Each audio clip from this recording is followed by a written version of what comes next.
Alright, hello everybody and welcome back to some more Genshin Impact. There we go.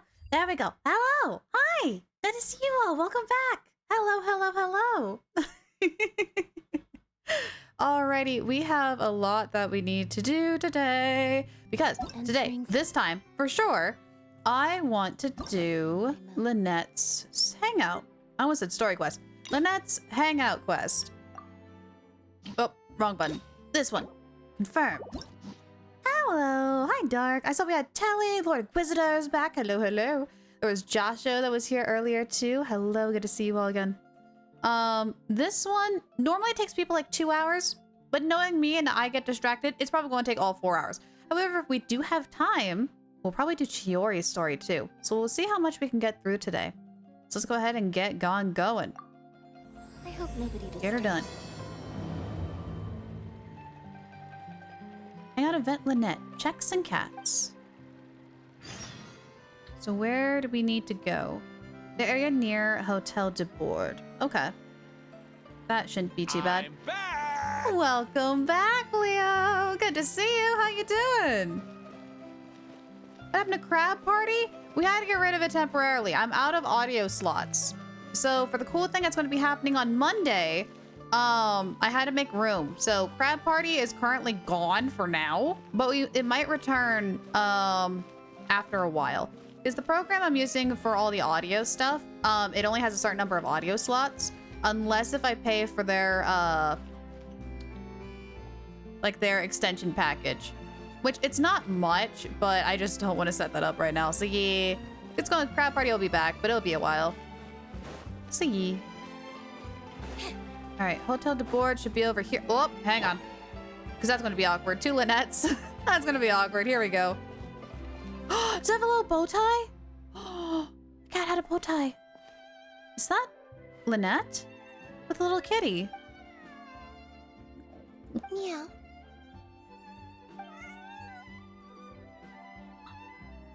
Let's not interrupt their conversation. Let's approach stealthily. Oh, it's you. Sorry. 1 second. Now activating chat mode. You okay, Lynette? You made me jump there. I thought they'd finally caught me. It's caught you. Is someone out to kidnap you? Objectively speaking, the trouble was entirely of my own making. What'd you do? Half an hour ago, I was at Hotel de Boer for a drinks reception. It was to celebrate the successful opening of a show, but it was draining my energy. So, I waited for the right moment, then snuck away so I could switch to standby mode. I see. So they sent someone to find you and bring you back? But why? Probably because I'm playing the lead role in the show. The lead role? Is that so surprising? I'm always getting invitations to do solo performances.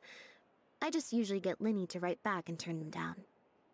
But then came the Fontanalia Film Festival. Oh, yeah, that event. That event was fun. What'd you do if someone redeemed character of you and they don't play Genshin, they just want to hear the audio? I mean, if you want to, you can. You absolutely can. Yeah. We took all the kids from the House of the Hearth out to see a film. And after it finished, they all started clamoring for me to try out acting for some reason. Even Linny was chanting along with them. Hey, what's up? How you doing? I can't really boop you. You're like you guys are like way over there now. Off for the gym, boy. Yes, go strengthen all those muscles. Oh no. And do all the endurance. You got this. Bow, bow, bow, bow. Let's have a drink. Wow, everything. Alright, look at the stretches taken care of. Let's get those stretches. Oh, thank you for the stretches and hydrates and bow. Beans? And beans. And beans. We got water today, because yesterday we had coffee. Alright, let's keep going. Anyway, it just so happened that a director called Mary had sent me an invitation right around then. I'll spare you the details, but basically, I ended up accepting it. So this is the dramatic debut of the magician's puppet, huh? Yep, you nailed it. I'm playing the role of a puppet. In fact, the show's called The Lost Puppet, and it's a masked mime show. Oh. So I don't have to do any facial expressions or say any lines. Literally just a series of physical movements. The director says it's a very avant-garde art form. her mimicking was great. That does sound pretty avant-garde. But can people understand the plot? Art is not comprehended by the mind, but felt in the heart. At least, that's what the director says. Anyway, if nothing else, the opening performance seemed to go down well. At the drinks reception, everyone was crowding around me, saying, "Triumphant character portrayal, faithful adaptation of the original work, unequivocally, quintessentially avant-garde," and stuff like that. She sounds absolutely thrilled. Yes, we just started. Welcome in. Finish fleshing out my OC's power and a bit of their background. All that's left is their appearance. You got this. I believe in you. But being the center of attention is draining. So the moment they left me to go harass the director instead, I was out of there. For once, you weren't able to use Lenny as a human shield. The other thing is, some weird things happened while I was on the stage. Oh, sorry, Bonnie. I didn't mean to leave you out of the conversation. My bad. I take it Bonnie's your pet cat? No, we just met. We bumped into each other right after I slipped away. And you already named her. Well, it'd be kind of difficult for us to communicate otherwise. Besides, I think she's taken a liking to the name. Haven't you, Bonnie? Oh, Bonnie's still cute. Yeah, that's right. Good kitty. We'll go find your owner soon, I promise. Owner? Not a stray cat, then. Nope. She's wearing a collar, and for the most part, she's pretty well groomed. If she is a stray, she hasn't been for long. Her stomach's been growling a lot. I guess she must have been missing for a few days now. As much as I'd love to hang out with her for a while longer, her owner's probably worried sick about her. Assuming she has an owner, that is. Ah. But the reception... I should probably show my face there again at some point, even if it's just to make excuses and leave again. Decision time. Oh, that's where we help out. Ooh, okay. Persona 3, that one, alrighty. There we go. I don't know why I kept freezing on my end. Hey, Tally, there we go. How you doing? Good to see you. You can now see us. All right. And 3, 2, 1, freeze. Oh, wait. 3, 2, 1, freeze.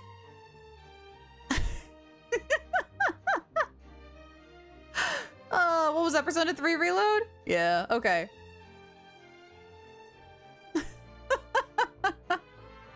I just had to tease you on that. I just had to tease you on that. I'm sorry. I just had to. I'm sorry. Alrighty. Thank you, Derek, for the outfit change. Was this a tough decision for you? Well, I just find it exhausting. Thinking through all the different ramifications of different choices and so on. That's more Lenny's area than mine. So, unless it's something really important, I usually just leave the decision-making to him. But for once, he's not here when you need him. Bet that doesn't happen often. It's fine. He got Fremine to make me a little something for just this situation. Poof! A phaetometer. What's this? It looks pretty over the top, I know. But it's essentially just a box of cards. He kept the design simple, so it'd be harder to break. The way it works is, I pick a card at random, then look at the number on the card. And how does that help you make a decision? Well, for example, if the number on the card is 5 or higher, I help Bonnie find her owner. If it's less than 5, I go back to the reception. Simple and straightforward. I just have to believe in the bond between me and my cards, and my fate will reveal itself to me in numerical form. At least, that's what Lenny said. Anyway, I guess I'll give you a demonstration.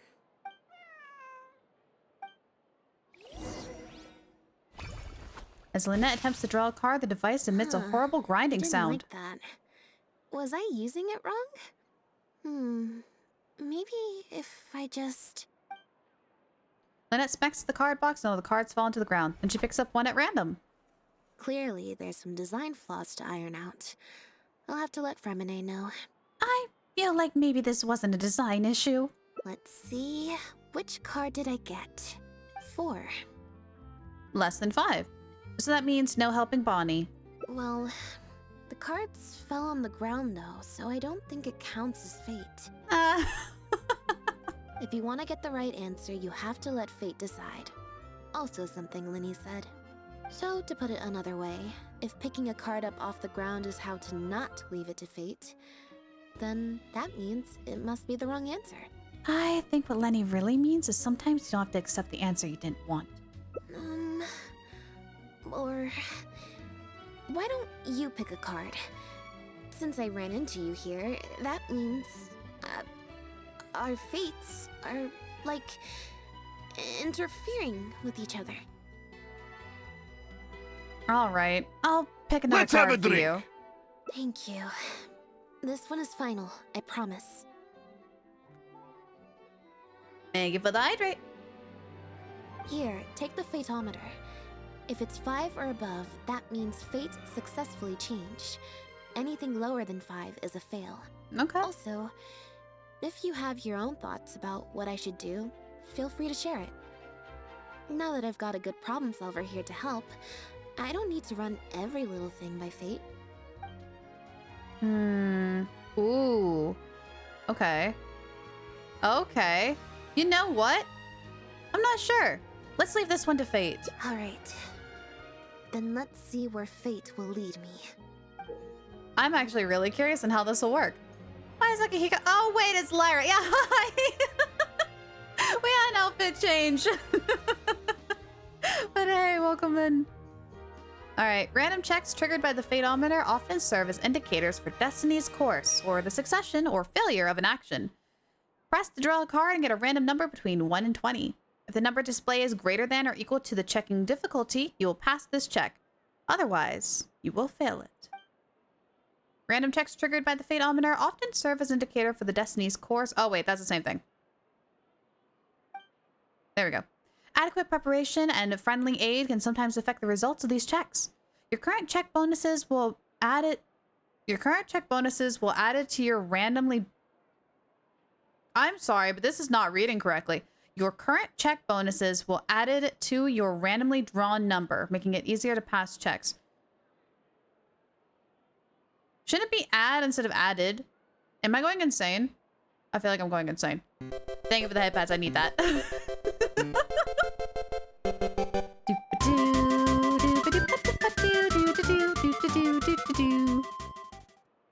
Will be added. Yeah, that's what I'm thinking. I'm thinking they're missing something. Like, otherwise, your current check bonuses will be added to your randomly drawn number, or your current check bonuses will... No, yeah, they're missing a B. They're absolutely missing a B. Yeah. Yeah, whoops. Genshin. We need some spelling checks. We need some grammar checks. All right. Let's leave this one to fate. Draw a card. You. Oh, it's a 2. Check failed. Whoops. Back to the drinks reception.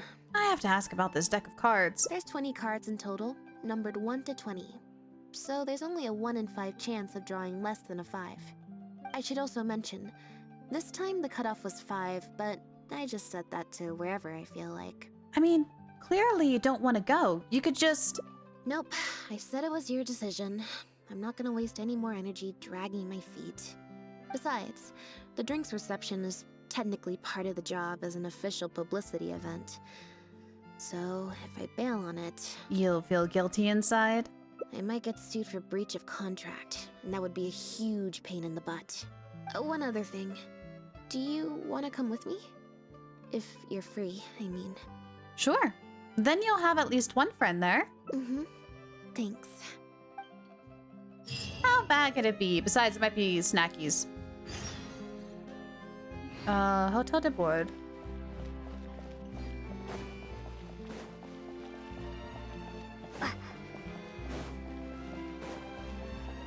Alrighty. How bad can this party be? How bad can it be? Also, I am just a smidgen small. Hang on. Let me fix the thing. There we go. Happy late New Year's! Where did you disappear to? Leone and I have been looking everywhere for you. Wait, where did you get the cat? Bonnie is part of the guest list now. You will just gonna have to deal with it. I found her outside. Do either of you happen to recognize her? I don't think so. Could belong to one of the guests, I suppose. Fair enough. It was a long shot. So sorry we couldn't help you, Lynette. Don't worry. We'll ask around for you. Leone's probably just being forgetful. Maybe you could leave her with us. We'll take her to the reception desk and see if they know anything. And if not, we'll just keep looking. Aw, that's sweet of them. Sure. I would help, but I'm a little preoccupied. Sorry to dump this on you. It's no trouble at all. We're happy to help however we can. Also, if it's no trouble, I mean, could we maybe get an autograph? And maybe a photo too? Oof. Awkward. Leone, you can't spring that on her now. Not while she's working. At least wait until the event's finished. Even more awkward. One last thing, Lynette. Director Maryu's looking for you. We'll take the cat to the front desk now. See you later. Huh. You're so popular. I'm not usually required at these kinds of events, so I don't even have an event mode. Alright, guess I'd better go see the director.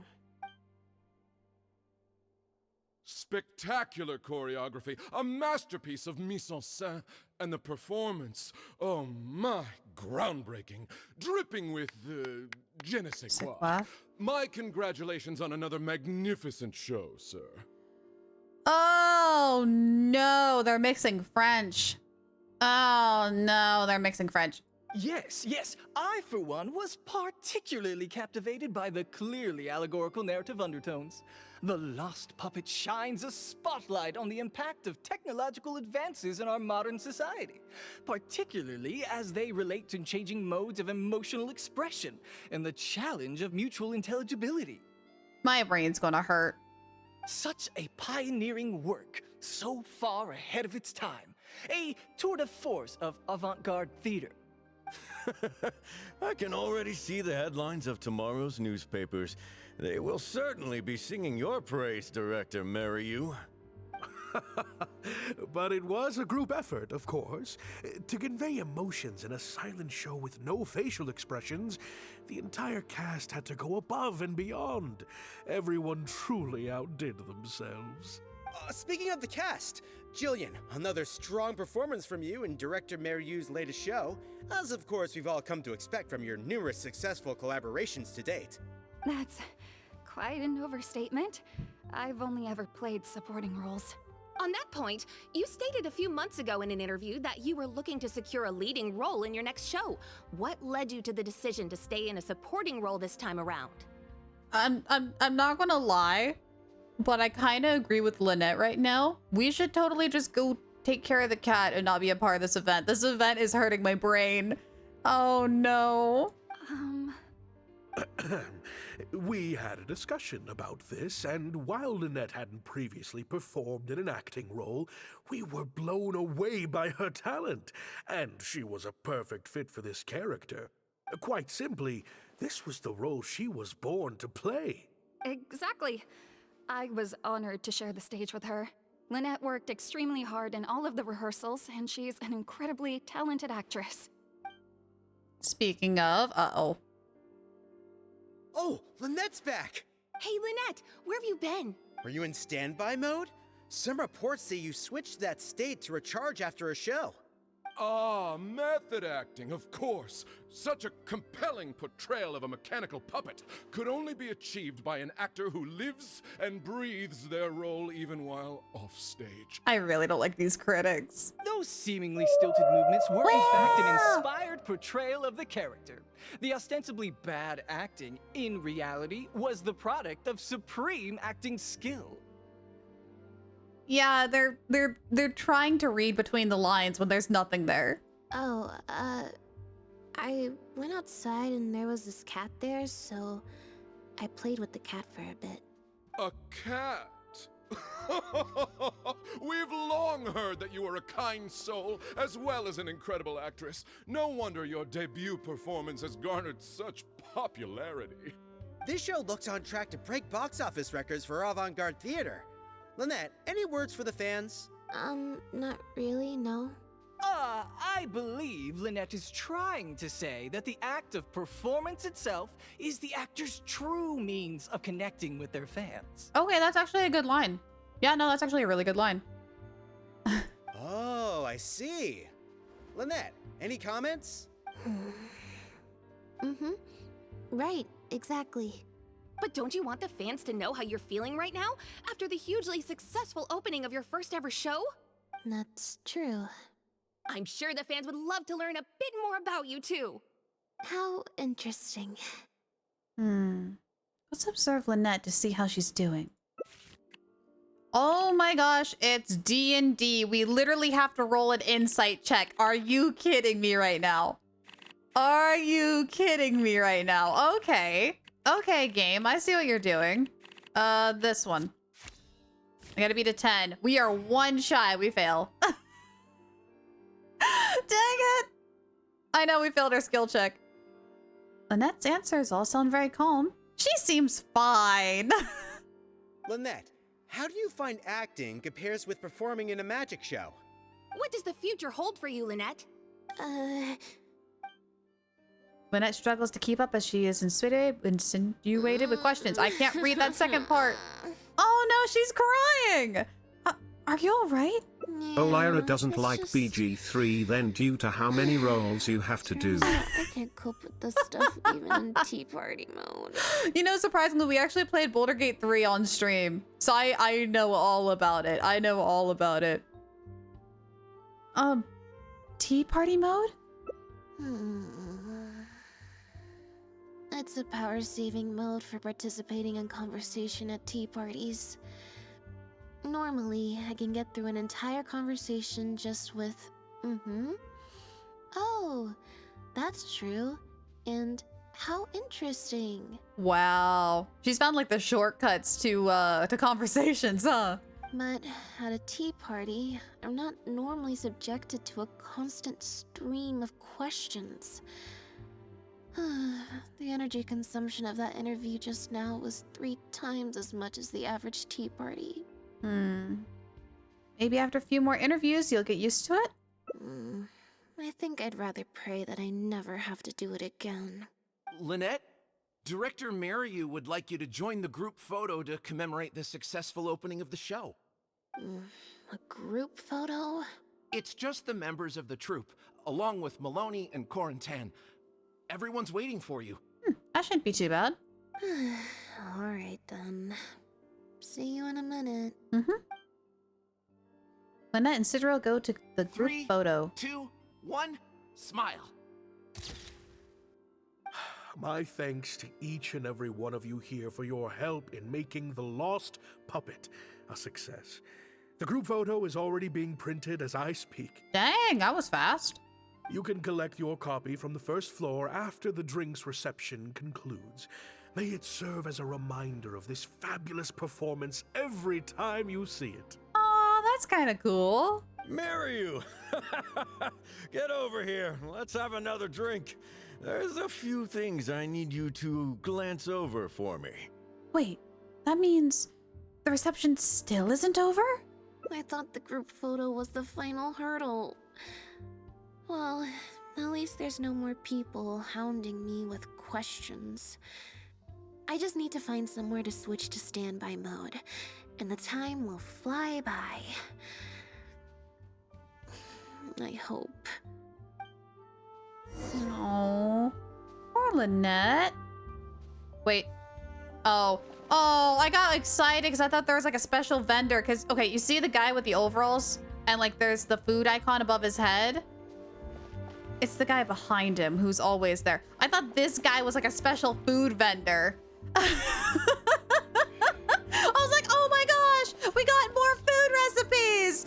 No, it's the guy behind him. Gosh darn it, man. Hey, Mango, welcome in. Good to see you. Doom said finish Baldur's Gate 3. Nice. I still need to finish it. Oh, goodness. All right, let's go ahead and head on up. Let's go find Lynette. On the 2nd floor to pass the time. Going good. We like just started it. Yeah, the illusion of using eyes. I know. I've been bamboozled. I've been twicked.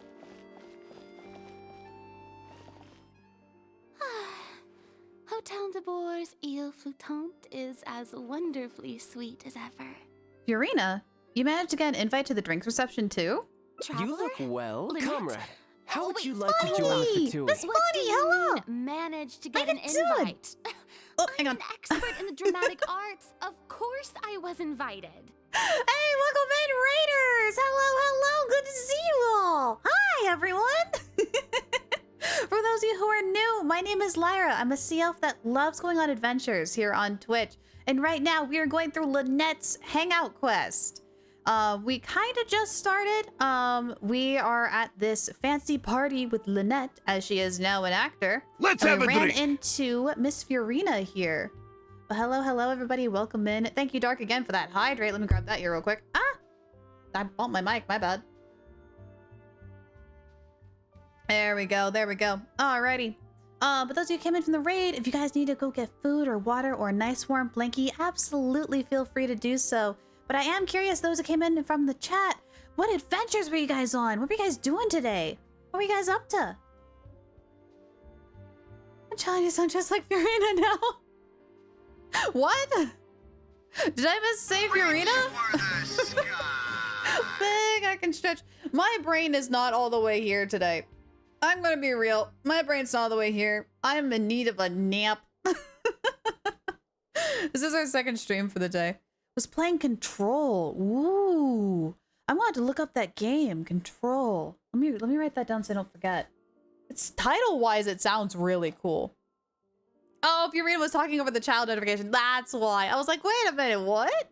Pretty sure I said it properly. Gonna go soon so I can sleep? Yes, get all those EPs, Dark. Get all those EPs. Oh, right. We have the your Junas. We have the Telly Mango situation going on in chat since both of them are here. You guys are gonna try and trip me up again, aren't you? I can just see it happening. I can just see it happening. Good game, but can't play because I get motion sickness. Ooh, really? Control? Huh. Now I'm really going to have to take a look into it. Awesome. I love checking out different new kinds of games. If you like SCP type stuff, then you'll like it. It's done by the people who did Alan Wake. Oh, really? Oh, dang. Oh, that's going to be really, really good then. Okay. I actually do love reading about the lore of SCP stuff, so I actually legit might check that out. Oh, nice. Oh, that's cool. That's cool. That's cool. You look well. Comrade, Jax! how would you like to join the Fatui? Welcome back! Fear the octopus, not the octopus! No, I don't want to be poisoned! Us sea critters are supposed to unite, dang it! But hey, welcome back in, everyone! For those of you who are new, my name is Lyra. I'm a sea elf that loves going on adventures here on Twitch, and we are currently playing Genshin Impact. We're going through Lynette's Hangout quest. We're at a party with her right now. We just ran into Fiorina, so you guys came in at a perfect timing. Welcome, welcome in. Jax, if you need to go get like food or water or a nice warm blankie, absolutely feel free to do so. We want to make sure you're nice and comfy cozy here. We're currently talking about the game. Woo! We're all panicking. We're all talking about the game Control, which was a game that Bunny was playing earlier. It sounds really, really good. An SCP style game made by the same people who created Alan Wake. It sounds really good. I'm excited to give it a look at. Take the time to look around and find lore and stuff. Makes it better in your opinion. Honestly, I love reading lore stuff. Like in Genshin Impact, I love just like opening up the books and like reading through it or reading every little bit. Because I like to read the stuff that most people like to skip. So that actually sounds like right up my alley. I'm excited. Yes, gotta go get more snacks. Have fun. Yes, of course. Go get snacks. Got bats. I love Halloween. All right. Let me get some bats. Let me get a bat. Direct Link, what color would you like your bat to be? Let me get you moved down here real quick. Let's put you by chat. Let's put you by chat today. You want it red? Will do. Will do, will do, will do. Let me get that set up here real fast. Bada bing, bada boom. Got your red bat. There you go. It's a lot of reading, but it's worth it to me. Same. I actually enjoy reading when my brain works. I swear I have the brain of a goldfish. Like sometimes I have really good memory days. Sometimes I can read. Other times it's here and then it's gone. It comes and goes real fast. Oh goodness. Words are hard. They are absolutely difficult. English is tricky, dang it. That's the only language I know. I got a problem. gonna go EP. Have a wonderful stream, everyone. Sending all my luck and brain cells to you. Thank you, Dark. I'm gonna need those Let's brain have a cells. drink. Thank you for the hydrate too. Let's go with those. Random note: have you played Stray Gods? That sounds very familiar. That sounds very familiar. I might have seen. Yes, go get those EP adventures. I might have seen somebody play it, but I know I'm like 85% certain I haven't played it myself. But it sounds very familiar. My brain cells are bouncing around and I'm trying to remember if I have or not. I don't think I have. Musical type game? No, I would have remembered. I would have remembered if it was a music game. Then no, I haven't. All right, adding that one to my list to look at after stream 2. Stray Gods. Let me write that down. I kid you not. I have 2 stacks of sticky notes by my desk and a bunch of like pens and things like that. And I have sticky notes all over my monitors just to remember things. It's a mess. So many good voice actors. Oh, it's, you know, it's a good game when you got your voice actors in it. Let me write that down here. Stray Gods. And Control. Dang, that's a lot of good games. Thank you.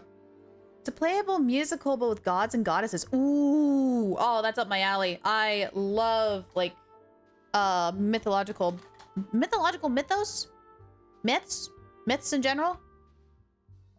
I don't know how to phrase it, but yes, it's automatically good if Alejandro Saab and Griffin Burns said Panda Hush. Just because the games I was already playing have those 2 in it doesn't make it automatically good. Just I'm not biased, I swear. Having Helldivers 2 to the list. I've seen people play it and like I kind of want to try it, but I know for a fact my aim is going to suck. I'm like going to die day 1. I'm gonna like die day 1. No, I love learning about new games. No, they're new adventures for me, so you are perfectly fine. I love it. I love it. Thank you so much. I'm so excited to check them out later. Oh, thank you, thank you. Okay, but with that being said, we do need to continue with this story. We don't need aim, we just need freedom. Still. All right, since Fiorina was interrupted, let me go ahead and read this out for you. Lyra? Lynette? Wait, hold on. What do you mean managed to get an invite? I'm an expert in the dramatical arts. Of course I was invited. Naturally, people wanted to hear my comments on the emerging art form that is the masked mime show. So then, what do you think? Remarkable, and a very worthwhile artistic endeavor. Exploring a character with no lines or facial expressions who can only communicate how they feel through their movement. Your performance was beyond anything I could have imagined, Lynette. Clearly, this was a very suitable role for you indeed. Uh-oh. Passive checks are a special type of check that needs not be actively triggered. Okay, again, did anybody... This is the second grammatical error we've seen. I think it's supposed to be a comma, not a period. Oh, goodness, Genshin. All right, let me try this again. Passive checks are a special type of check that need not be actively triggered, but instead will automatically trigger at specific times. If you pass, you'll find some hidden information, such as irregularities in a person's attitude or certain incongruous details.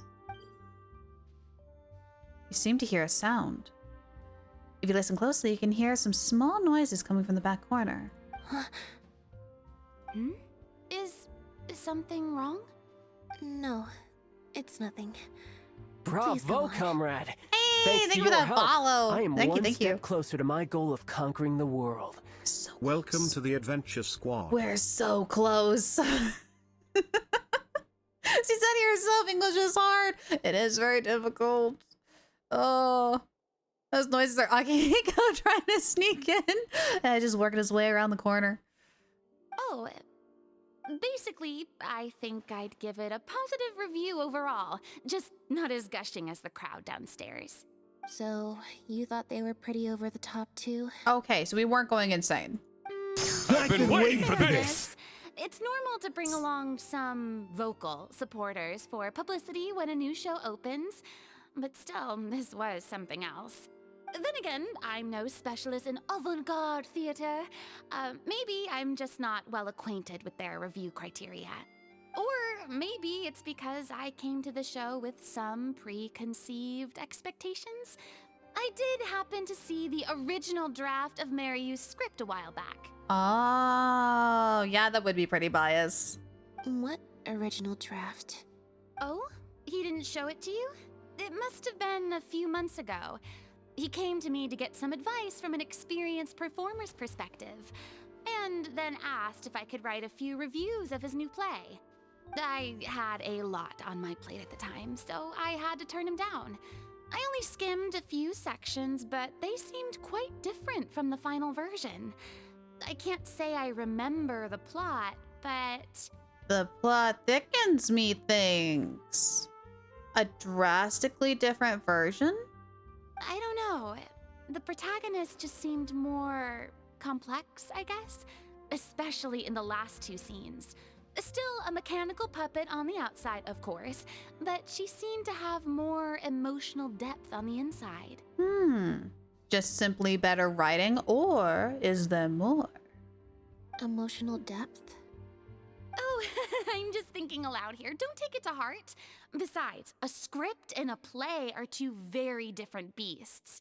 There are so many fine details to consider when turning a story into a stage production. More than most people could imagine. Especially with a novel art form like a masked mime show. I'm sure Mariu had his reasons for the changes he made. Change of topic. I see you've escaped the crowds to seek refuge on the second floor.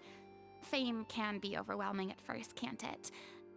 Perhaps you'd benefit from hearing about the experiences of a veteran celebrity such as myself. Oh, that actually might help out Lynette, yeah. No thanks, I'm good. Pretty sure this will be my first and last time in this situation. Oh. Okay. Hey, at least let me finish. I have top tips on dealing with belligerent reporters. Slipping away to hunt down snacks during the intermission. Snacks? Tell me everything. Yeah, now she's interested too. Yeah. First, take a seat, mon ami. We must partake of Hotel de Boer's fine desserts as we talk, lest they go to waste. Yes, please. Oh, I love sweets. The three of you enjoy some delectable treats. As the reception comes to a close, I can't read that fast. Educational isn't the word I would use. They didn't even mention acting once in the whole conversation.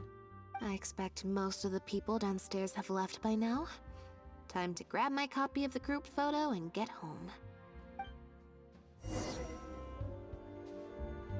Oh. Well, that was easy. She's not- wait, Fiorina's not even here. She's just straight up gone. Can we hear what that sound was? Or can we see what that sound was from here?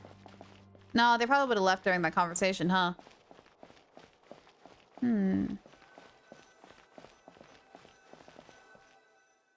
The photo must be in this envelope right here. It's finally over. Thank you for sticking around for so long. If it wasn't for you, I don't know how I would have standby moded my way through the last few hours. Any normal person would find an event like this stressful, but enough to warrant Lynette leaving halfway through? When you left the event midway, what was the real reason? I mean, if you really don't want to talk about it. It's fine. It's just... it was such a minor thing. While I was on stage, there was a moment when I felt like someone was looking at me. It was only for an instant, and I didn't even see who it was. But somehow, I knew it was a look of contempt. I got a vague sense of it again during the reception. Like someone was giving me an evil stare. But I couldn't figure out who it was. Normally, I'm used to lurking in the shadows on the stage and spying on other people. So, it was strange, feeling like I was the one being spied on this time. maybe someone's jealous of you. You did land a leading role in your first show. Or someone just took a disliking to me for no real reason. Sometimes you can like one person and dislike another for equally pointless reasons. Anyway, it was just a momentary stink eye, that's all. Nothing for you to worry about. Okay. Well, if you're not worried, I'm not worried. Okay, problem solved. I'm gonna take this envelope and go home now. Okay. Heartless puppet. You've ruined this work. Hand over the role of lead actress immediately. What? It's a threat letter. You have destroyed this work of art. Step down from the leading role at once. Based on the tone, I'd say threat letter is right. Oh, the plot thickens. This is far more serious than a momentary stink eye. We need to get to the bottom of this. Let's examine the letter to see if there's anything amiss. The unsealed envelope contains the group photo, the threat letter, and some photographs of Lynette during the show. It was definitely meant for her. The letter demands that Lynette step down from the leading role. Gratitude. So Oh my what's God. happening with Catgirl who has best interesting things voice line? So what's happening? She got assigned for a lead role in a play. Even though she didn't really want to, she kind of did it on a whim. And the play is about a puppet, which Bravo, suits her comrade. very well. Thanks to your help, I am one step closer to my goal of conquering the world. You little stinker. Welcome to the Adventure Squad. But it seems like now someone else really wants that lead role, or they think that Lynette shouldn't have that lead role. So that's where we're getting this threatening letter from.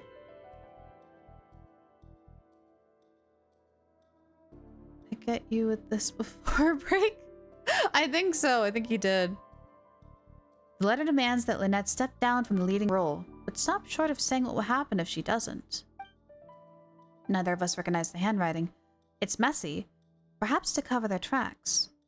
Or maybe this person just has messy handwriting. Let's think back to what happened on the first floor while we were taking some time out. There was a lot of people downstairs at the time. Any one of them could have slipped this letter into the envelope. All the envelopes were left on the table on the first floor, but nobody was tasked with watching them. I could ask the reception, but it's unlikely they saw anything. I don't think we're gonna find any more clues here. Should we ask Mizrael what he thinks of the "you destroyed this work of art"? Yes, let's. Whatever destroyed means, it could have something to do with the original script that Farina mentioned. Also, I'm gonna have to ask you to stick around a while longer. I can't believe how well the whole Lynette's debut acting role thing worked out. Even the avant-garde box office is lapping it up. I'm sorry, Genshin. You normally don't have audio problems. Why was the mixing of this line in and out so much? You guys heard that, right? It sounded like they were like really close then far away. Yeah, I heard that too. Is that on purpose? Or like we're like slowly walking into the room or something, so we're only hearing like bits and pieces? Or like, was that an accident and they forgot to fix it? Kind of like with the 2 instances of grammar? Genshin normally doesn't mess up with their audio tracks, so that's mildly concerning that there's not a lot of care put into Lynette's Hangout. If that's the case, that's kind of worrying. Is it intentional? I hope it's intentional. Hang on, we'll see if this next one is. How could I ever have doubted you? If you hadn't stuck to your guns and kept sending those invitations, this opportunity would have passed us by. And that one's smooth. I don't know. I genuinely don't know if that's intentional or not. See? I told you. All the times she'd refused in the past were all the more reason to keep inviting her, because it turns into a big talking point. Oh, shoot. Oh, shoot. Can you imagine if you'd gone with Jillian? You'd have been lucky to get half the ticket sales you've ended up with. So these guys were actually the ones who kept pestering Lynette to take up different acting roles. She would always get those letters to Lenny to like tell him to deny it on her behalf. But these are the guys. True. Well, Jillian still needs to get a few more productions under her belt.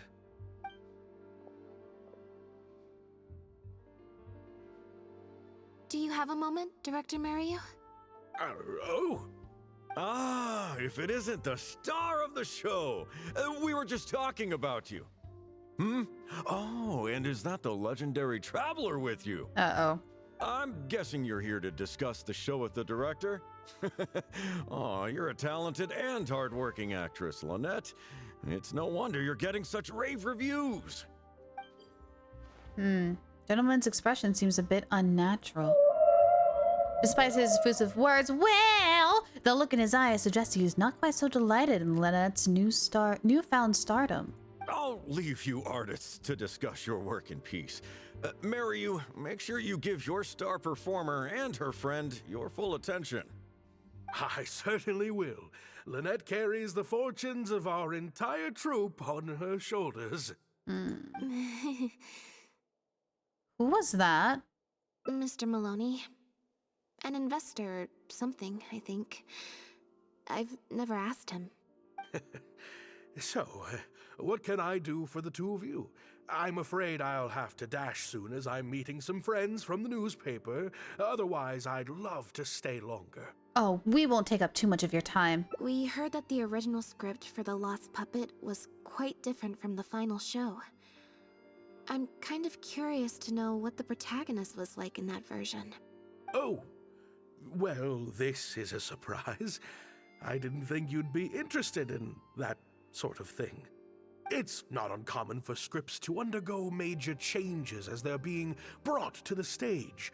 But I'm afraid there's not much to tell you in this case. The protagonist has stayed the same from the beginning to end. A mechanical puppet with a bumbling body but a sensitive soul. A stranger in time who doesn't belong. There's no doubt about it. You are the protagonist, and the protagonist is you. The success of one is the success of the other, and that's what made this show an artistic triumph. Sorry, you've lost me. Can you put it in plain words? All right then. Delving deep in the search of core truths is the job of an artist, after all. You shouldn't give your attention to early drafts of the script, Lynette. All it would do is sow confusion where you already have clarity. The current script is the final version because it is the best version, and your performance best brings that script to life. Why, if it weren't for you, I doubt any audience would give our show the time of day. If everyone is happy with Lynette's performance, then how do you explain this letter? What letter? Oh my goodness! He appears surprised. Richard's expression is hard to read, but the surprise seems genuine. Destroyed this work of art? Really? Well, Director Mario, any idea who might have written it? No. Who on earth would write such nonsense? We found it in the envelope containing the group photo. Absolutely not. Without Lynette, this show would be over. Everyone's hard work would go to waste. No, there's no way that this is someone from the troupe. Well, is there any way Lynette could lie low until this blows over? Yeah, maybe Jillian could fill in for me for a while. What? No way, out of the question. The protagonist has to be played by Lynette. Jillian can't... She's just not what the audience is looking for. Or is it not what you're looking for? I got a feeling Gillian isn't supposed to originally be a part of the cast, but is put in, otherwise blackmailed, threatened, or coerced in? The way he phrased it, it feels like she's not meant to be there. His attitude suddenly changed and he's become a bit strange. Merichu's eyes are darting around and he's lowered his voice. Ah, I've got it. It's a competitor.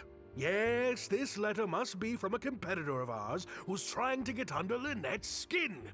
You can't lie low. That's just what they want you to do. The moment you step back from performing, they'll put their rumor mill into overdrive and drag us through the mud. They're just waiting for their chance to kick us while we're down.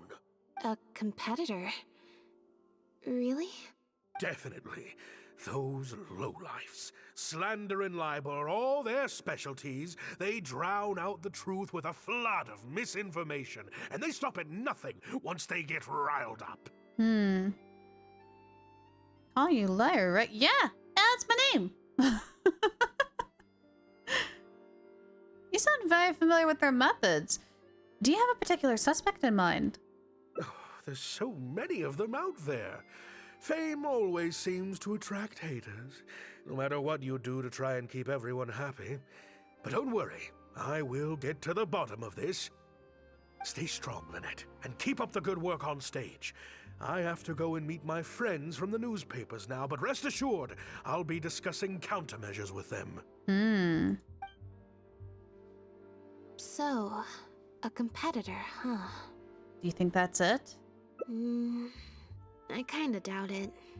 We've dealt with those types before. Usually their goal is to steal our venue for their own show, or to cover up a scandal by planting a story to divert public attention. But at the moment, I don't think anyone's got a reason to do any of that stuff. True. Let alone pull a stunt like this. A threat letter is quite extreme.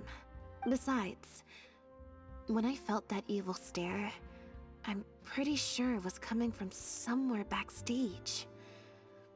So that rules out a lot of people. You don't think it's the other lady, do you think?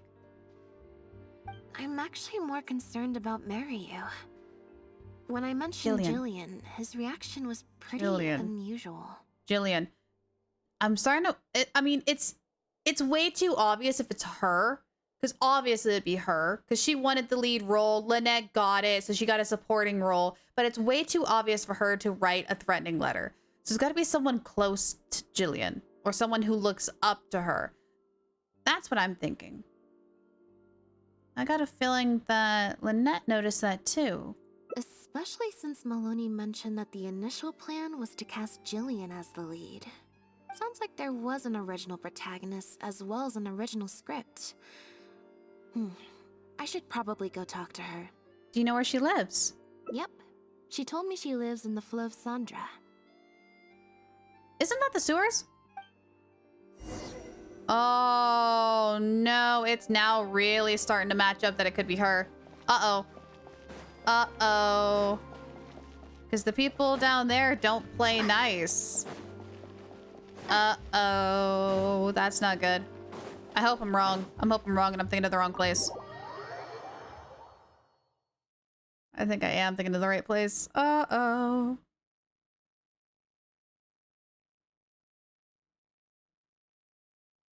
Let's see. Yep. Nope. It's... I think it is. Taking a shortcut. Yep. Alright, how do I get down there again? I'm trying to remember. Wasn't there like a staircase over here? Trying to remember.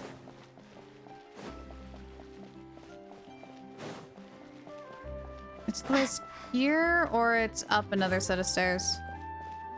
Nope, here it is. Yep, this place.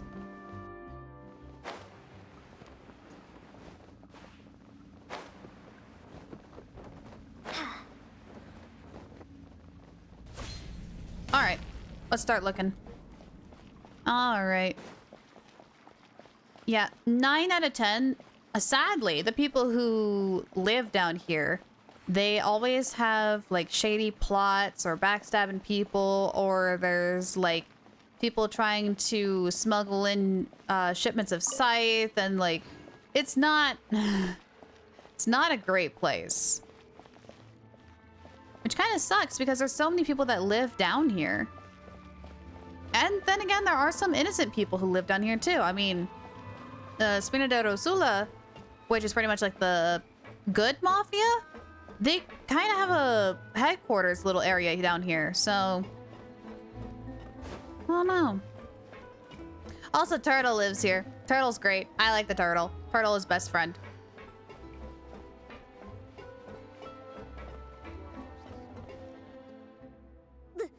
Lynette? What are you doing? You're not welcome here. Oh, red flags. Oh, red flags. That's not a that's a problem. That's a problem. It's not a good thing. It's a problem. Hey, Kyoto, how you doing? I've been to the Fleuve Sandra plenty of times before. This is the first I'm hearing about me not being welcome. Things are different around here.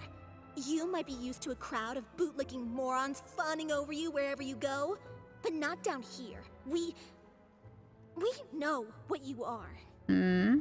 Bootlicking morons? She's got a bone to pick with you, I guess? I don't know. I've never met this kid before. Gina, stop that. Go home now. Oh. Jillian? Oh, they know each other. Oh, they know each other. Oh, they know each other. Uh-oh. No buts. How many times do I have to tell you? That had nothing to do with Lynette. Oh, so now there's a misunderstanding between the role and Lynette. If you don't leave right now, I swear I'll never invite you to one of my shows ever again. Jillian? Just because Lady Farina speaks highly of you, it doesn't mean you're all that. After a few more choice words from Gina, she storms off. I'm so sorry. Gina's always been a strong-willed child. That's why I never let her visit me at work. I gotta remember the G's or J's. Oh, it's gonna be so confusing. You good? Just need to fight the Pyroflower and the Robot Snake 3 more times each. You got this. You got this. I believe in you. It's okay. I have younger siblings too, so I get it. She's in her rebellious phase, huh? Family? If you let angsty kids get you riled up, they'll drain all your energy. So don't worry. I won't let it get to me. Well, this situation's a little different in this case, but still, thank you. So, what brings you to the Fleuve Sandra? We came to see you. Can we talk about the original protagonist? We heard about it from Maloney. He said you were originally supposed to play the lead. Maloney, huh? Of course he couldn't keep his mouth shut. I'm sorry. I never mentioned it because Director Mariyu was very clear that I mustn't let any of it affect you. Well, circumstances has changed. Lynette received this letter. What's this?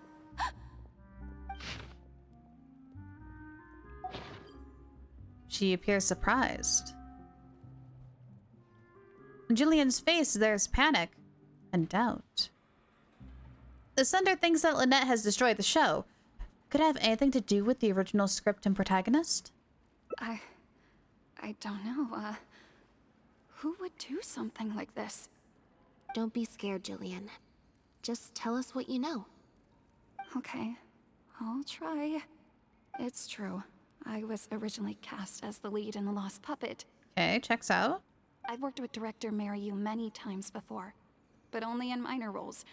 The audiences and critics never had much to say about me. Nothing terrible, but nothing amazing either. A few months ago, Mariyu started working on a new show, so I plucked up the courage to ask him if I could take the leading role. He was hesitant, but he agreed to let me try for the part. We did a few rehearsals, everything seemed to be going okay. There's been a change of plan, Jillian. The leading role will now be played by Lynette. Lynette? But she always turns these things down, doesn't she? And that's why we cannot afford to waste this opportunity. Jillian, I understand how you must be feeling.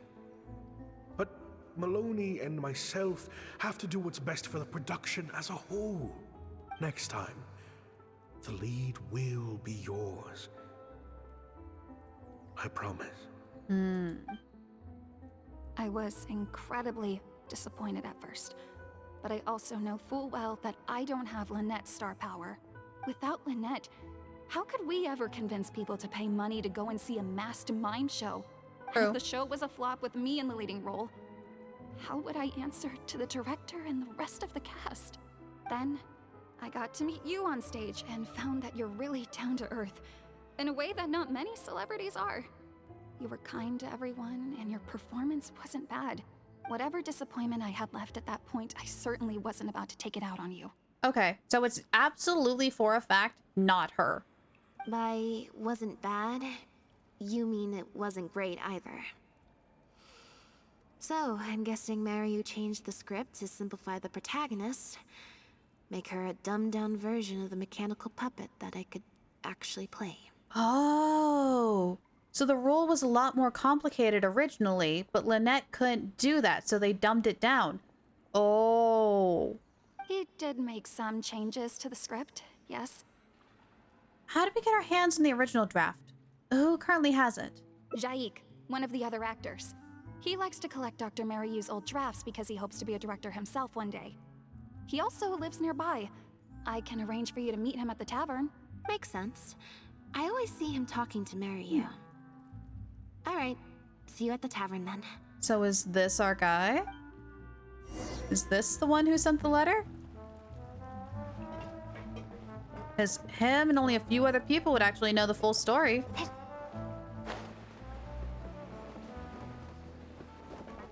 Let's find out.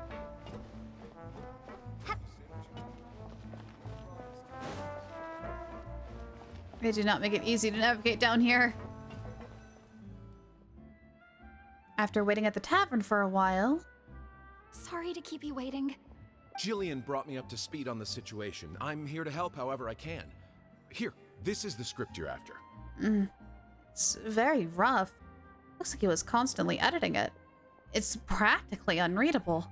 That's always the way with pen and paper drafts. Even the final script is full of last-minute changes by the director. There should be a cleaner copy of the original script in here somewhere.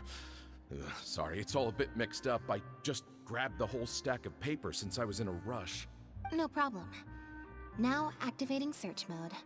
I'll go through one page at a time. Oh, we're actually here. Okay, hang on. Let's sit.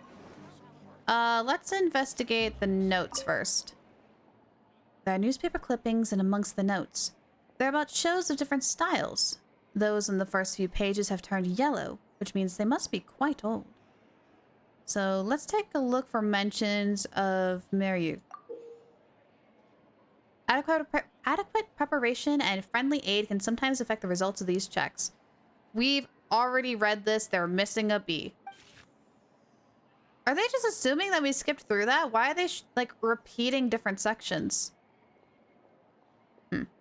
Okay, so we need technically anything 10 or higher because we get a +5. So what about this card? Oh, there we go. Straight up 20.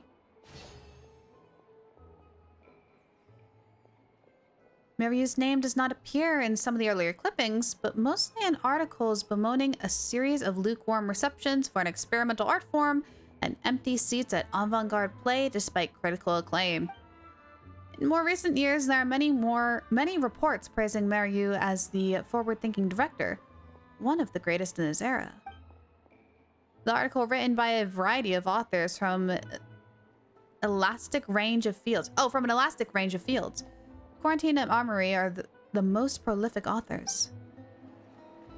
Okay. That's not too helpful. So what about the original script?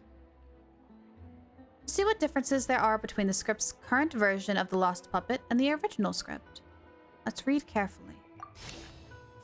We need to beat a 12, and we have a +5. Easy. Got it.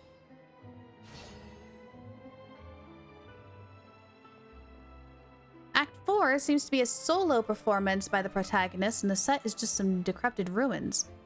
There's a note saying, "This will focus the audience's attention on the solo performer." Okay, so something going on with Act 4. And then what about the published script, the official script? The official script of The Lost Puppet details how the dancing puppet protagonist is rejected by humanity and then begins searching for the meaning of life. Let's read carefully. You have to beat a 12 with a +5. Ooh, we are 1 shy. We fail. After a quick read through the script, there's an S there, Lyra. I understand the gist of the story. Okay. Let's go over here. What about the old drafts? These scripts seem to be Mariu's older work. Some photographs of the live performances are attached. Let's skim through them. Hey Kitsune, how you doing? Welcome in. Alright, so we need a 15. We have a +5. 12. That will let us pass. Alright, what do we learn? The photos from recent years show fancy venues and polished sets, but the earlier photos show much humbler venues. The cast list shows in recent years, Mariu has collaborated with many famous celebrities, but their acting chops were disputed, and Maloney is listed as an investor. Having an amazing day, to be honest. Hey, there you go. There you go. Alright, let's take a look at the manuscript for it. Mariu's original script is littered with amendments. It's practically illegible. Let's try to read it carefully. We need to beat a 12. We have a +5. And we beat it.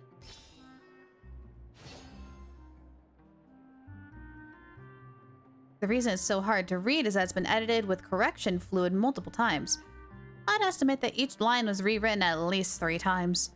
Looks like Mariu wasn't happy with his edits. The protagonist returns to the ruins where she began and performs a dance in honor of her deceased companions. She dances until her joints have rusted stiff and mechanical parts are falling from her body. Completed 2.1 of Honkai Star Rail today and loved the ending. I have yet to start the story. I've been slacking. I've been slacking on 2.1. Yep. That's not something a novice could hope to pull off after just a few months of rehearsals. The basic plot is the same. She loses the ability to dance due to wear and tear in her circuitry. But there's much more emotion behind the scene. The memory of her former companions coming to peace with her life. The simple set and solo performance means the lead actress had to carry the whole scene herself. It's a much more demanding role than the final script. Frankly, I think that the original script is much better, and the original lead is the best fit. Jillian, shall I go tell Mariu to put you back in the leading role? You should do it. What? Are you serious? But the next show is at the Opera Epiclese. It's such a huge opportunity. That's a huge stage, too. But not such a rare one for me, though, right? That's true. She's always performing there. That's different. This isn't you as part of a magic duo. It's a chance to star as the main character in a show. You'll reach whole new heights of fame. Fame in small doses has its perks, but too much and I'll get overloaded. And that's why she teams up with Lenny. So Lenny gets all the fame and she hides in the shadows. The ending is the only thing you like from 2.1? Ah, gotcha. Been slacking and slack off on Genshin myself. Pokemon puns, I love it. Got Diluc instead Chiori. Oh no! Well, good news is you're guaranteed for the next 5-star that you get, so that's kind of good news. And Diluc isn't too bad of a pyro DPS. I mean, he used to be my main pyro DPS until I got Lenny. But if you play the lead, the fame will be yours, and I get to be free. Sounds like a win-win, don't you think? It'll never work. There's no way Director Mariu or Maloney would ever agree to it. Unless if Lynette magically quits. The set for Act 4 would need to change, as would all the marketing materials. And that would mean asking Maloney for a lot more Mora. Changing actors at the last minute is just too risky. If anything went wrong, it could bankrupt the whole troupe. Oh, that's actually a really good point. Oh, she's smart. Oh, she's smart. Plus, Maloney's friends have already published a ton of articles saying how this is the role that Lynette was born to play. No one else can play the protagonist now. If Lynette quit the show and I took her place... It could destroy the reputation of Maloney's friends. None of their future articles would have any credibility. If Lynette left, they'd sooner stop the whole show than let me take her place. Stop the whole show? But all the people in the troupe, months and months of everyone's hard work would all be for nothing. No wonder Mariu will say anything to try and keep Lynette on board. Convincing him to replace the lead actress won't be easy. Is there any other way? Ooh. So... 12. We already have a plus 12. We gotta be 15. I think we pass? Yeah, just by 1. Oh, that's close. That's close. Oh, I don't like that. That's close. Judging from those documents, Mariu's true intentions seem to be... I have an idea. You do? What is it? All we need to do is this. You explain your idea to the group. That's a bold plan. I'm in. You know, it's a little crazy, but it might actually work. No way. It's not worth taking such a huge risk just for a chance to be in the spotlight. Do it. Jillian, you said before, whatever disappointment I had left, I wasn't about to take out on you. In other words, that disappointment is still there, but you've kept it bottled up inside. Be honest. You still hope to play the leading role, don't you? But the thought of putting so many people out just for my sake? You think they'd be put out?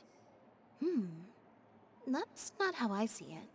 Jillian, you were more dedicated than anyone during the rehearsals for the original script. We all saw how hard you worked for this role. And I think you know that unless we decide to make a stand here, the path we're on is only going to take us further and further from our dreams, all of us.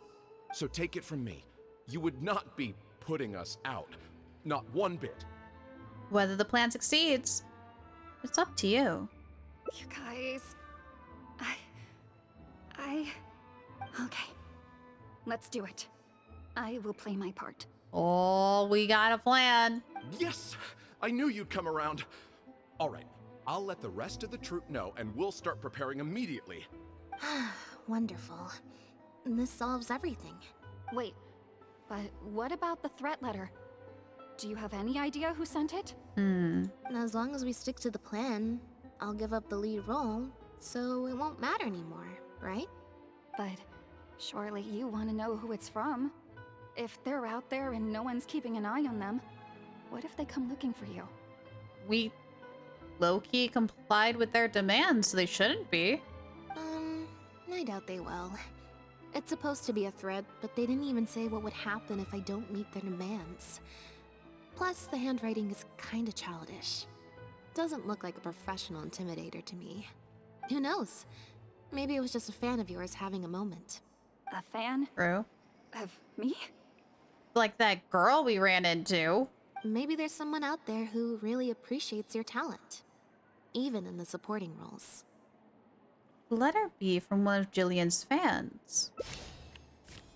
And we have to beat a 10. Ah, that one. One shy. Ah! I don't know. I don't think there's any solid evidence. It's getting late. We should be leaving. So suddenly. Come on. Lynette grabs your hand and leads you out of the tavern. You seem to hear a sound. You notice a faint sound of sobbing in the corner as you're leaving the tavern. I'm such an idiot. Sorry for manhandling you.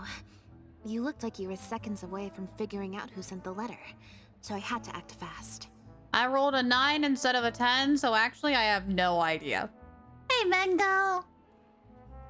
We're at the game, back to look and saw nothing. Oh, roll. Well, we pull a card, but D&D and me says roll.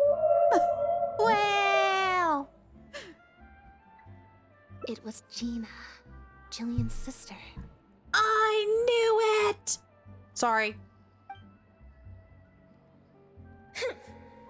Just because Lady Farina speaks highly of Obvious. you, it doesn't mean you're all that. I'm so sorry. Gina's always been a strong-willed child. That's why I never let her visit me at work. Farina hasn't released her official reviews of The Lost Puppy yet, which means Gina disobeyed her sister and secretly came to watch her at work. I guess she must have snuck into the drinks reception and overheard our conversation with Farina. Ah, that sound we heard earlier. She idolizes Jillian, both as an older sister and an actress. And she watched as the dream role Jillian had been waiting to play for so long got snatched away from her by some amateur who's never acted before. To make matters worse, all the critics were hailing this amateur as a perfect fit for the role. And even Fontaine's former biggest star was praising her abilities. It was all too much for her to take. So she wrote that letter in a fit of anger. Yeah, that pretty much sums it up. Aren't you going to confront her about it? Like I said, getting angry at angsty teenagers is draining. Besides, if it was my younger brother or sister and they found out I'd been treated unfairly or had an opportunity stolen from me, they'd definitely do something far worse. Yeah, Lenny and Framine can be pretty overdramatic if they want to be. Besides, I can imagine. I was in Jillian's position once. Back when Linny and I were starting out, before we got famous, we just had to take things a day at a time. Doing our shows, slowly trying to build up our reputation. So I can understand Gina's frustration. Still, she could definitely use some pro tips on how to write a threat letter. Still, no wonder she's so hostile toward you. She must have been the one giving you that evil stare, right? No, the way she looks at me is indignant, frustrated, but not malicious.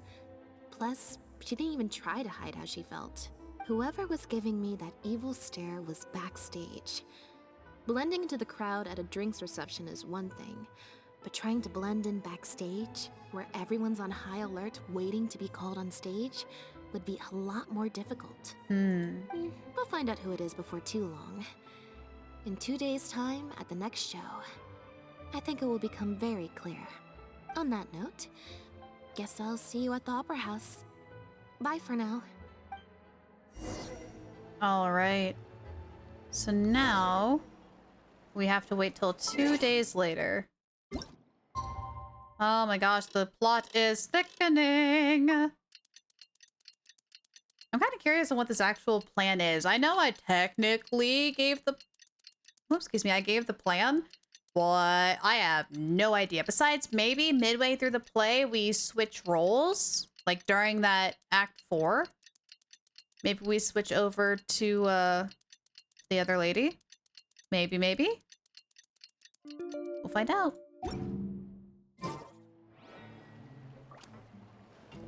I did wait till 2 days later. I did wait. Oh, wait, 16 to 1800 hours. Not quite. Yeah, we went a little too far. Go there. One more day. We went too far. I know, by like 12 minutes too. We went too far by 12 minutes. Oopsie. There we go. Ready? Now it's time for a short rest. Now time to go to Opera Epiclese. I love this place. This place is so cool. Like just the whole area on the outside with like the mountains and the trees and the little river and things and the fountain here and whales and the water. Like this place, like it's just so freaking pretty. Like look at that. Oh, I love this place. Like out of everywhere in Fontaine, this is my favorite place. Is the front of the Opera Epiclese. This place is nice.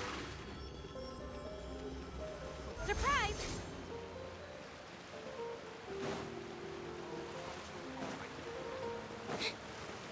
Alright, let's go take a look. How is this performance gonna go? I do wonder.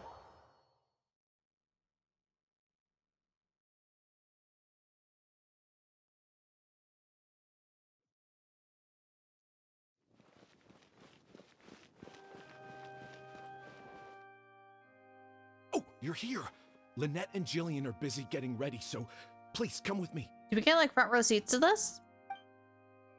Shortly after following Jacques to the opera house, the curtain opens and the show begins. Act 1, In the Ruins. That puppet in the middle. Is that Lynette? She's so pretty. It's starting. Keep your voice down. The protagonist, a dancer, has been abandoned in some... Oh, thank goodness there's a click to continue. I was like, how... do I have to speed read this?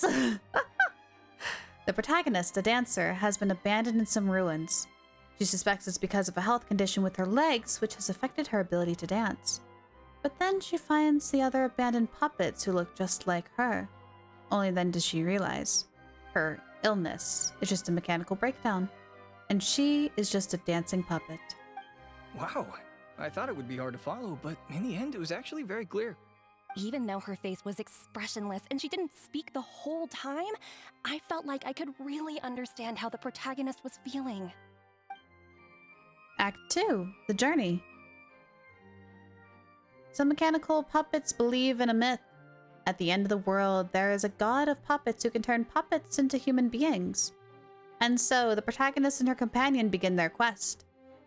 But the myth is a lie, spread by someone with nothing but contempt for puppet kind.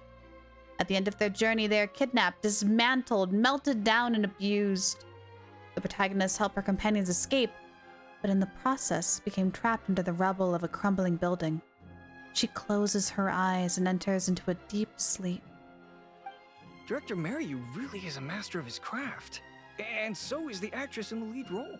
I have a friend who saw the show on the opening day. They thought the critics overstated how good it was, but I gotta say, the protagonist is incredible.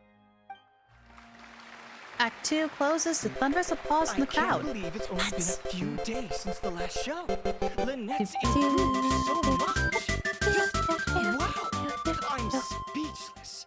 Words simply cannot do justice to the sheer excellence we witnessed from Lynette on stage today.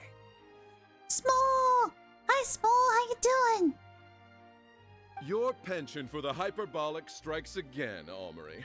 Clearly you weren't at a loss for words when you were writing your article. I saw you hand it to the journalist. Trying to get your critique into the papers the moment the show is over, are you? Dang. Well, you know how it is.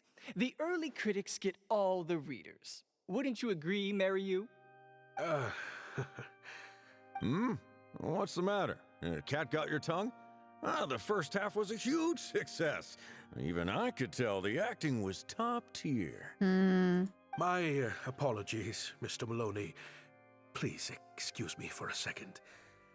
I need to have a little talk with my actors. Oh, very well. Hey, while you're at it, this might be a good time to talk future collaborations with Lynette. Alright, who is actually behind that mask? Come on, tell us. Are you guys sure this is gonna work? What if Director Mariu pushes back? We're already halfway there. We can't back out now. All we need to do is stick to the plan. What is this plan that you're so intent on hiding from me, Oh, he knows. Director Mariu, I thought you were talking to Maloney and the critics. Korantan and Armory have both finished their articles. I went to greet them as a mere formality, but you seem to have availed yourselves of my absence during the first half to defy me. What have you done? Was that really Lynette playing the lead role? Well done, director. You saw right through it. Oh, change? Okay, got this. Got this. Where is it? Where is it?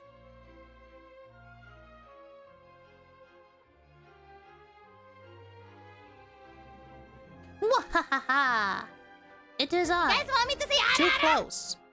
That is also a 15%. That is a orca. I'm too close. Whoa, wrong way. Wrong way. There we go. Ta-da! Mariu hears Lynette's voice behind him. Beside her is the protagonist, but without her costume and mask. I was the one playing the lead role just now. We knew it! I knew it! I knew it! I knew it was her. I knew it. I switched costumes and masks with Jillian so that I could be the protagonist's companion and stay out of the limelight. Lynette, why on earth would you do this? You know my acting is amateur. The only reason I'm being seen as a pro, let alone a pioneer, is because you have critics supporting the show. But right now, there's a whole audience out there. You have no hopes of paying them all off. If they'd seen me in the leading role during the first half, they wouldn't be expecting anything more. But what happens now that they've seen Jillian in the role? If you force me to play the lead in the second half, they'll be wondering, why is the actress suddenly giving such an underwhelming performance right at the climax of the whole story? That was smart. Instead of having her switch at the halfway point, so instead of like having Lynette lead and then switch, having the other girl lead and then switch is actually much smarter because now he's forced to have her continue with the second half of the story. Oh my gosh, we're smart! Is it because she's not good enough an actress to play the role? Were the critics wrong? Or is this director not all he's cracked up to be? These are just some of the questions that will be on everyone's minds during the second half. And those questions will follow them out the doors of the theater after the show ends. Do you think the critics will still have any credibility then? There's only one way for you to save your reputation. And that's to keep Jillian as the lead all the way to the end. Absolutely not. I'd sooner announce that we're having technical difficulties and need to stop the show. He would not. If I keep Jillian as the lead for the second half, what do you think will happen in the curtain call when she takes her mask off? Everyone will see that we've changed actors. What will your fans think? They're only here because of you, and what about all the critics who support you? If we get on the wrong side of them, it'll be the death of the whole show. Would it though? There'd be tickets to refund, fines to pay for breach of contract. The whole troupe's hard work would go down the drain. Don't you see how much this would cost us? You can't just take a job on a whim, then abandon your responsibility the moment you don't feel like doing it anymore. You're playing games with other people's hopes and dreams. Director, marry you, please. You're not being fair to Lynette. Actually, Jillian, he's half right. I did kind of take this on a whim. That is true.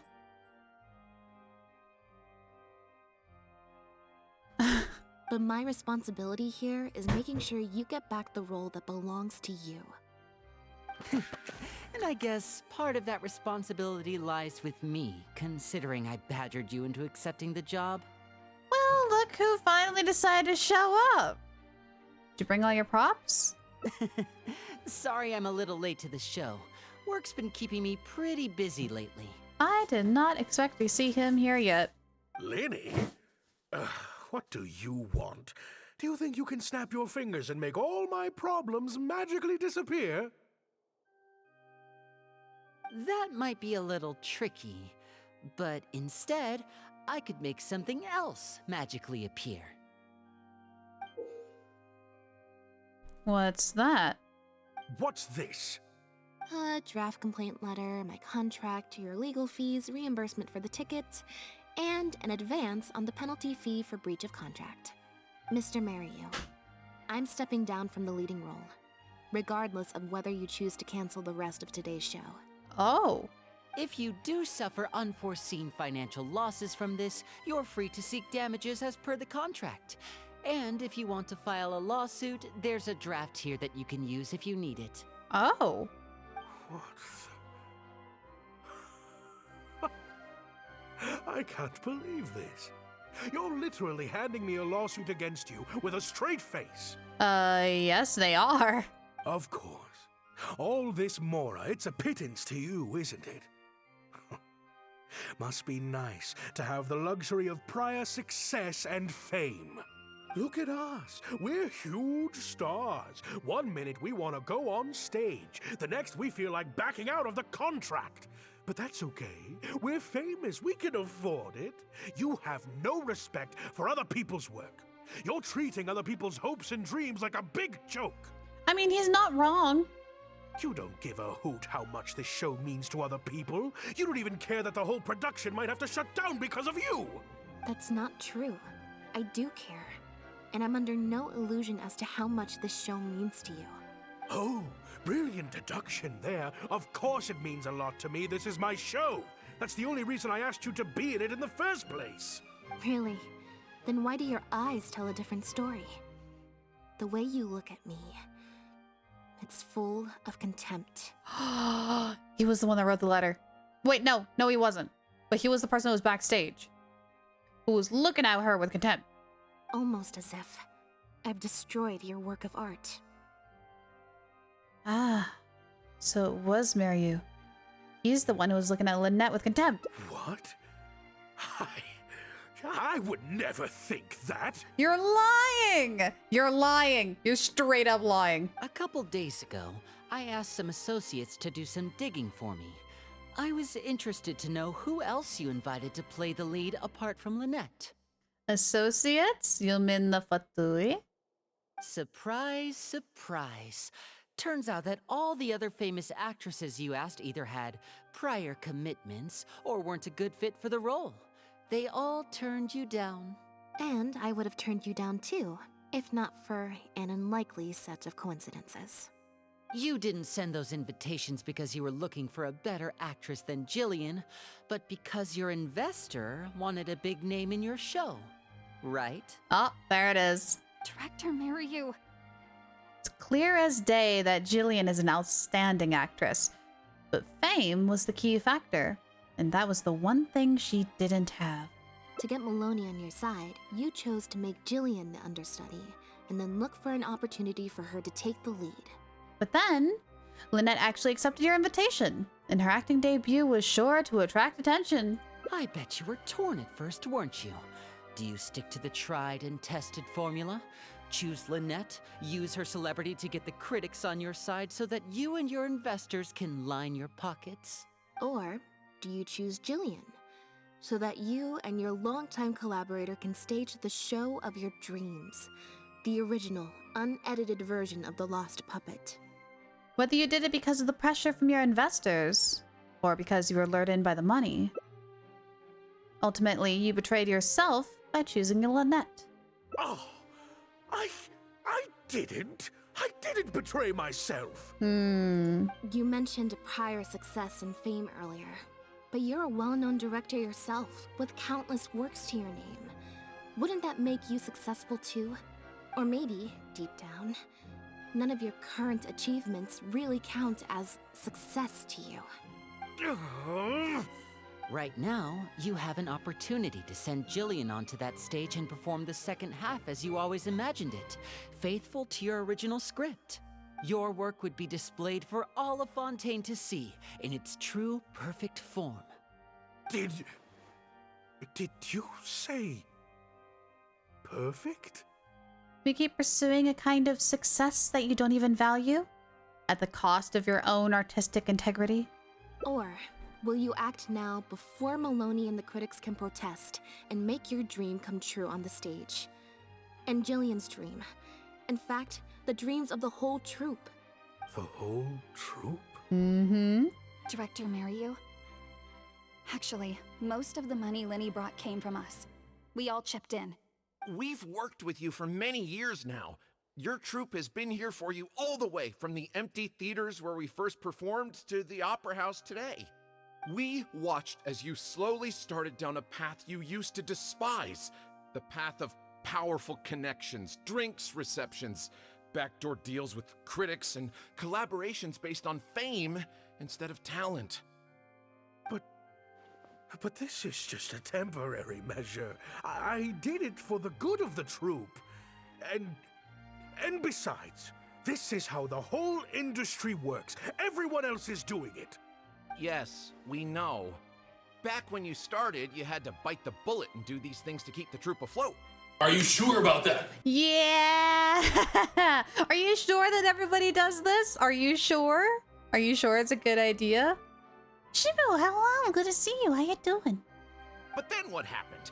you began to embrace these methods more and more, becoming so reliant on them that every show you put out is overhyped by the media, and every script you write is edited to suit some celebrity's needs. Psycho Titan Cloud, the bacon is still shaking. The plot is getting really thick like gravy. It's getting good. Surely you must have noticed what's happening. While we've been performing at bigger and bigger theaters with each show, the applause is getting quieter and quieter each night. And the criticism from people who've seen the show is growing. Maloney's friends are sycophants. They don't care if the audience is disappointed because the show doesn't live up to their glowing reviews. They praise the things they like and skirt around the things they don't. Look, I know everyone's using the same promotional tactics, but does that really make it okay? Well, it's just a stopgap solution. As soon as I've made enough Mora, I'll stop. Things will be different next time. Oh, Traveler! Ah, yes, what a gliding me just there! Are you sure about that? Yeah. I was about to say, when is enough Mora enough? When is enough enough? When will you actually stop? Alright, Kyoto, when we get through this story section, I will pull that up. I will actually pin that so I don't forget.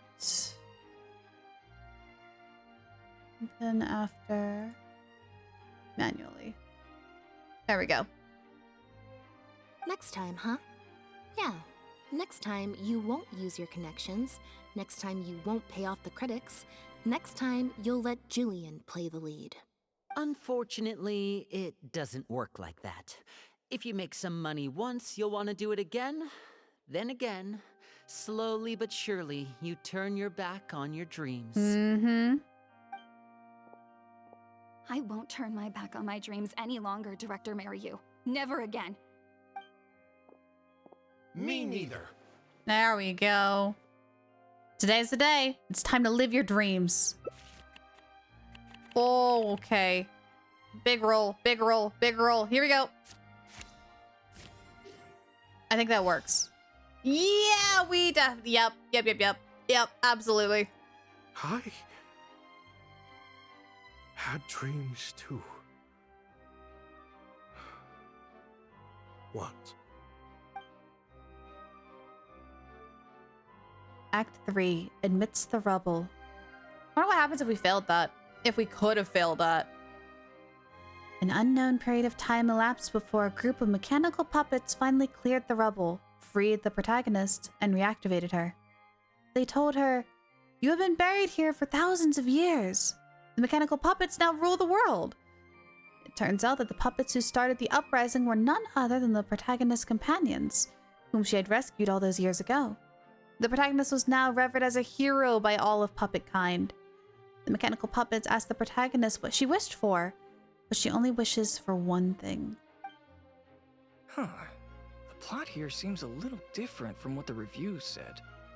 The protagonist wanted to return to the stage, so the puppets replaced all her parts with the latest ones available, built her a grand opera house, and summoned a huge audience. And in the end, she forgot herself amidst the applause and cheers of her fellow puppets. Hey, no spoilers! Huh? Wait, hang on, that's not even what's happening. The set has changed back to the one from the first act. Oh, Archons. Please let this work out. Here we go. No need to be so nervous, Director Maryu. We only told you Lynette would be quitting the show to get you to make a decision. We wanted you to believe that this show would have to end after today, no matter what you decided. But in truth, I believe that if we choose our words carefully, there's no reason we can't get Maloney to come around and keep the show going. Lenny is putting his experience at fooling people to work. You two should definitely keep in touch. You really thought this plan through. But I'm not upset about what you've done. What's worrying me now isn't how Maloney will react or whether the show will get cancelled. It's the audience. I've always thought the original script is better, but will it move them like I've always hoped? When Jillian does her curtain call, will they applaud her? What if people only came to see the show for Lynette? And because of the reviews, what if they don't really care about the show at all? Only one way to find out. It feels like I've been hiding inside my safe little castle for too long. And now I'm scared to go outside the walls and hear what people really think. We're right here with you. We'll watch it to the end. Mm-hmm. Act 4, Amidst the Ruins, original script. The protagonist rejects the other puppets' offer for new parts in a grand stage built in her honor. Her only wish is to see her companions again. She is told that they gave their lives for the revolution. Their bodies lie buried in the ruins where they first met. The protagonist returns to the ruins alone, to which her journey first began. She performs one last dance before the graves of her fallen companions. Her circuitry burnt out, her parts coming loose and fall from her body, but she keeps dancing until her body completely shuts down. It has taken her thousands of years, but at last, she has finally found a reason for dancing. Wow. Okay, this ending is much better. I love how they brought back the set from Act 1 and gave it a whole new meaning. What a fantastic twist. Time for the curtain call. It's the moment of truth. Will the applause continue after I take off the mask? I could always leave my mask on. No one would ever know.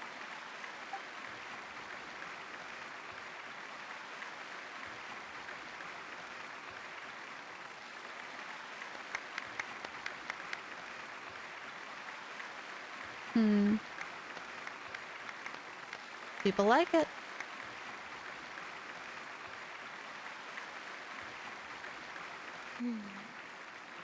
This is what fame looks like, when it's truly deserved.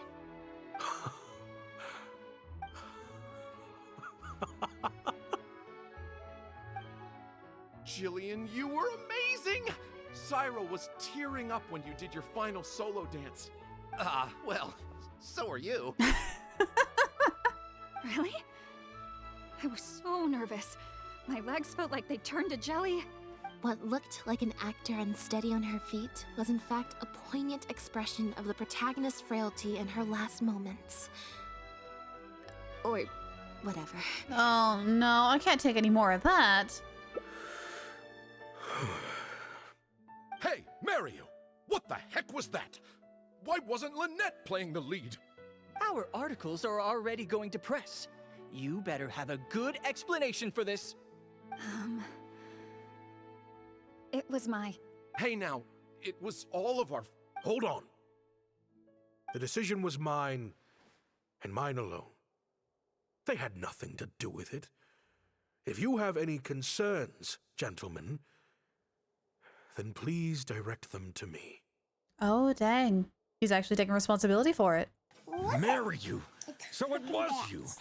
Well then, I trust you'll have no objection to me pulling the plug on this production. Trying to move it. Hang on, I got this. I did it.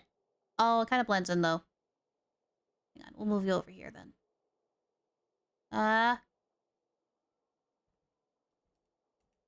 Yeah, got it. Bat, act quiet. Oh, his worst fear is coming true. Time for Act 5.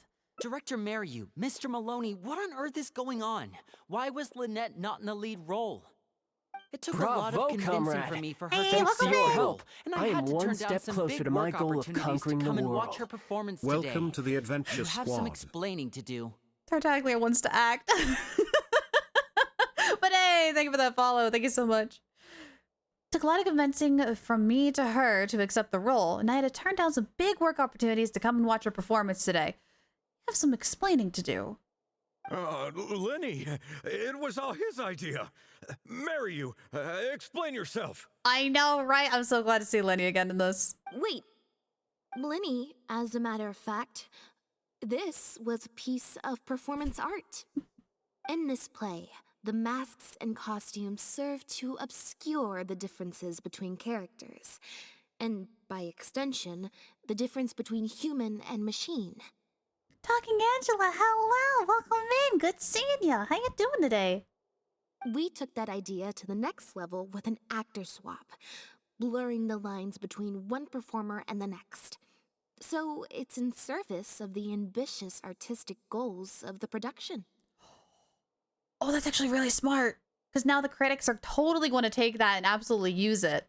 And then it will guarantee a perfect lead role in place. What? Oh, don't tell. Oh, really? Out of all the times you speak fancy, now you don't understand it? It's similar to deceiving the audience in a magic show. We employed this technique as a means of breaking the fourth wall. It allows the audience to more intuitively understand the cognitive dissonance felt by the protagonist as a machine trying to reconcile the notion of her humanity. The audience's experience mirrors the protagonist's own confusion and becomes part of the artistic performance itself. As definitely one artistic way to view this whole play. Hold up. What is this nonsense? You look well, Aw, it's comrade. great. How would you love to join the Fatui? Hey, readers! You brought over friends! You brought over friends! Well, hello! Hello, Angela's friends! How you doing? Welcome in! My name is Lyra. I'm a sea elf that loves going on adventures here on Twitch, and right now we are finishing up, I'm assuming is close to the end, of Lynette's Hangout quest. We're going to go through and check out other avenues that we've missed. But welcome in, everyone. Welcome, welcome. Angela, if you need to go get food or water or some snackies or a nice warm blankie, absolutely feel free to do so. We want to make sure that you're nice and comfy cozy as you guys are hanging out with us here today. Welcome in, everyone. Welcome, welcome. Oh, I see. Well, bravo, Director Mariu. You even had me fooled. That's probably more because you just don't really understand avant-garde art very well, Lenny. Okay, Lynette, I know you're acting. I know you're acting for the sake of the director here, but please be nice to Lenny. Maybe so, maybe so. Well, perhaps it went over my head, but I'm sure our experts here saw the whole thing coming a mile away. Oh, because if they didn't, air quote, see it happening, then it's going to make the critics look like fools. Oh, he's smart. Oh, he's so smart. You must have worked it out by the end of the first half, surely. Mr. Amory, I just heard that you managed to write your review after just the first 2 acts. I'm sure that will help Director Mariu by setting future audiences up for the surprise twist at the end. Yes, you're right. Director Mariu and I are old friends. You should have said something. Then I could have played along even better. Oh my gosh. We got him. We got him. Hook, line, and sinker. We got him. Yes, well, to deceive the audience, you must first deceive your closest companions. I have to give credit to Lynette and her experience in performing magic. That's what inspired me to take my art to the next level. Hmm? You mean your show was partly inspired by Lynette's background in magic? Well, in that case, I'll have to plug it to everyone I know. Unfortunately, I think Mr. Maloney is going to cancel the show. Cancel the show? Mr. Maloney, is this true? He's gonna be like, what? What do you mean? And Lynette's like, well, I wasn't the lead actress, therefore I broke my contract. Therefore, this show has to keep running, right? Right? Oh, this is great. This is too perfect. While I accept that deceiving the audience in the manner you did certainly has artistic merit, this is not a magic show, and we don't want our audience demanding their money back. A very valid criticism, and one that I humbly accept. If that happens, we're prepared to reimburse and apologize to any audience members who weren't satisfied with the experience. But based on the reactions today, I think that what most people want to see is an excellent piece of theater, not celebrity cameos. Plus, it looks like Jillian is better than me at delivering the excellence people want to see. I'm sure audiences will be very happy with the show if she's allowed to stay in the leading role. Some reviews have said that Lynette's gave a performance of the year, but wouldn't you say that Jillian's was the performance of a lifetime? Maloney, I believe there should still be time to tweak my article. From the look on Lynette's face, I think she's being sincere. Oh, one other thing.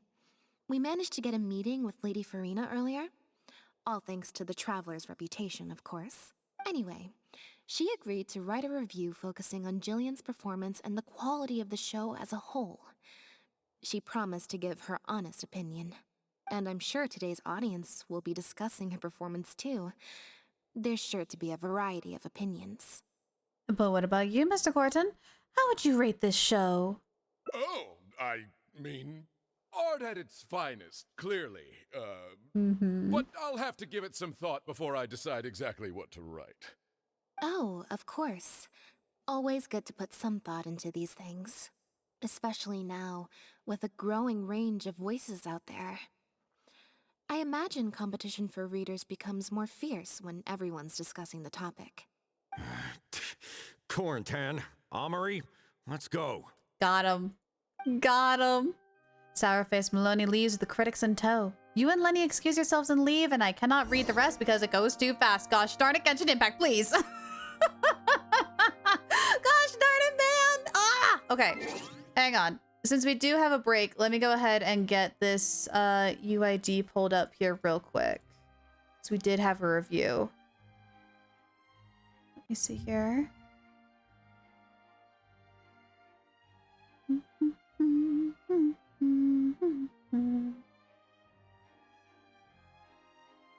Okay. And then who was it? Cookie Tignati D. Luke? Alright. Let me get that pulled up here. There we go. Cookie Shinobu. Let's take a look at this here real quick. Alright. Got level 80 with a level 20 Lion's Roar. It is R3 though. It is R3. You do give a buff, I believe, if it's Pyro or Electro, so good choice there. 3, 2, and 2 on talents. You got a Thundering Fury and Instructor. I'm trying to remember the Instructor set. Hang on one second. That's Character Archive. Wrong archive. Wrong archive. Hang on. It's been a while since I've seen those 3-piece ones. Let me grab the details on that. Equipment. Give me 1 second here. Instructor. Instructor 2-piece is increase in elemental mastery. Okay. Yeah, no, that works. So Electro bonus plus elemental mastery, that absolutely works. You got attack, physical damage, and crit rate. That will do. That will absolutely do for now.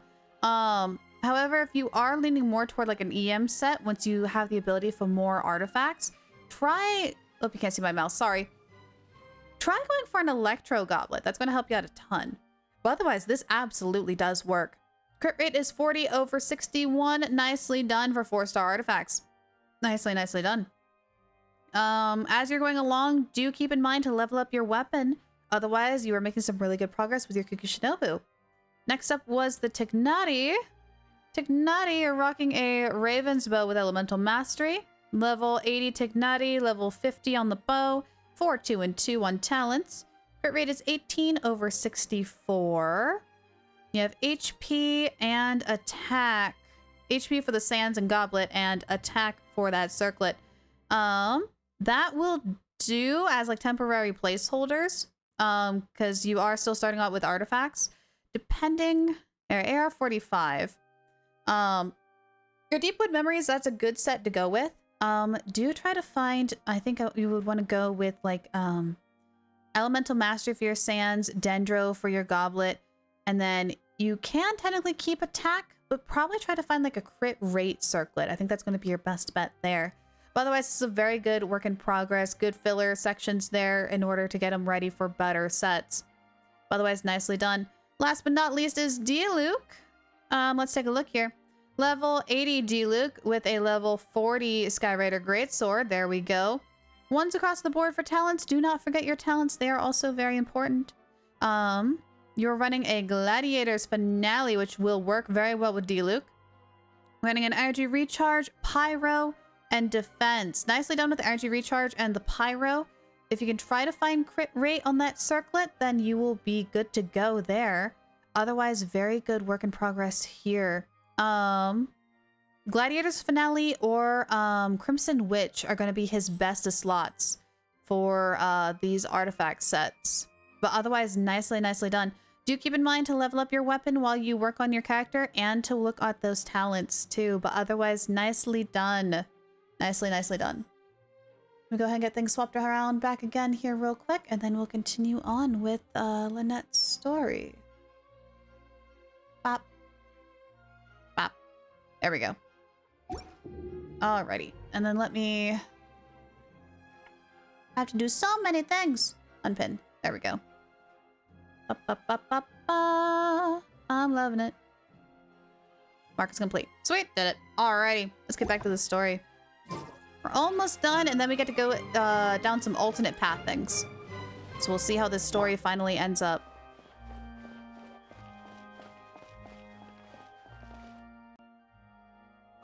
Thank you both so much. Without the two of you, who knows how much further down that cynical path I would have gone. I always told myself that once I'd made enough Mora, I'd get back to doing what I loved. But somewhere along the way, I started to lose sight of what that was. Just like those critics with their dishonest reviews, I became all about the trappings of success, at the expense of the art itself. At least you came to your senses just in time. And you've got an amazing group of talented people behind you. You're right. Yes, I'm a very lucky man. Anyway, enough about my problems. What are we going to do about the threat letter that Lynette received? I've been looking into it a lot over the past couple of days, but it doesn't seem like it was one of our competitors after all. Oh, we forgot to inform him. We figured that out. Whoops. Ah, yes, about that. Lynette, do you have a moment? Oh, wow. Hello there. We were just speaking about you. Wait, you're Jillian's sister, right? I'm sorry. Gina insisted on coming to see Lynette. I couldn't stop her. Lynette, I'm sorry. Yep, there it is. Lynette just shot me a glance. I think she's unsure which mode to use in this situation. Ooh. Ooh. Oh, we have another split. I like Gamba. I like Gamba. I want to try it. I want to try a roll. What is she talking about? Never heard of it.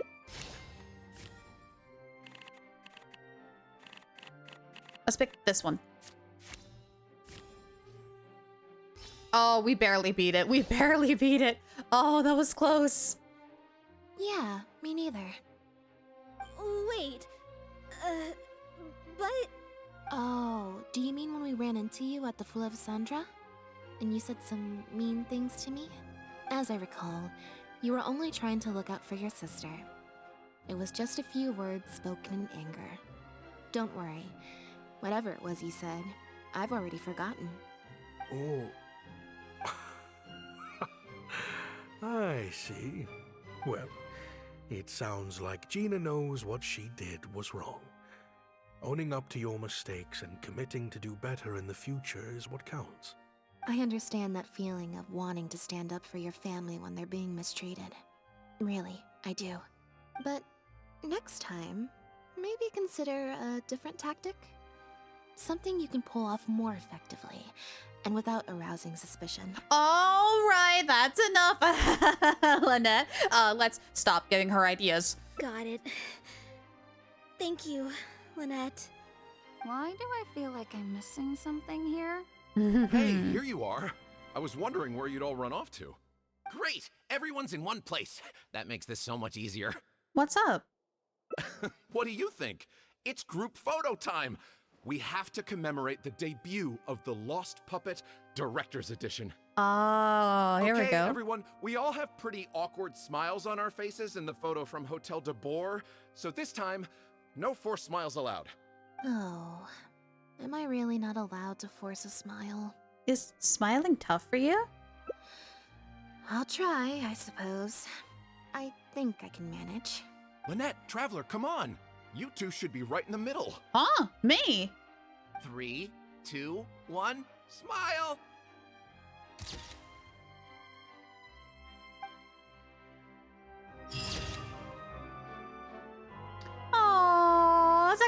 sweet. A roaring success. My line of sight was a little bit off. It's fine as long as your smile is genuine. Oh, that's cool. That's cool. That's cool and cute. All right, so we have a lot of different ways we can go. So there's a split right here where we have the decision of going to the banquet, helping out the cat, or something else. But then it also splits down here at one of the other endings. So let's do this instead of starting a whole new route. So in this one... Oh, it doesn't actually show me the correct line? Uh-oh. Alright. So we just got to do the opposite of what we were doing before. So let's continue from here. Thank you both so much. Without the two of you, who knows how much further Oh, we down don't that play along. cynical Okay, I so always we keep on told us. going. Yep.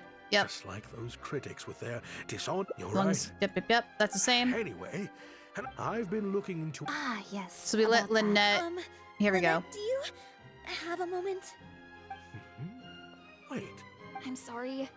Gina insisted on... Lynette, I'm sorry. Here we go.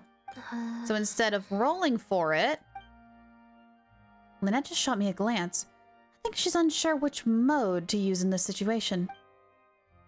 So now we wait and see. Here we go. Hi, Sly! That letter? I was the one who wrote it. What? Gina? So it was you?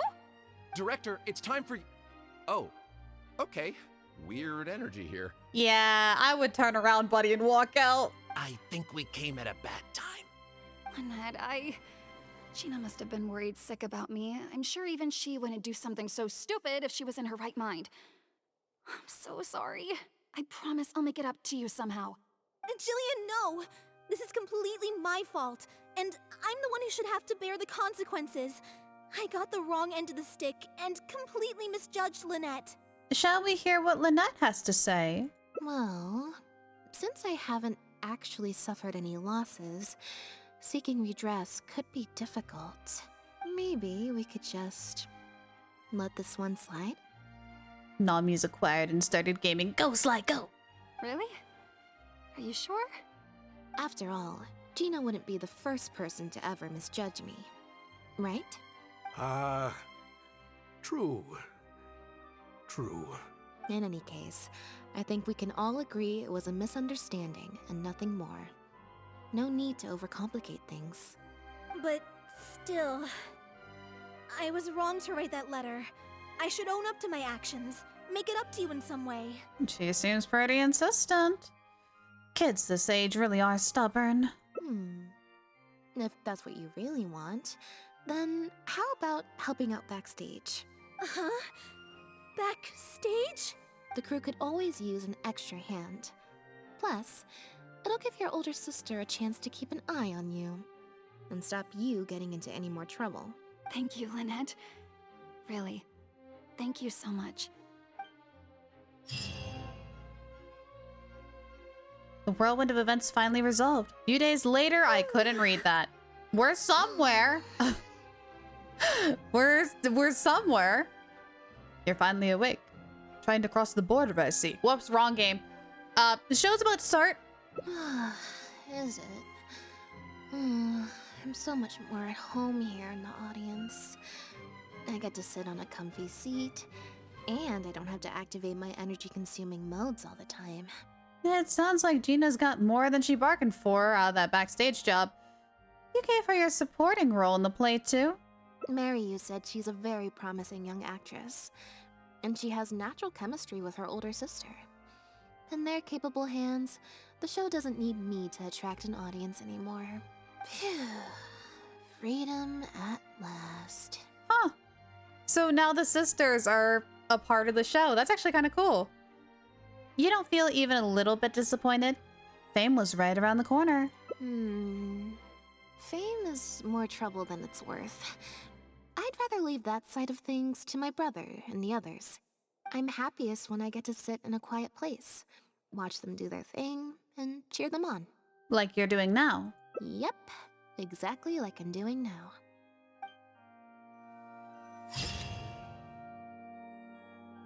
Seat in the audience. Where there is someone performing on stage, there will be others clapping in the audience. I kind of like that ending better. I kind of like that ending better than the show just having to end. I like the fact that they are like both now in the series. Aw. Okay, so instead of going to the banquet, we have to choose a different path. So let's go all the way back here. All the way back to the beginning. So we have to go way out here. Oh my goodness. So maybe we not have fate decide this time and we actually pick a different option. Let's see. Let's see where it will take us. So we need to backtrack to where she was with the cat.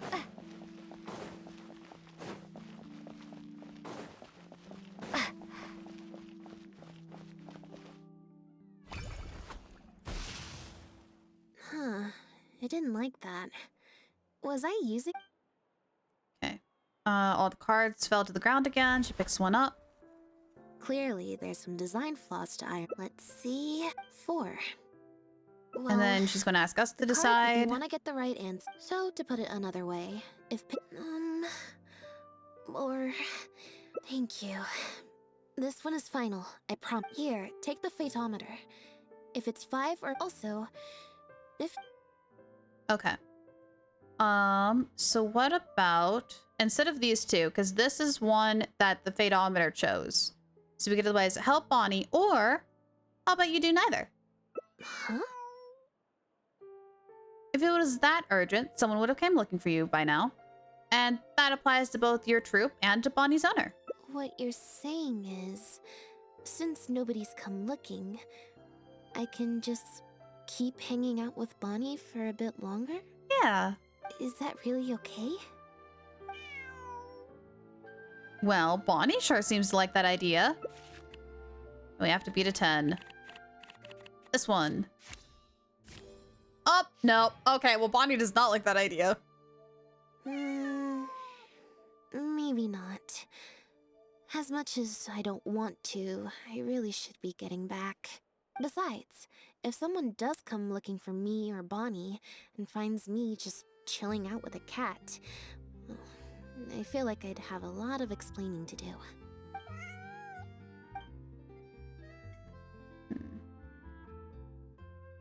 Okay. So that one we kind of failed, so we're going to try that one later. So let's try helping Bonnie instead. So we're looking for Bonnie's owner? So how do you plan to find Bonnie's owner? I think I'll go to the Steambird and see about putting an ad in the paper. You want to come along? I think Bonnie wants you to come with. Sure. If it means I get to hang out with you for a bit longer. Our magic is never giving up. Our magic will never let you down. Our magic will never run around nor desert you. Our magic will never let you cry. It will never say goodbye. Nor will it tell a lie or hurt you. Just some flashes and colorful colors. I don't know where I'm going with that. Hey, Envy, how you doing? What's shaking bacon? Oh my goodness.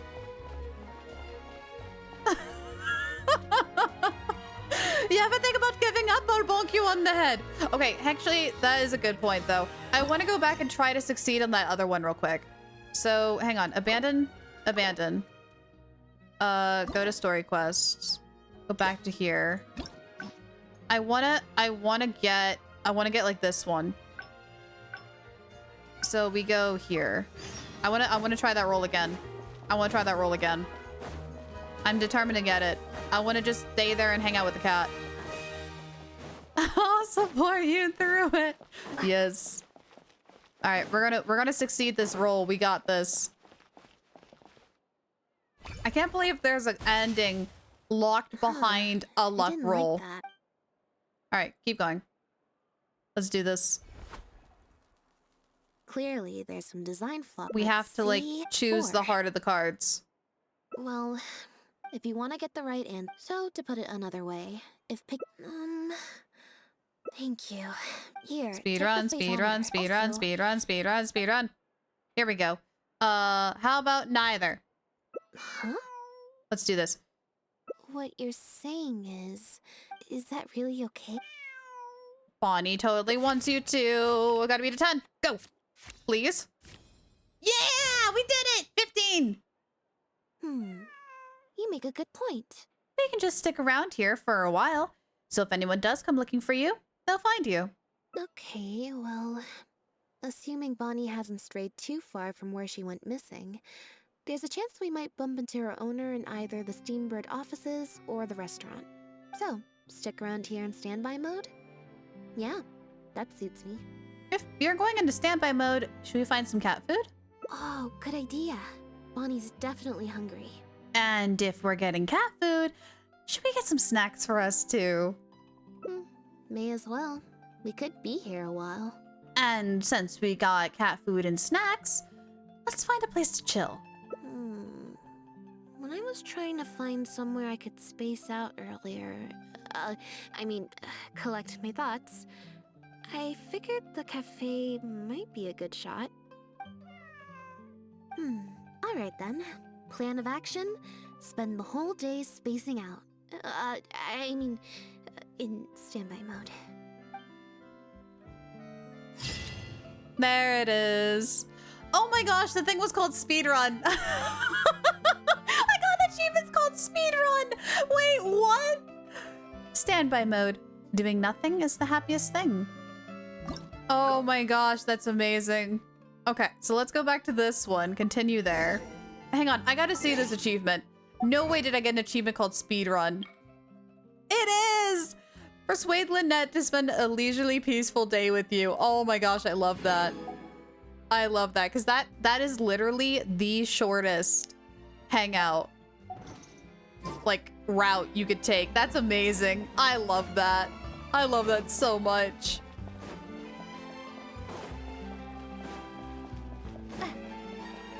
Okay. Hello? Isn't that great? Oh, I love that. Okay, so now let's go back to helping out the cat.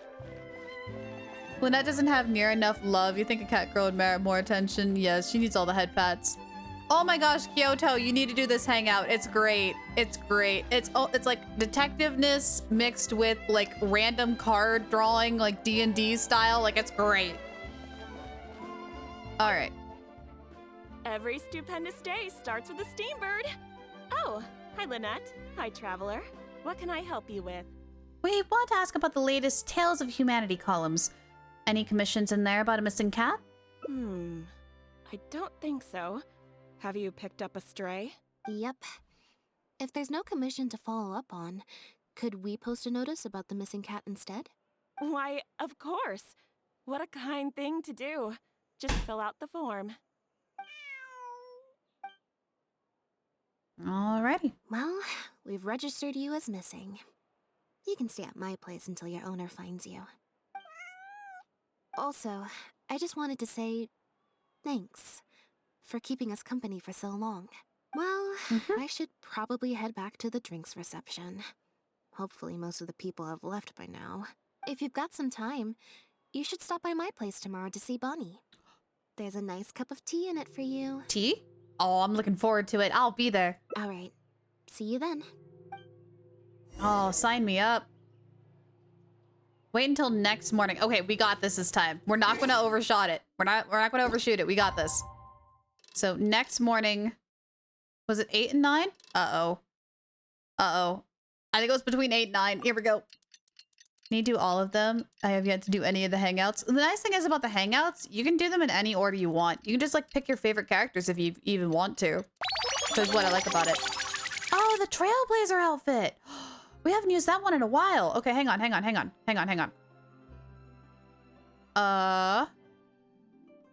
Where is it?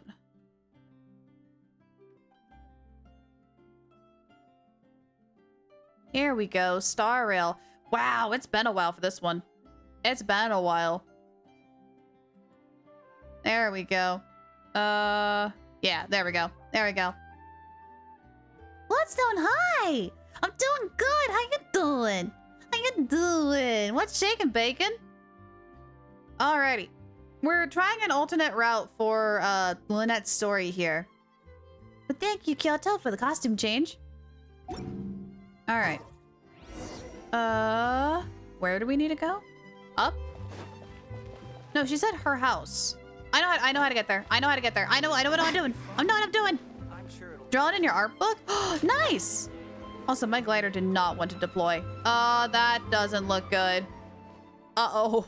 That's not good. I believe this cat belongs to me. Uh-oh. I already told you, this isn't your cat. Just take a breather, you two.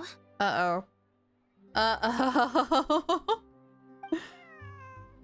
What's going on? Oh, you're here. As you can probably see, you'll have to take a rain check on that tea I promised you. At least for now. What's going on? I guess a second book. Ooh, there you go. I think I have like 3 books that are full of like all of my old sketches and things like that. I really need to draw back on like pen and paper. I'm so used to like sketching on my tablet now. I need to go back. I need to go back to my roots. This is my friend's cat. He's preoccupied with some important business, so I came to retrieve her in his stead. Uh-oh. Okay. Mildly sus, but could be the truth. Her expression seems a bit unnatural. Oh. The way she speaks is loud and authoritative. It's like she's deliberately using her tone of voice to dispel any doubts about her integrity. No. It's far more likely this cat escaped from the Humane Society. How about we let Bonnie decide? Bonnie? That's the name I've given her in the meantime. Oh my gosh, it's even labeled as animal handling. I kid you not, these are all Dungeons and Dragons things. Let's see who Bonnie decides to approach. We have to beat an 8. We did not beat an 8. Oh no.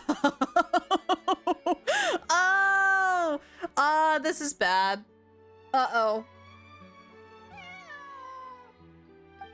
Well, Bonnie instead runs to hide behind Lynette. Oh, this complicates things. I didn't think she'd be so attached to you. Now there's no way of telling who her owner is. I told you before. This is my friend's cat. It's normal for her not to trust me. Listen, I'm the director of the Humane Society, okay? We've got so many strays, dogs, cats, you name it. I'm not even the one feeding them most of the time. You can hardly expect the cat to recognize me. Suspicious both of you. Suspicious both of them. Sun Eater, hi! Looking drippy AF. We've had like 3 costume changes this stream. It's wonderful. It's wonderful. How much is left on the event in Mondstadt? I can't check right now, but I got a letter saying it was a couple of days left. So if you haven't finished it, you probably should. Then how are you so sure she belongs to you? She just looked somewhat familiar, so I came to check, just in case. If she turns out to be one of ours, I'll take her back. Simple as that. Even if that's not the case, the Humane Society could still take her in, if no one else comes to claim her, that is. What's the Humane Society? We're an organization that specializes in rescuing and sheltering stray animals. We've been in business for several decades now. I'm Bernard, the current director. The Humane Society. Huh. The name sounds familiar. I remember hearing good things. You're the one in the Quartier Lyonnais? I would not have pronounced it like that. I would not have pronounced that like that. Yes, that's the one. Anyway, if it's not too much trouble, could I possibly take a closer look at the cat? If it turns out I really am mistaken, I suppose that means the cat belongs to this lady here. She would be the only remaining option after all. Unless if there is a third hidden option. It belongs to my friend. With us here to keep watch, it should be fine. Go on, Bonnie.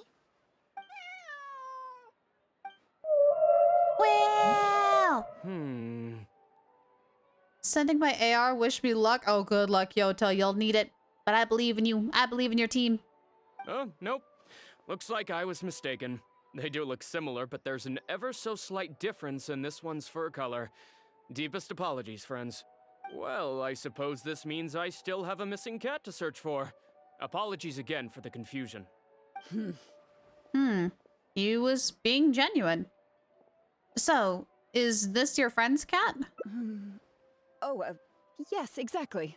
Oh, I did not like her hesitation. I did not like her hesitation. This is so not her friend's cat. No. Wait a second. You lied earlier, didn't you? Ah, Lynette picked it up too. Lied? I'm afraid I don't know what you mean. A liar always has a tell. The look in their eyes, their breathing pattern, the way they hold themselves. The things that can give you away are often more numerous than you would think. What are you talking about? The way I see it, you're conflating baseless conjecture with fact. Normally, when someone is called out, their breathing speeds up as they begin to panic. But your breathing pattern hasn't changed one bit. In fact, it's been strangely calm and measured this entire time. It stands to reason, then, that your agitated behavior earlier was all an act. If you're a bad guy, I'm sure you'll take off running the first chance you get. If you're a good guy, the most likely explanation is that you're a member of the Guards, or some similar organization. Why are you looking after a cat then? And you're basing this off of? Intuition. Nothing more. Intuition. Well, I have to hand it to you, Lynette. She's right? You're right. I'm a member of the Guards. The name's Elodie. I'm currently investigating a cross-border smuggling case. This cat here, Bonnie was her name? Well, her owner is one of the prime suspects of our investigation. Huh? A couple of days ago, our suspect got wind that we were on his tail and fled. That's most likely how he got separated from the cat. Bonnie! I just so happened to stumble upon your notice in the Steambird, so I decided to see if he'd come back for her. But it looks like I overestimated him. Granted, if I were on the run, I don't think I would come back either. The impact of this case has been huge. The Marechaussee Phantom, the Guards, and the Special Patrol have all launched investigations. If there was even the slightest chance that he would show himself, I had to follow up on the lead.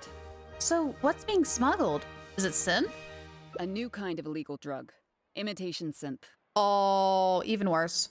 We confiscated all the synth on the market, but addiction isn't something that goes away overnight. Even without substances on the market, people are still looking for a way to get their next fix. And criminals are all too eager to capitalize on that addiction. That was the impetus for imitation synth. Needless to say, a small-scale market opened up very quickly. After the original synth debacle, we put several measures into place to prevent similar incidents from occurring. The perpetrators got smart, though, and shifted their sales overseas before those measures could kick in. That's when the imitation synth smuggling began. We only recently got word of the presence of imitation synth overseas. We managed to track down evidence of some early transactions. What we were able to find out, however, hasn't proven that useful given the amount of time that has passed.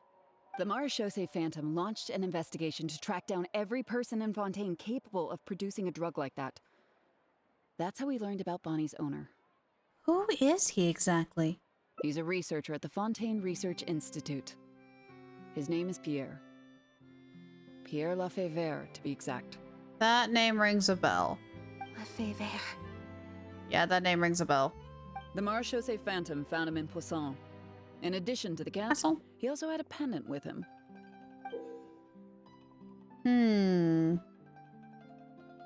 At first, there wasn't much cause for suspicion. A search of his house didn't reveal much to go off of either. The Marechaussee Phantom very nearly left it at that.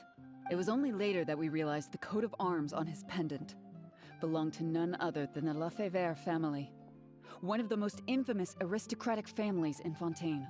Obviously, this discovery prompted a further investigation into Pierre. At that point, however, we discovered that he'd already fled. Now the Guards and the Special Patrol are all searching for him. Could his family be hiding him? That's not possible, actually. The Lafayette family has been gone for a long time. Lynette? Exactly. Many years ago, several important members of the family, including the patriarch, were murdered by an assassin of unknown origin. From that point on, family's power and influence took quite the hit. Ooh. The family is engaged in all manner of crimes. As you can imagine, there's no shortage of people waiting in the wings to take their revenge. And with the family severely weakened, they were able to do just that. Most of the remaining family members succumbed to sickness or hunger. The ones that survived are currently living out their days under a new identity. Pierre is one of those very survivors. He's been hiding away in the Fontaine Research Institute all these years. His true identity unbeknownst to all. Until now, that is. Wait, is it really okay to share all of this information with us?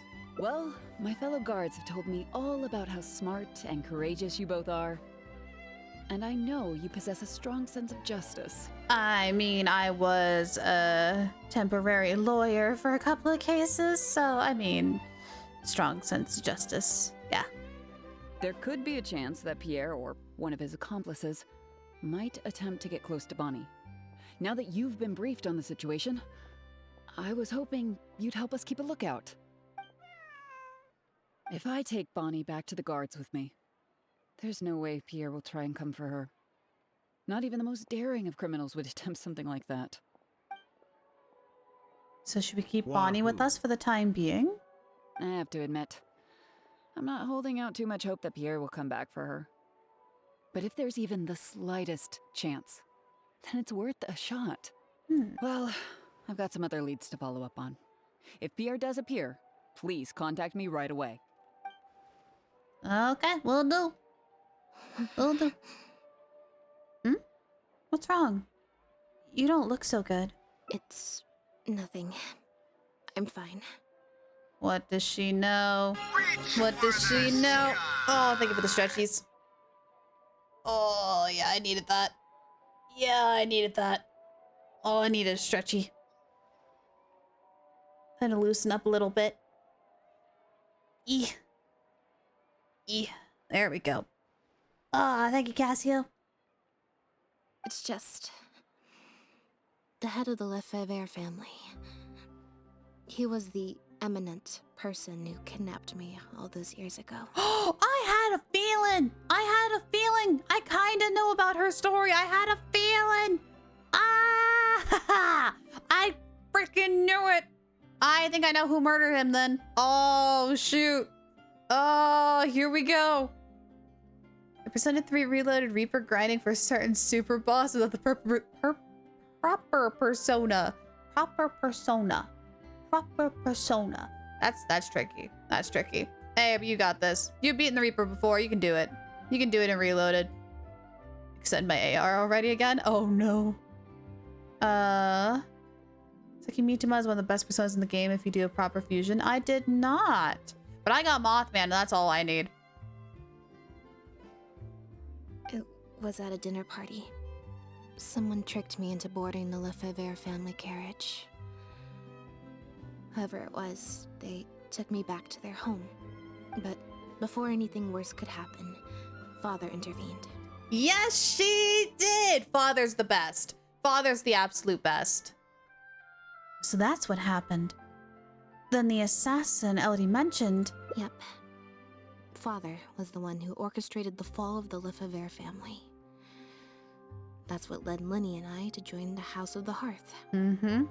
After all these years, I never thought I'd hear the Lefebvre name again. That's why it sounded so familiar. That's why it sounded so familiar to me.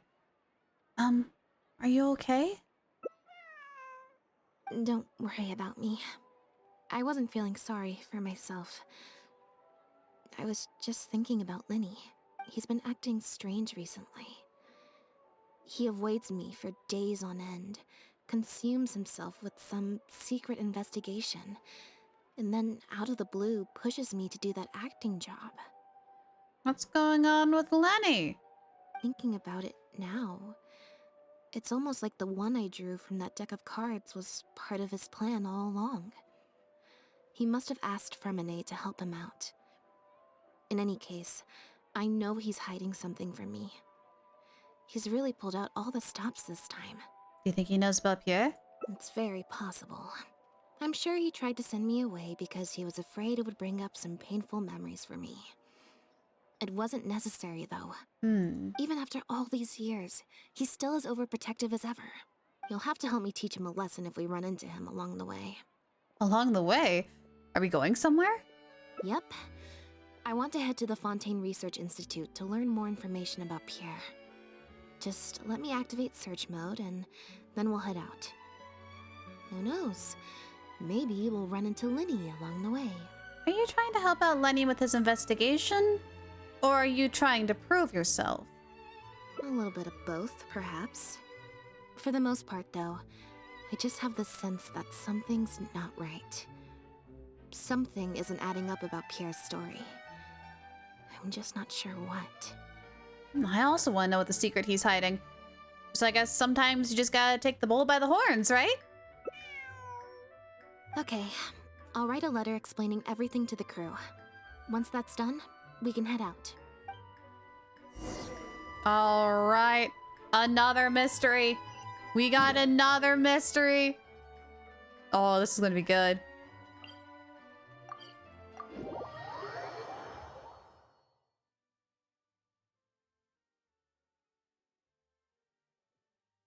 Okay.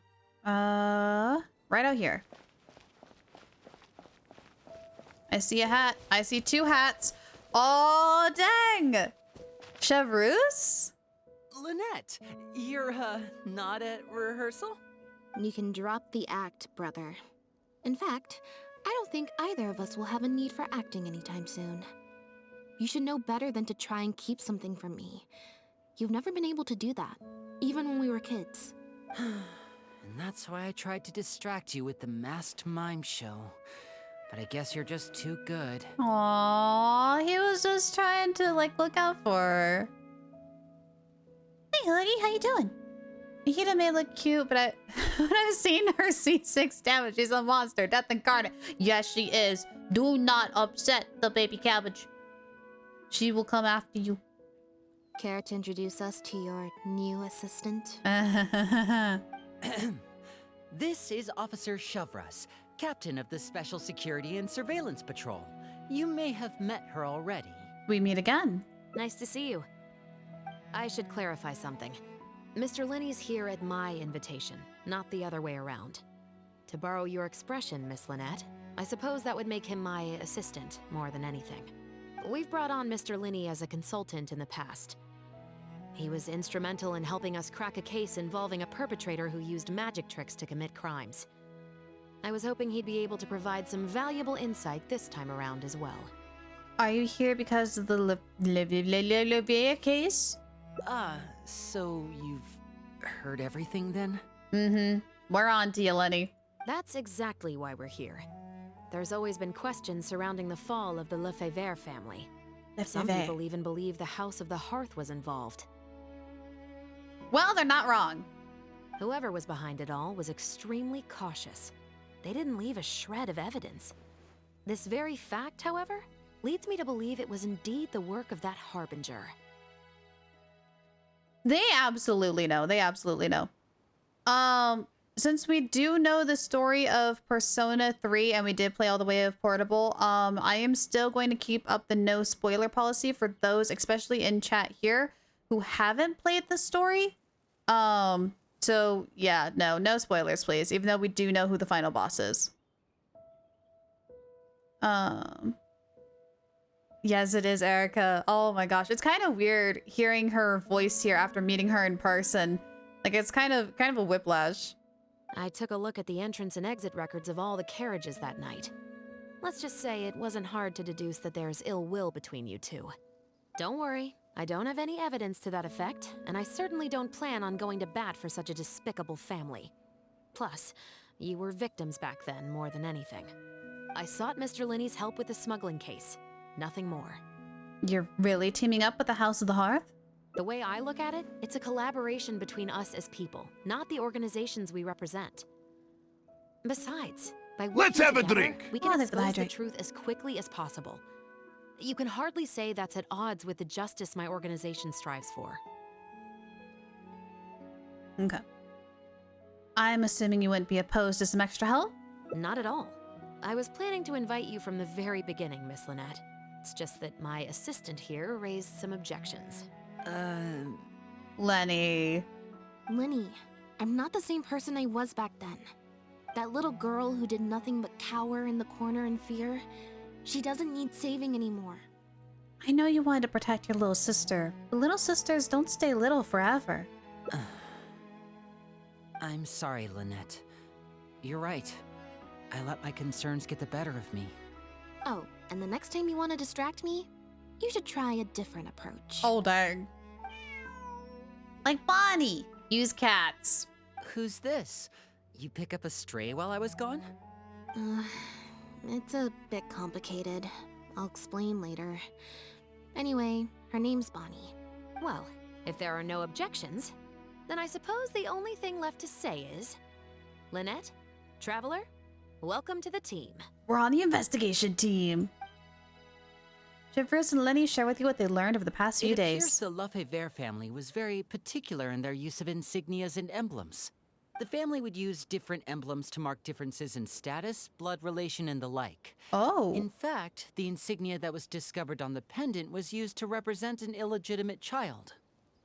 So that would mean Pereira's not originally born child, because I'm not saying that.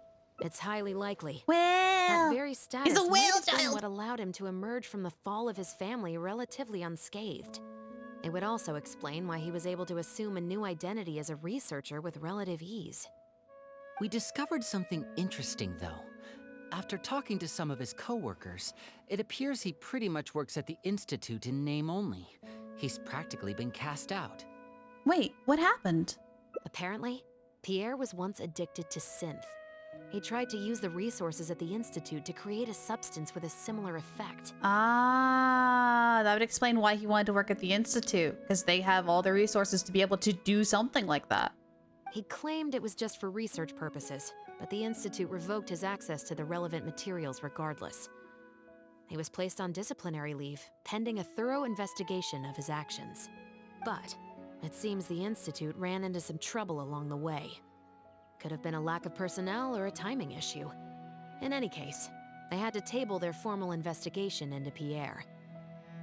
Unfortunately, that also included reporting any relevant information to the higher authorities. Ah. As for his family background, it appears none of his co-workers at the Institute were aware of that information. All they could tell us was that he was quite the recluse. Maybe we'll have to take our investigation elsewhere then. Did you find anything useful at his residence? Other than the pendant, we didn't find anything else of note at his residence in Poisson. Poisson. Based on the samples of imitation synth we've been able to analyze, it appears the substance leaves behind strong traces wherever it's produced or stored. Okay, that's helpful. Those traces might not be obvious to the casual observer, but they're not something our guard poodles would miss. Pierre's home, though, came up completely clean. How? We didn't find any records indicating possible involvement in overseas transactions either. So, the Marechaussee Phantom didn't view him as a major suspect at first. Maybe he had a separate, dedicated area where he made the imitation synth. Well, his neighbors did say he was often gone for long stretches of time. You would think with him out and about so much, people would have spotted him around Poisson, but residents said they barely ever saw him in town. If his reclusive nature was just a matter of keeping a low profile, I guess it would make sense for him to have a secret base to carry out his business. After he disappeared, the guards conducted a thorough search of Poisson, but they didn't come across any suspicious locations. Poisson. Poisson. What is it, Lynette? You know Hotel de Boer, where I first found Bonnie? Mm-hmm. To get there from Poisson, you have to cross a stretch of ocean. It's not somewhere a cat could just wander off on its own. Wait. So did he go from Poisson all the way over to the capital? Is that where he was doing the sin? Ooh. A cat? You mean... Yeah, meet Bonnie. Bonnie is Pierre's cat. Oh, that's right! When the Marechaussee Phantom first tracked him down, I remember there being something about a cat in their report. So this is her? From what we've learned about Pierre's habits, he doesn't seem like the type to venture out without a purpose. So what you're saying, Lynette, is that Bonnie couldn't have gone missing in Poisson. If that's true, then... She must have wandered off only after Pierre brought her to his secret base. Exactly. Bonnie might even know where it is. Wait, you think the cat can lead us there? But she's not trained like one of our guard poodles.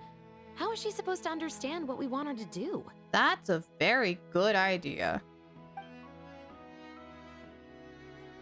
I can give it a go. Meow. Meow meow. Yes? No? Please? Yeah, no, that checks out. The meowing was awful. I probably did the dialect wrong. Yeah? Startled, Bonnie rushes to hide behind Lynette. Guess she's a little skittish around strangers. I'll, leave it to you then. Meow. Meow meow. Meow? Bonnie seems to understand what you want her to do. Near the coast, the beach, and beneath the cliffs. The place we're looking for is most likely north of the Court of Fontaine. How did you get that from one meow? Well, I've certainly never taken a witness statement like this before. Yeah, this is new. Well, if it works out, maybe it's something worth getting used to. Cats and humans are actually pretty alike. When it comes to communication, most of what we want to convey can be accomplished through body language alone. But humans tend to rely too much on speech to ever take advantage of that fact.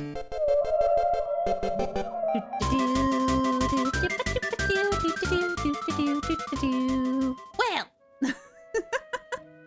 Of course, body language has its limitations. You're not going to be able to get across anything too complicated. The important thing is that we now have a lead. Let's try and find a place that matches the clues. Here comes Bonnie the gave us. pod. All right, so something about beach, cliffside, whales. I think I understand, but maybe I don't. There's also a lot of whales. Their echolocation is messing with my brain. Whales! All the whales.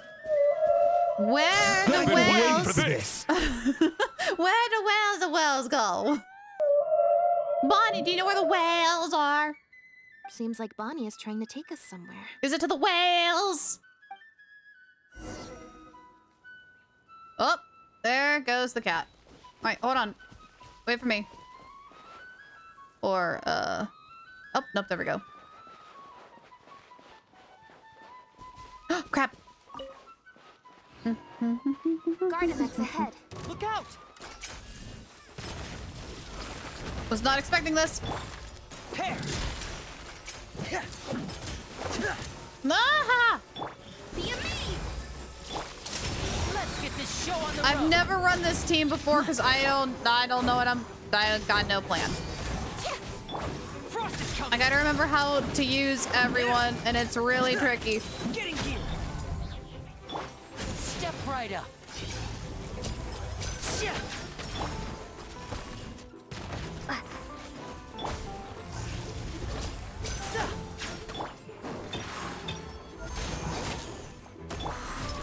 Red reckoning.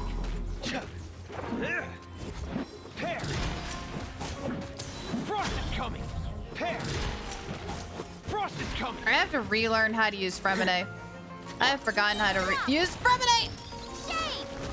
Aha! Oh, wait, is there one behind me?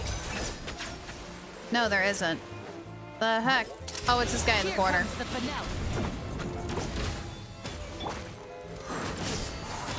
Over here. Woo! Pear. Commencing cleanup. Getting gear. Pear. Getting gear. Pear. There's got to be a better rotation for that. I just need to learn it. Now disappear.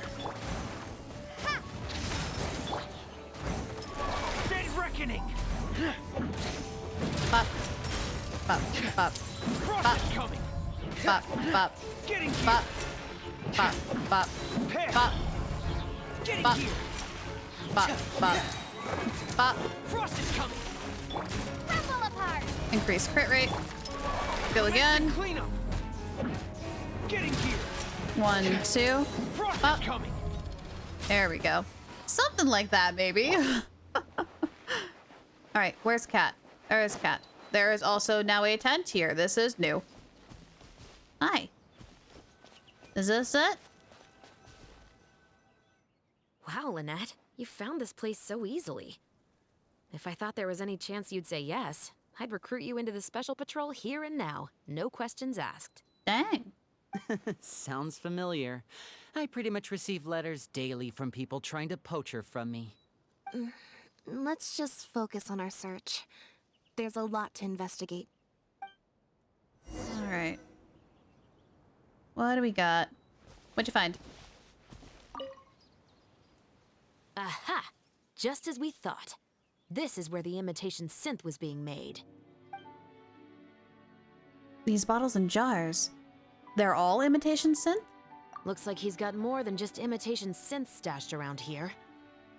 In addition to the raw materials needed to synthesize the substance itself, there's a large quantity of cleaning agents and a few drugs I haven't been able to identify. These cleaning agents are likely used to dispel traces of the substance, like its smell.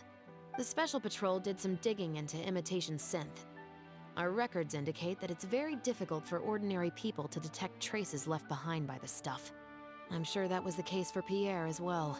It must have taken a considerable amount of time and skill to ensure all those traces get washed away. But what are these other drugs for?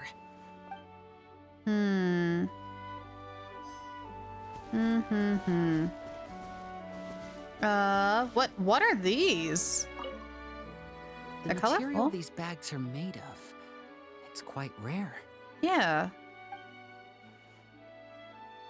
Doesn't it look similar to the material used for your magic pockets? Oh, Traveler! Ah, yes, what a gliding me fast there! Bonjour, you... Bruh. Alright, I will pin that and I will grab that when we have a break in our dialogue here.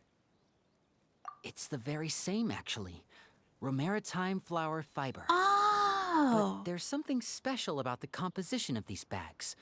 I took a closer look, and it appears they're not only waterproof, but also corrosion and leak resistant. Romaritime flower, that's why the coloration looked familiar. I was like, wait a minute. Even the strings look specially designed to keep the bags closed nice and tight. I came across some bags made of the same material just now, but they were much smaller and thinner. From the look of them, they seemed far less durable as well. So, kind of like one of those small sealed bags. Very similar, actually. Normally, it would be easy for a guard poodle to sniff out the imitation synth, but if it was sealed away in a bag like that, it might be possible to elude detection for some time. Oh, that's actually really smart. But what could these big bags be for then? If the goal is to keep the imitation synth hidden and sealed away, these bags seem a bit too conspicuous. That's true. Because if they're trying to hide it, it would be like a dark color bag or something, not one that's actually colored like a maritime flower. So, what's going on over here? When the Marechaussee Phantom searched Pierre's house, there was no sign of these barrels, right? He must have moved them. But carrying them all the way out here would attract way too much attention. You're right. That doesn't seem like his way of doing things. How did he get them here then? Let's examine the barrels. The barrel shows signs of water damage. Dried up water stains can be seen around the circumference of the barrels. Also, I just realized between Lenny and Lynette, there was a place where I could have totally did your review. I'm sorry, my brain went on a one-track mind. I will do that when we have a break, I promise. There seems to be a pattern to the location of the water stains. For some reason, they appear to be limited on the lower half of the barrels. The lids don't seem very tight, leaving sizable gaps around the edges, but there doesn't appear to be any traces of water inside the barrels. Only the lower halves of the barrels appear to have been submerged in water. Based on the various ingredients we found, this appears to be where Pierre was cooking up his imitation synth. It looks like he used a special cleaning agent to get rid of any residual traces of the substance on his person before he left. That's how he was able to get past the guard poodles. That's why the Marichu's Phantoms didn't find anything suspicious in his home. So then he transferred the imitation synth into small sealed bags and took it somewhere else for the drop-off. No. I don't believe our suspect is the kind of person who'd go around carrying incriminating evidence with him. That would potentially create too many eyewitnesses. The cleaning agent and the sealed bags might get past the guard poodles. But if a member of the public or even a guard on patrol happened to see him during the drop-off, a quick search would reveal everything. That's still a very risky operation. What if the drop-off happened at sea? There'd be no one around to see him. The barrels we found were wet around the base, but the top half was dry. As if they'd been standing upright in the water. Like I saw. If you put a barrel in the water, it will normally float on its side. Unless it's heavily loaded, in which case it'll sink. So he must have used something. Tightly seal big bags full of air, turning them into upright flotation devices. Yes. With flotation rings around the body of the barrels, they'd stay upright in the water. And then he could afford to load them more fully. Like I saw. You think he used floating barrels? I suppose if he acted at night, when there are very few other boats around and visibility is low, it's a valid theory. We can't rule it out. But then, wouldn't the barrels be carried off by the waves or the currents? How would the person doing the pickup know where to look? Barrels that could float away and get lost at sea. Sounds difficult to keep in one place. Kind of like certain pets. Traveler, can you come take a dip in the sea with me? I have a feeling that somewhere down there, we might find some rope. If a rope can be used to keep a pet from running away, then why not a barrel? Ah, gotcha. Alrighty, I haven't forgotten. Let me take a look here. What was it? Chevreuse, Gumming, and Raiden. So let's take a look at Chevreuse. Level 80 with attack of 1,980. Crit rate of 37 over 187. Weapons going Staff of Homa. HP increase and then attack bonus based on max HP. Nice, that will do. Running a Crimson Witch set. Okay, hang on. Beautiful crit rate, crit damage with a 21 and 2 on the flower. Feathers got a 9 and 13. Beautiful.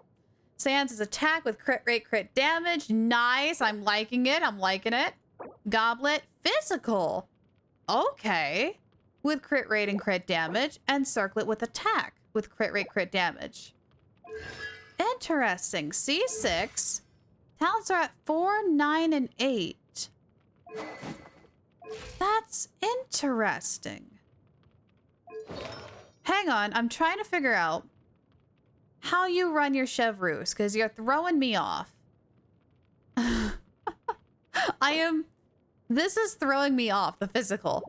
And you're going Crimson, so I would think, oh, Pyro DPS, right? No, because you have a physical goblet. So what are you running this as? 7, 6. So a 4, 6, and 5. You're definitely like focusing on that skill for healing, but you're not going with a healing route. Oh, this is tricky.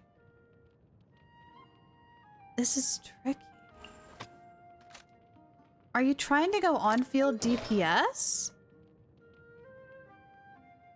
Panda, I need you to explain your Chevreuse. I'm curious. I'm very curious. How do you normally run your Chevreuse? I have questions. And I want to know because I am intrigued. Because those are some very good artifacts. Like, those sub-rolls are fantastic. Let me take a look at your Gaming before my brain breaks. Max HP of 21, attack of 1,003. She will be DPS. Okay, okay. So I was kind of right. So you're kind of trying to do like an on-field DPS, right?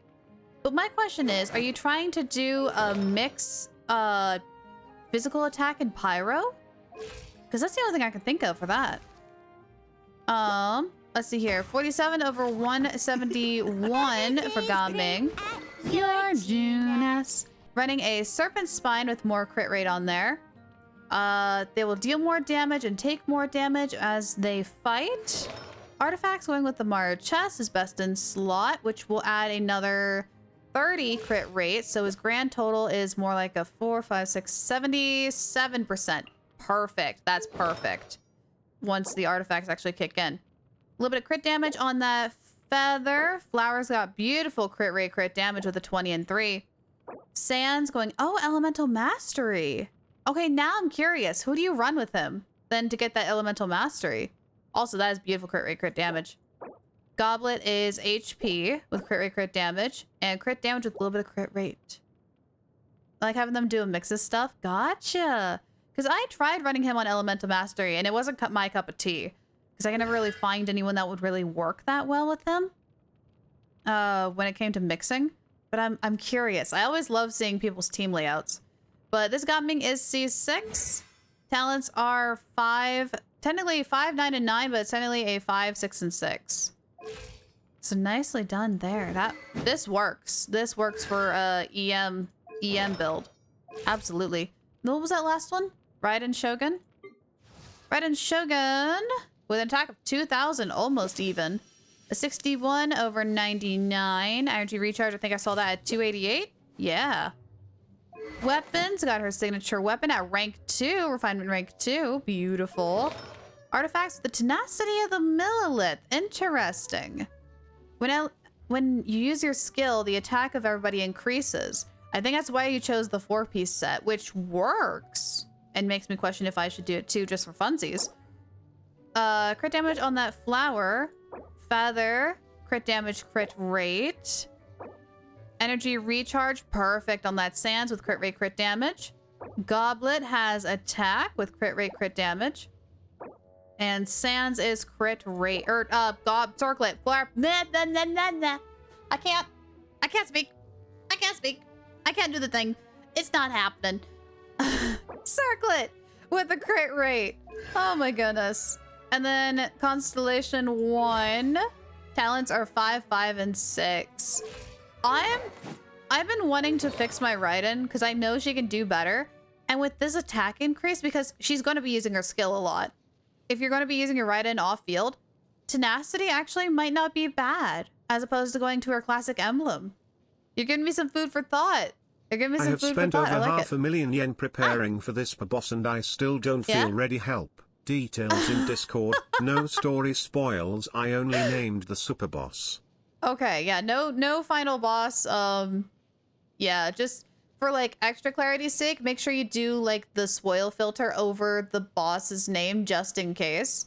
But yeah, that works. But Panda, thank you so much for showing these characters. You're giving me some food for thought, so thank you, thank you, thank you. Let me go ahead and get things fixed around here. Skywolf, hi, how you doing? What's shaking? What's up?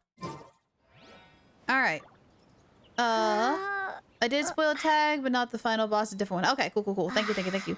Hi, I'm doing good. We're trying to get through Lynette's story. We're doing the second route portion. Also, there are crabs. Hang on, please hold. I need you. Both. Yep. Oh my gosh, there's so many. Oh, there's so many. There's another one. Oh, how many was that? 4 or 5? Hold on. I need to mark that on my map. That's like a lot of crabs and I need those. There we go. We'll take that. Surprise. Okay. But yeah, the plot do thicken. We're doing like a little mystery. Someone is creating an illegal drug in Fontaine and we're trying to track him down, and the only like clue we have is this stray cat, which Lynette has named Bonnie. That's the clues that we got going off of. So yeah. User helps boost Eula damage and Chevy because that's your team. Oh, okay. So where... Oh, and Gaming. Okay, so it's Eula, Gaming, Chevreuse, and Raiden Shogun. Oh! So how do you bounce between Eula and Gaming, I'm curious? Because both of them really want to be on field a lot. I'm really curious about that. That's an interesting team. Nice, doing your daily lyre hunting. Nice. Yeah, I'm making Krabby Patties, exactly. I actually am trying to cook. I'm trying to make the prize catch. I'm trying to make 100 of them. It's not easy. I'm only at 50. It's gonna be a while. All right, so now we're down here. And we have to find a rope or some method to pull those floating barrels across. They switch both in and out. Okay, so they take turns. So while they're on cooldown, they swap. Gumming also acts as a healer as well. How does he heal everyone? I'm so curious on that. This isn't the place. This is the boat? It's probably the boat. The wreckage of a small boat? Is it not the boat? I know Gamin can heal himself, but not the team. This isn't the place. What am I missing? Don't make me encounter those legends. I don't want to fight the legends. I'm not ready to fight the legends, but I'm going to grab that just in case if I have to fight the legends. What am I missing?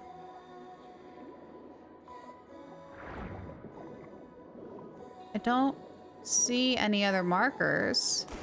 Boy, I did not mean to do that. Get back down there. I don't see any other markers. Is it literally the legends? Do I have to go encounter the legends? I hope not. Random Thing made a new Star Rail account and making a shield team with March 7th DPS. I wanted to do that with Clara and Japard too. I think that would be fun. Bonsai, hello! How you doing? Oh, there it is. I found it. I found it. There it is. Time to go up and report. There is a rope here. There we go. All right, so we have evidence that he's putting the synth, the illegal drugs, into floating barrels and using a rope to pull them down to his... I went the wrong way. Where's the camp? There's the camp. His secret little camp over here. Uh-huh. Uh-huh. We got a plan. Or we discovered his plan? Correction? We discovered his plan. All right. As expected, we found a few pieces of rope and some anchoring stones underwater. If you attach them to a floating barrel, it would look like this. Like so. With this anchoring system, it would be possible to use floating barrels for the drop-off. You would just need to drop them in the water at the agreed-upon location. And the barrels would just float there. Someone would come by in their boat, pick them up. There you go. Transaction done. We also came across the wreckage of a small boat. It must have been left out on the water and capsized due to the force of the wind and waves. Its small size, however, would have made it perfect for staying undetected. Let's talk this through. Based on the evidence we've collected, it seems like Pierre would row a small boat out to the agreed-upon transfer point, drop off the barrels, leave, and then row back and retrieve them after the transfer was complete. Why use such a convoluted drop-off method, though? Wouldn't it be easier for both parties to meet up at the transfer point on their respective vessels and exchange the goods right then and there? It could be that he was trying to avoid meeting up with his associate face-to-face. As one of the sole survivors of the Lefebvre family, maybe he was just used to that sort of elusive lifestyle. Ah. It seems like Pierre deliberately chose the floating barrel method so that the goods could be dropped off and picked up at separate times. That way, the two parties wouldn't have to meet each other. Well, if that's the case, they must not have a very close working relationship. Let's not jump to any conclusions just yet. Assumptions can be detrimental to solving a case. It's possible they were just trying to keep a low profile. Two boats sailing to the same location at once could be too conspicuous. The most important thing is that we can now confirm Pierre wasn't acting alone. The floating barrel drop-off system is proof enough of that. Let's say for now that he was only in charge of producing the imitation synth. That would mean there has to be at least one other person involved in the operation, likely in charge of transporting the goods across the border. That explains why we couldn't find evidence linking him to any overseas operations. Since we've determined that the goods were transported by boat, maybe we can track down some travel logs or something. We can certainly check the various ports for that information. It's possible, however, that Pierre's associate also used a small boat for the transport, and docked along the shore rather than at a large port. If that's the case, it's unlikely there would be any record left behind. Have you looked into the ports already? Absolutely. Before Pierre disappeared, we made sure to investigate all sorts of outward-bound vessels. We also had port authorities keep a lookout for anything suspicious. Unfortunately, we were never able to find out how they managed to get the imitation synth across the border. A small boat and a few barrels isn't going to get you very far. You're right. Whatever vessel was used for the pickup, the person responsible for smuggling the substance out of Fontaine would have had to use a larger vessel for the actual transport. That's the only way they would be able to smuggle on a large enough scale to make a profit. They must have found a way to disguise the imitation synth to clear port inspections. Well, even if we can't find it on any travel logs, we can still search for other clues. Exactly. We can't let any opportunities slip through the cracks. Although, given the amount of ports that could be involved, we should probably split up. I'll run home and ask some of my brothers and sisters to try and dig up some information. Ah, ha ha ha, get the House of the Harp involved. Let's go, Fatouis! I should also head back and update my platoon on our progress. I'll grab some reinforcements while I'm at it. Lynette, Traveler, why don't you head to Lumiduce Harbor and see what you can find out? All right. Come on, Bonnie. You too. Yeah, very important. We gotta take the cat with us. All right. So we have to go all the way over here. Future plans is adding Pele as some sort of support healer. Not done, Bellabog, and this account's still in the planning phase. There you go. There you go. All right. Something's going on over here. What's up? Oh, Lynette, Traveler. And Bonnie, too. What brings you all here? Oh, it's the lady that... Oh, this is the lady who was under disguise when she was trying to pick up Bonnie. Did something happen? We're here to check the travel logs. You update them on the situation. Oh. I see. Thank you for everything you're doing for the people of Fontaine. What are you doing here? I'm in charge of guarding the port. You mentioned you were after some travel logs, right? I can go fetch those for you. Why all of a sudden does she feel suspicious? Looks like I've got another hard day of work ahead of me. Are things usually pretty hectic around here? No, not usually. It's this incident that happened recently. Before that, everything was normal. All we had to do was confiscate anything suspicious and we could call it a day. Pretty simple stuff. But things are much more complicated now. We somehow let suspicious cargo pass through the port undetected. Not even our guard poodles were able to sniff it out. Even worse, we still don't know how the perpetrator was able to conceal the goods so well. By suspicious cargo, do you mean imitation synth? Yep. However, prohibited substances are just one example. We confiscate all sorts of contraband during the course of our inspections. Or at least, we're supposed to. So what happens to the goods you confiscate? Oh, we keep them in a storage locker. If they turn out to be something particularly dubious, we'll turn them over to the Maison Orderly. Who's that? If the goods are only slightly suspicious but could otherwise be harmless, like raw materials that could potentially be used to create contraband, we return them to the ship they were confiscated from, instead of letting them pass through the port. Oh. Sorry for the wait. These are the travel logs for all the recent activity at the port. Oh, hi. Oh, you brought Gerard with you. Actually, he followed me here himself. It's like he smells something on me.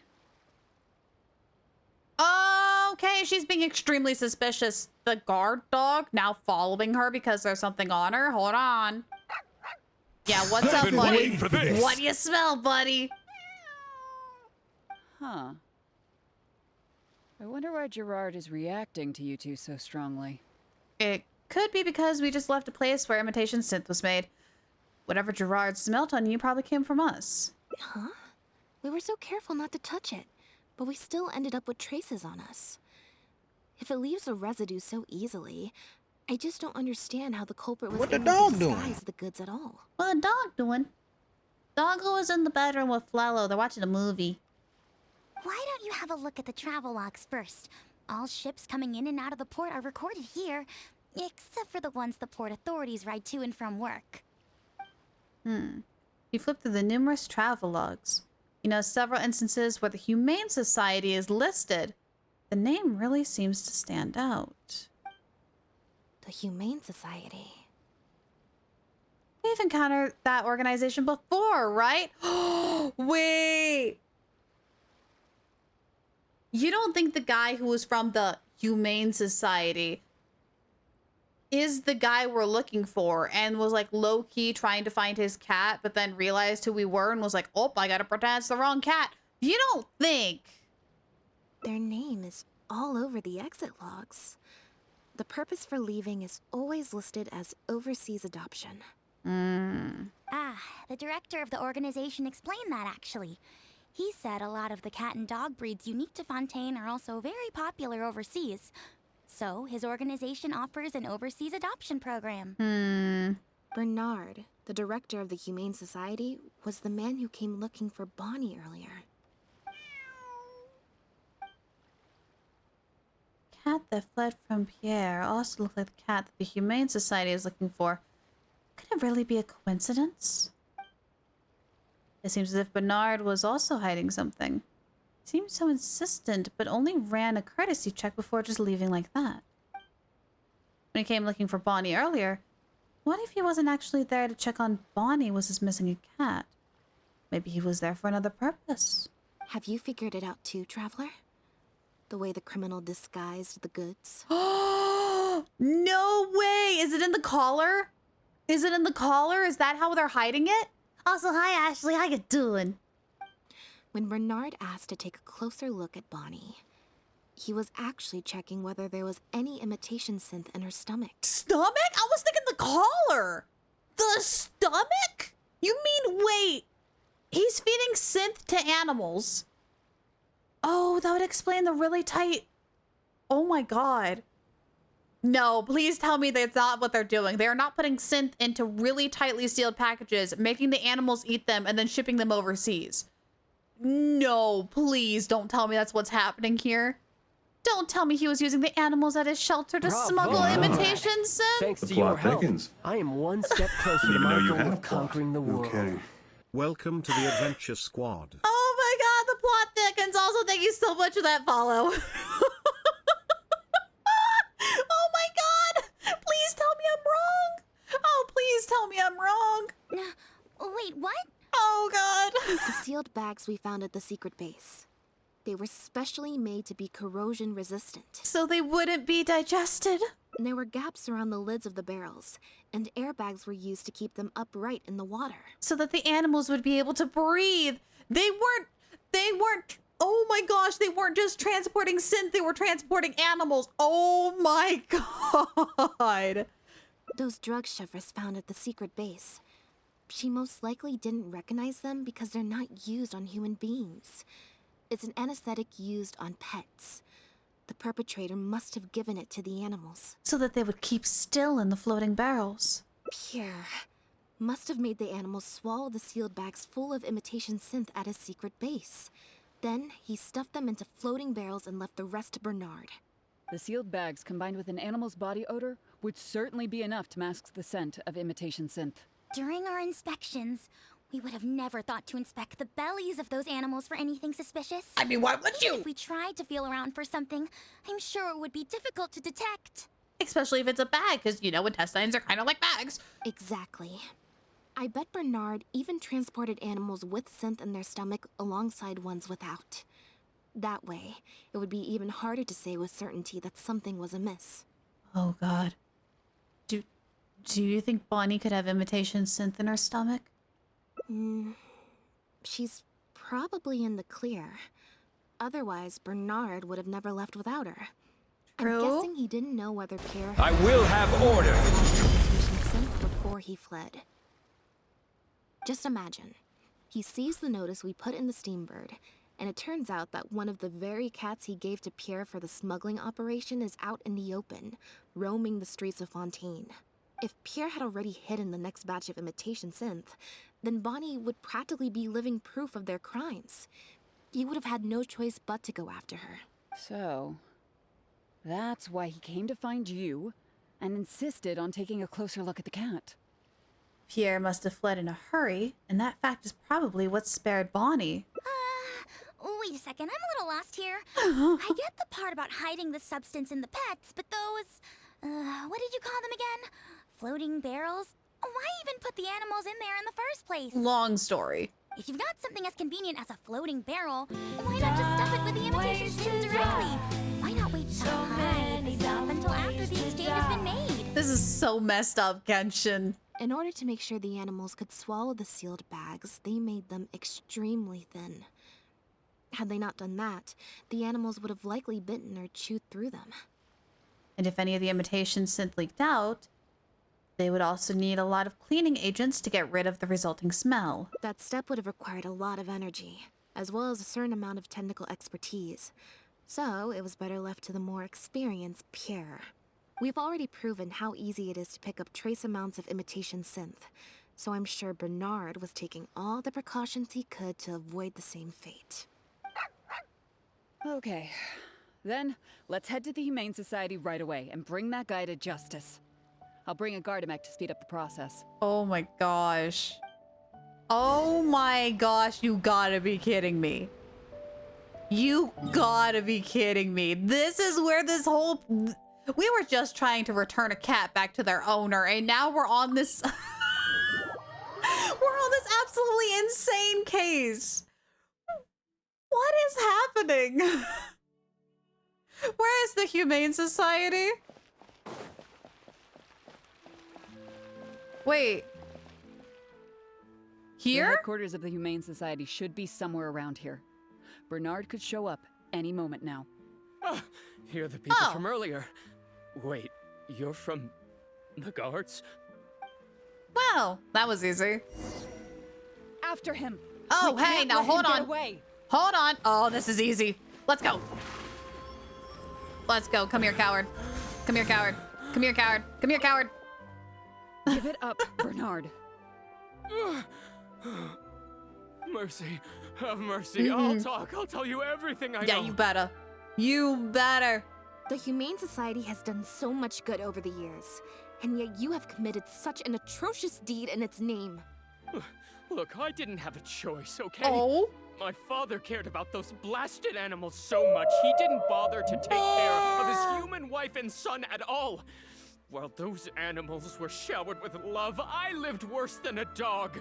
That doesn't mean you can do that to the animals. No one asked.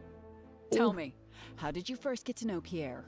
Dang! She is on a mission. Well, after I took over the Humane Society, it gradually became harder and harder to maintain its operations. Until one day, someone suddenly passed me a letter. It said that I could stand to get a large sum of money as long as I helped them to transport some animals abroad. It was only after a few such transports that I finally understood what I was really transporting. But then, Pierre wrote to me, saying that we were already partners in crime and that I better keep cooperating with him if I didn't want to be reported to the guards. Dang. So, low-key blackmailed? His expression seems a bit unnatural. There's a hint of dishonesty in his trembling voice. He's lying. You knew it from the very beginning, didn't you? The reason why you had to go through so many steps just to transport some animals. Yeah, if it was just normal, it would have been easy peasy. But no, there's too many steps. He must have known. I'd suggest that you confess everything right now if you don't want to add anything else to your list of crimes. Yes, officer. I would order wooden barrels and flotation devices according to his instructions, and then load the sleeping animals onto a boat. Once I sailed to the location he provided, I would dump everything together into the sea. And a few days after that, I'd come by again in my boat and pick up the animals sleeping in the barrels. Once I had received enough of them, I'd bring them to the harbor to be adopted abroad. That guy, Pierre, he was running the entire show. He set up all the meeting times and found all the foreign adopters. Oh, and he even supplied all of the goods, too. I just did the transport. He was the one who planned out and executed everything else. Mm-hmm.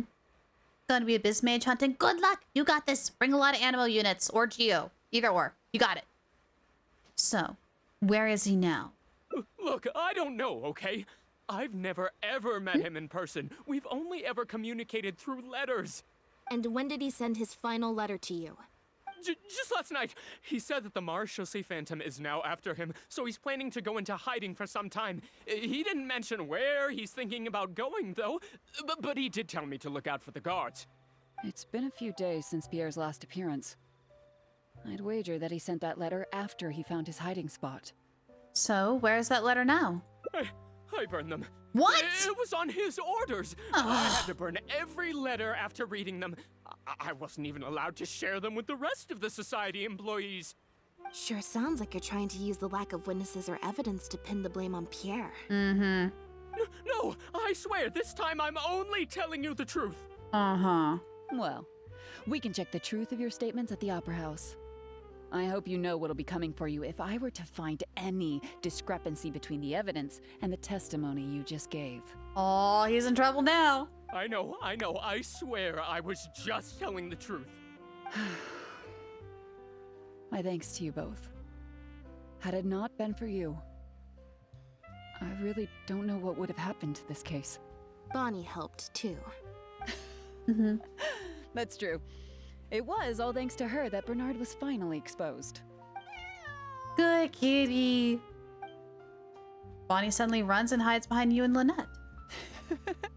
And it looks like she's grown quite fond of you two as well. Then I'll leave you be. Just let me know if you find any other new leads. Lynette's expression seems a bit unnatural. Seems like Lynette still has something on her mind. What's... Whoops. Okay, let's talk with them and then we'll talk to Lynette. Now behave, and follow me to the interrogation room. Ow, that hurt. Ow! They're about to leave. Is it really okay for them to let them go? Oh god, we have to beat a 20. This one? Nope. Let them go. Leave Bernard's interrogation to the guards. First, let's rescue the animals at the Humane Society. Is everything really over? I still feel like the relationship between Pierre and Bernard is not as simple as it appears. Also, I've had this strange sense that something's off the entire time we've been on the case. And it has only gotten worse. Uh-oh. Uh-oh. No good. Uh-oh. I've still got nothing, and I'm nearly out of energy. Uh-oh. Her heart's plummeted so fast. Don't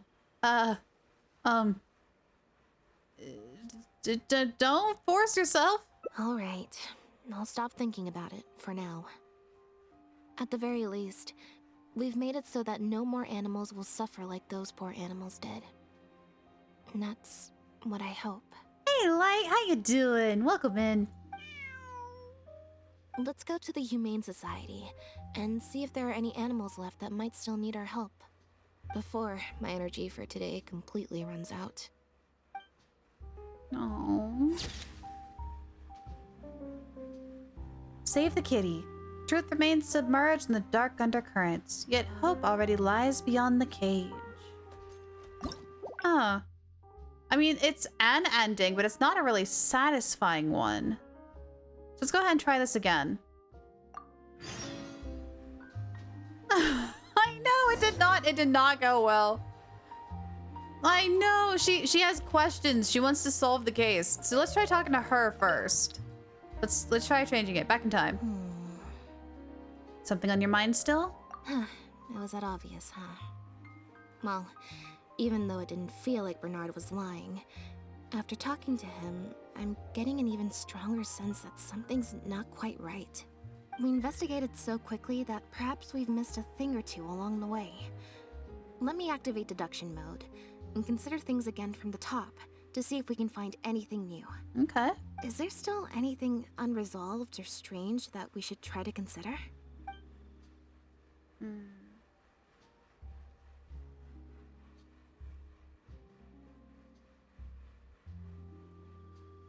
Unexplained part in the operation of this trafficking ring. Well, we've discovered that Bernard is responsible for the trafficking, while Pierre deals with supplying the goods.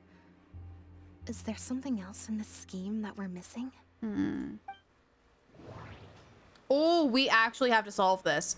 Oh, we actually have to solve this. Okay. This is gonna be tricky. Oh, your Star Rail, though? I'm all caught up except for the new thing that just came out. The 2.1 story. I haven't done that yet. So Ledger. Bernard can be compensated for his work after completing a shipment.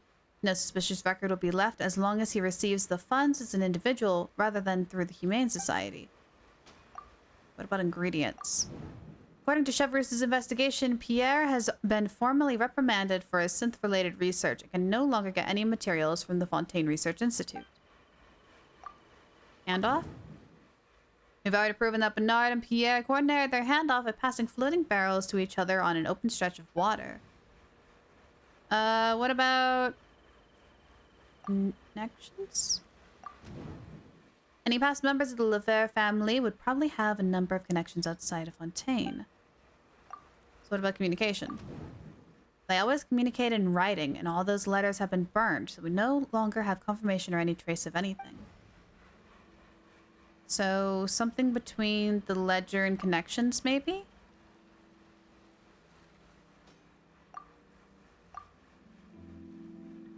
Oh, no, I clicked the wrong thing. I misclicked. No need to rush. Let me do it again. No, I messed up. Let me do it again. No, let me do it again. What about his letter? Bernard claims to have received a letter last night from Pierre. In the letter, Pierre stated that he had gone into hiding. Is there something wrong with the letter? Okay. The letter's delivery method. Regardless of whether it was sent anonymously or secretly delivered himself, it's no longer something we can follow up on.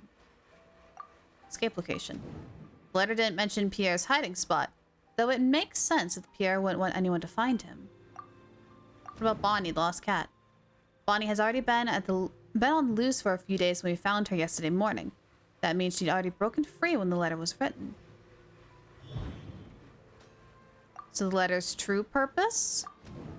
If the point of the letter was to tell Bernard to get on his guard, then why didn't he also warn him about Bonnie? That's gotta be it. If Bonnie had imitation synth in her body, then she was a liability that had to be recovered at all costs. But if she wasn't carrying anything, then it would have made sense to tell Bernard not to worry.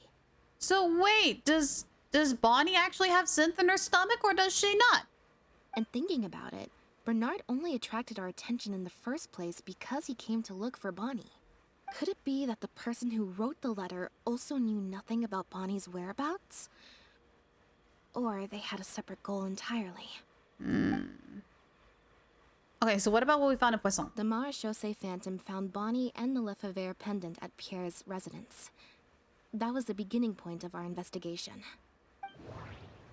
So the pendant... The pattern on the pendant is proof that the owner is the illegitimate child of the Lefebvre family. But this shouldn't be all. What about the end of that family? His infamous and Fontaine and even their innocent sections became target for revenge. But Pierre just carried the pendant with him as if it was an ordinary piece of jewelry. According to Bernard, the trafficked animals were taken directly to Pierre's base rather than Poisson.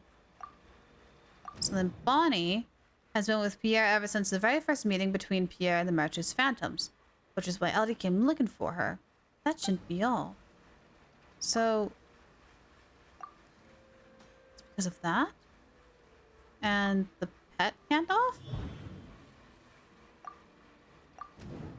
Pierre became the key suspect in the case because of the suspicious cat and the suspicious pendant. So Bonnie is definitely still a part of this case. Why would he leave such an obvious trail for us to follow when he took so much care to not leave any traces of imitation synth in his home?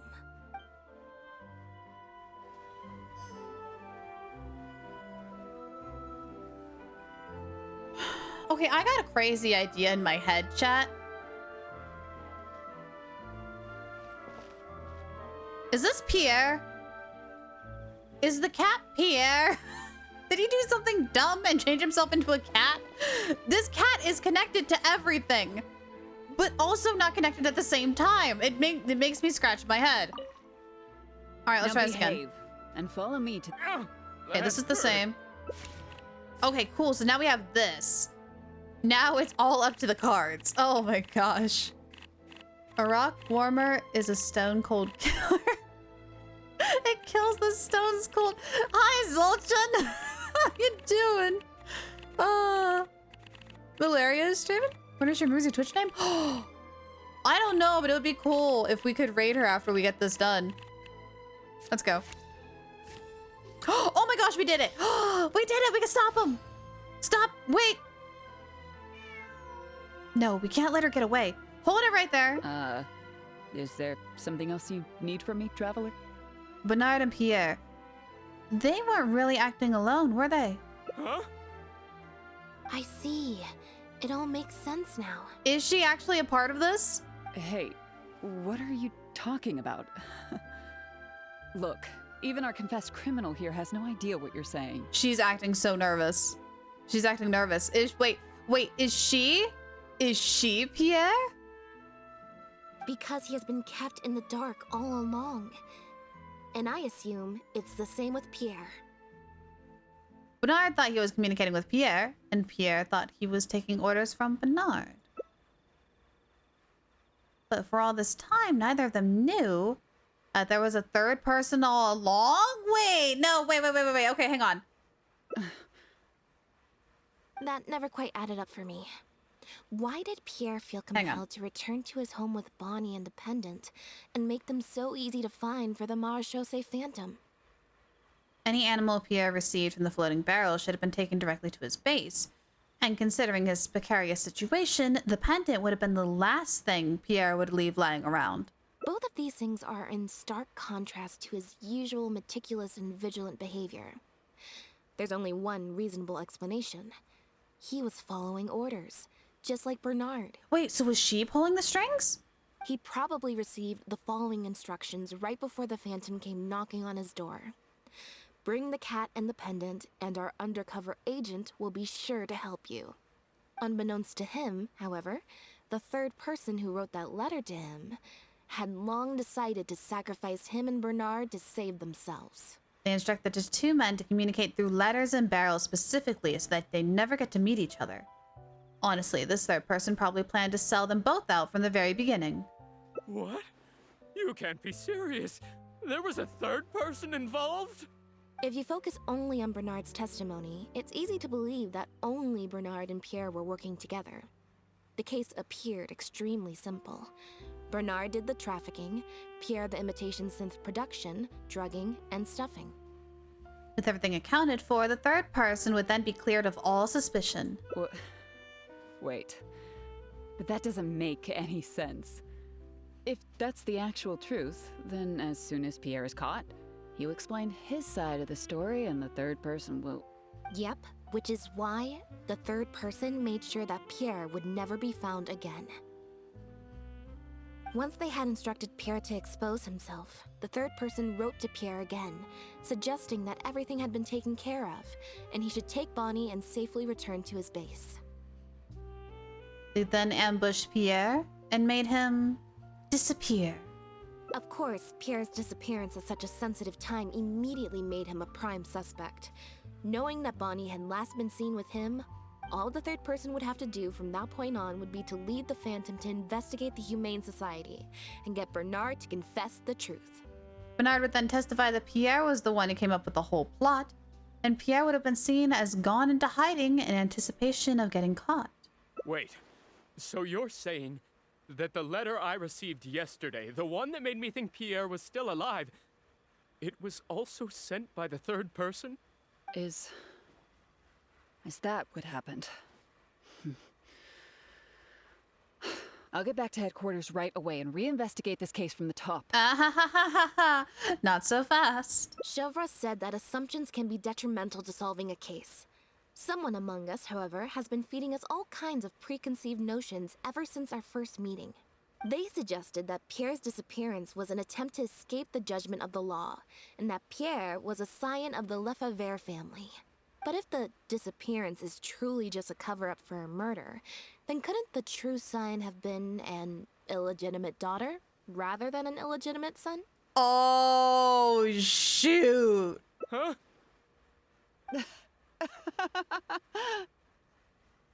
Haven't you taken this joke a bit too far? You're right.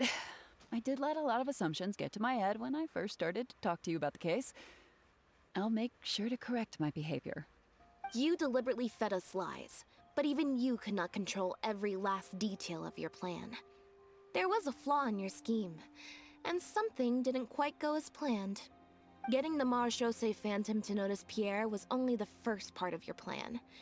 Had they failed to take notice of the Humane Society, they could have cast a wider net. And you couldn't predict what they might possibly find, if given enough time. This, of course, was the main Boo. weakness Guess of your what? plan. It's finally done. The second part is complete. We'll be ready for your perusal once I spell check it. Yes, please. With 168 pages, you'd think I would stop, right? Nah. Wrong. Time to write side stories. Yes! Haha. The wrath of the brain juice. Oh my gosh, you're going to need so much brain juice. Oh, sweetheart, you're going to need so much caffeine. But I'm so excited that part 2 is almost done. Let's go. That's awesome. Good, how about you? We're doing a lot of case cracking. Oh gosh. Yeah, it's very Ace Attorney and Scooby-Doo in here. Oh my gosh. Hunted all the abyss mages in your world? No! Well, Kyoto, I think you can buy some of the stuff in the Genshin shop if you have, like those weird wish drop things. Arya's writing a story. Okay. Back to it. And once a special patrol and Lenny got involved, it became much harder to control the outcome of the investigation. As someone accustomed to acting from behind the scenes, you didn't want to take the risk of personally proposing a raid on the Humane Society. So, you thought about pulling a few more strings, so all the suspicion would point towards Bernard and his society. Hi, Meek! I'm sorry I didn't say hi earlier. Hi! I am the story! It's just fan writing. It's just fan writing. I don't know if Arya's gonna publish it, but that's her thing. That's her thing. A great option, of course, would be also dispose of Bonnie and leave her body at Pierre's base in anticipation of a later discovery. Once the Phantom expanded their search, it would only be a matter of time before they found Pierre's base. If a cat last seen with the suspect turned up dead at the imitation synth base, it wouldn't be long until the Phantom would figure out exactly how she had been mistreated and turn their eyes towards the one organization that has been sending boatloads of animals out of Fontaine. However, something unexpected happened at the base. Bonnie managed to escape in the chaos. It was probably during your ambush of Pierre. You didn't even have the time to check if she had already been stuffed full of imitation synth. Still, you soon found another opportunity. Before long, Bonnie had made her way back into the city, and even popped up on the Steambird. Like Bernard, you desperately wanted to confirm the contents of her stomach, so you hurried to find us. Unlike Bernard, however, you were hoping that Pierre did have the time to make her swallow a load of imitation synth. While investigating the suspect's cat, we unexpectedly discovered that the suspect has been smuggling imitation synth using living animals as intermediaries. That was your plan, in any case. With that, you'd have been able to lead the investigation towards the Humane Society. But Bonnie was very lucky, and you were extremely unlucky. Bonnie had managed to escape before Pierre was able to stuff her full of imitation synth. That part of your plan could no longer be carried out. But as shrewd as you were, you came up with another plan right away. You manipulated the Traveler and I to help you identify Bernard as a key suspect. You knew Lenny was investigating the case with Chevrus, and you also knew of Lynette's previous encounter with the Lefebvre family. You used the Lefebvre name as bait to get us to join your investigation. With 2 extra bodies around, the Special Patrol is sure to soon take note of the strange event of Bernard somehow having a reason to look for Pierre's cat. So, what you're saying is, I went to all that trouble just for the chance that you might put forth the suggestion that would lead you down the wrong path. Of course, you did far more than that. Just now at Lumidus Harbor, were you not the person who highlighted the suspicious activities of the Society? Mm-hmm. By showing us the port's travel logs. You even highlighted the Society's activities during your compilation of the logs, so they'd be immediately visible to anyone examining the records. Mm-hmm. Moreover, the logs contained no records of the Port Authority's activities. In other words, your activities. She just let them on through. And what are you trying to suggest with that? I am insinuating that you had plenty of opportunities to transfer the raw materials for imitation synth from the harbor to a boat, and then sail over to the meeting place full of floating barrels. Once Bernard had placed the animals in the barrels, you opened the lids and also dumped the raw materials. As long as you did it before Pierre came for his pickup, there would be no one the wiser. And that's how neither the trafficker nor the manufacturer knew there was a third person who supplied the raw materials and surreptitiously operated between them. First, you got in touch with both parties and secured the raw materials. Then you instructed Bernard to prepare the floating barrels and the animals. After that, you slipped the raw materials into the barrels next to the animals, and requested Pierre to pick the barrels up and bring them back to his base. Pierre manufactured imitation synth using the raw materials you provided, stuffed the animals, and placed the animals back into the barrels. Having received the green light from you as Pierre, Bernard then retrieved his animals and shipped them out of Fontaine once he had received enough for a full batch. This is the truth behind your smuggling ring. So messed up. I can't believe it. I never put 2 and 2 together. That's so messed up. You've sure got an extremely lively imagination. So what do you think she's going to say next? Ever thought about your career in writing crime novels? Or maybe something along the classic, but do you have any evidence? But do you have any evidence? Ah, there's the line. It appears that it's quite easy to predict what you'll think or say. Then if we apply that to this case, we can also think of a few places to look for incriminating evidence. You know very well that this case will not end until Pierre is found, so you will have him commit suicide out of fear and shame to end the investigation for good. That way, you can also pin the blame for the overseas smuggling activities, the theft of the harbor's confiscated raw materials, and even the Lefebvre name on him. After all, dead men tell no tales. But you still want it to appear as if he had sent that last letter to Bernard, so you have to make sure he cannot be found until after Bernard has confessed to the authorities. To do that, you either will hide his body until you've found an appropriate time to set up a fake suicide scene, or you'll dump it someplace where it'll be hard to determine the exact time of death. Submerged in water, for instance. That's terrifying. Oh, wait a minute! The boat? The boat? Is the dead body in the boat? Is that what she's implying? The location would ideally allow you to keep the body hidden for some time while also letting you keep an eye on it.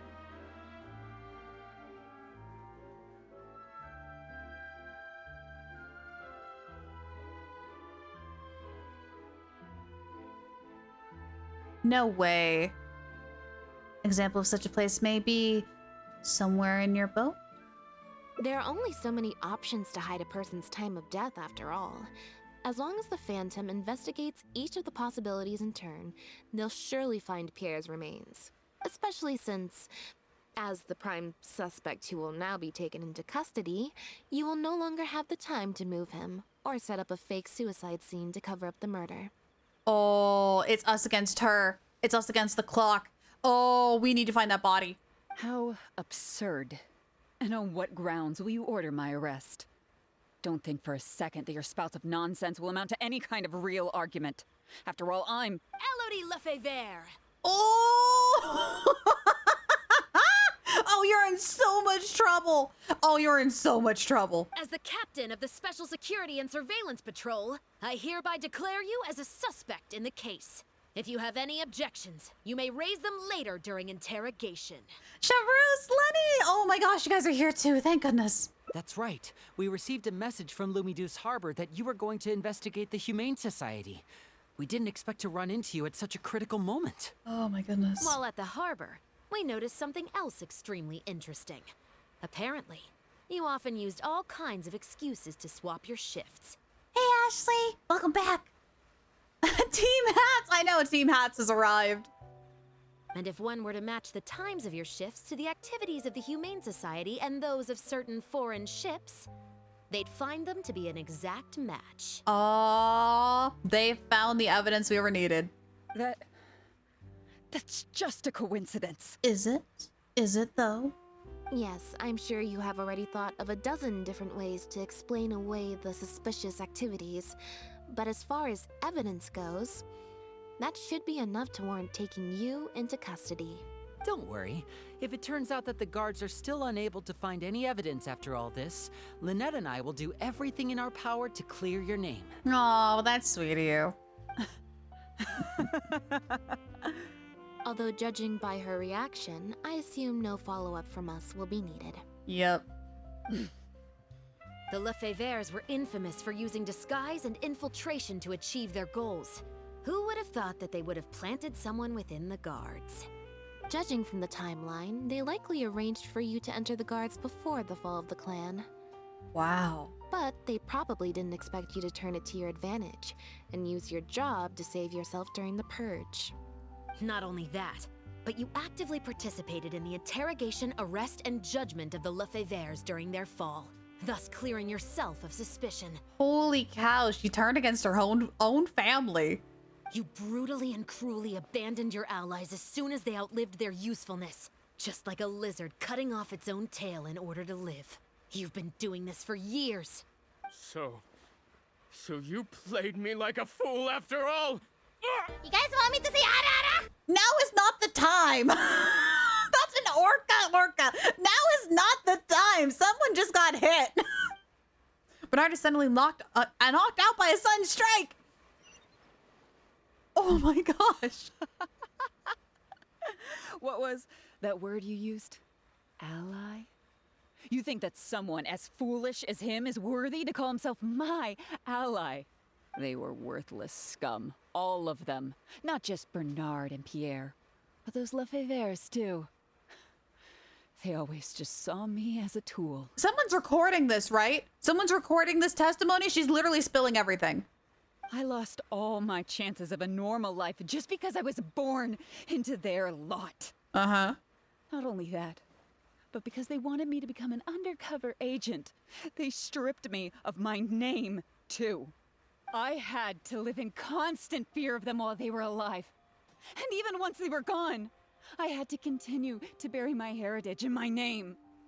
Always worrying that their enemies would come knocking at the door. Do you know anything about what I've been through over all these years? My life as the last Lefebvre? Doesn't matter. I'm sorry, but does it matter? You're pumping drugs into animals and shipping them across seas. I don't care. Her expression seems a bit unnatural. Is she lying? There's a drama in the voice of the suddenly agitated Louis. It seems like her anger may be part of some kind of bluff. I don't, and neither do I care. Thank you, Lynette. No one asked about your past. You can save that speech for the trial at the Opera Epiclese. Are you for real? Aren't you a Lefebvre victim too? Oh, that's right. She used anger as like an act before. This is an act. Elodie, you're the only one still living under the shadow of a name. That's enough. Keep your hands where I can see them and do not resist arrest.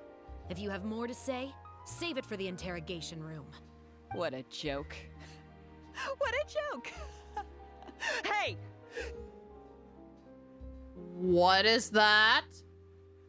Don't come any closer. What is that? It looks very broken. What's that? Device seems a bit odd.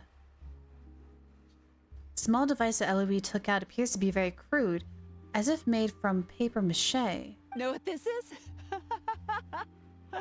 I've secretly planted loads of explosives in the Humane Society. Just one step closer and... It's fake. It's a ruse. Whether they're cats, dogs, or just unlucky human employees, they'll all be blown up into smithereens. It's an act. Surely, you bunch of goody two-shoes won't let that happen, right? Oh, we have a lot of rolls. Oh, we have a lot of rolls. I have a budget. I won't hesitate on pressing it. Pretty much. Okay. Deceive, a sneak attack, help Chevreuse intimidate, try to convince her to surrender. Oh, good lord. I think the whole, hey, look over there, and then a tackle technique is probably the best way to do this. So it's one of these two. Do we go with deception or stealth? Oh, good lord. You know what, actually? You know what? We're gonna let you guys decide. We're gonna let you guys decide. New poll. What do we do? Do we do? So we can otherwise do deception, which is far left. We can do stealth, which is bottom left. We could do persuasion, which is top right.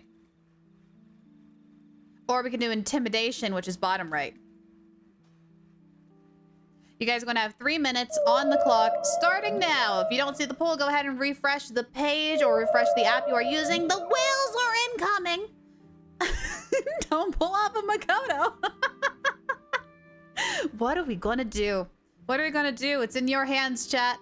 It is in your hands. You guys have about 3 minutes to decide. We want to do deception, stealth, persuasion, intimidation. Deception is assisting Lenny and deceiving Eloise. Stealth, we launch a sneak attack on Eloise while she's distracted. Persuasion, try to convince Eloise to surrender. Or intimidation, help Chevreuse to intimidate Eloise. What will we do?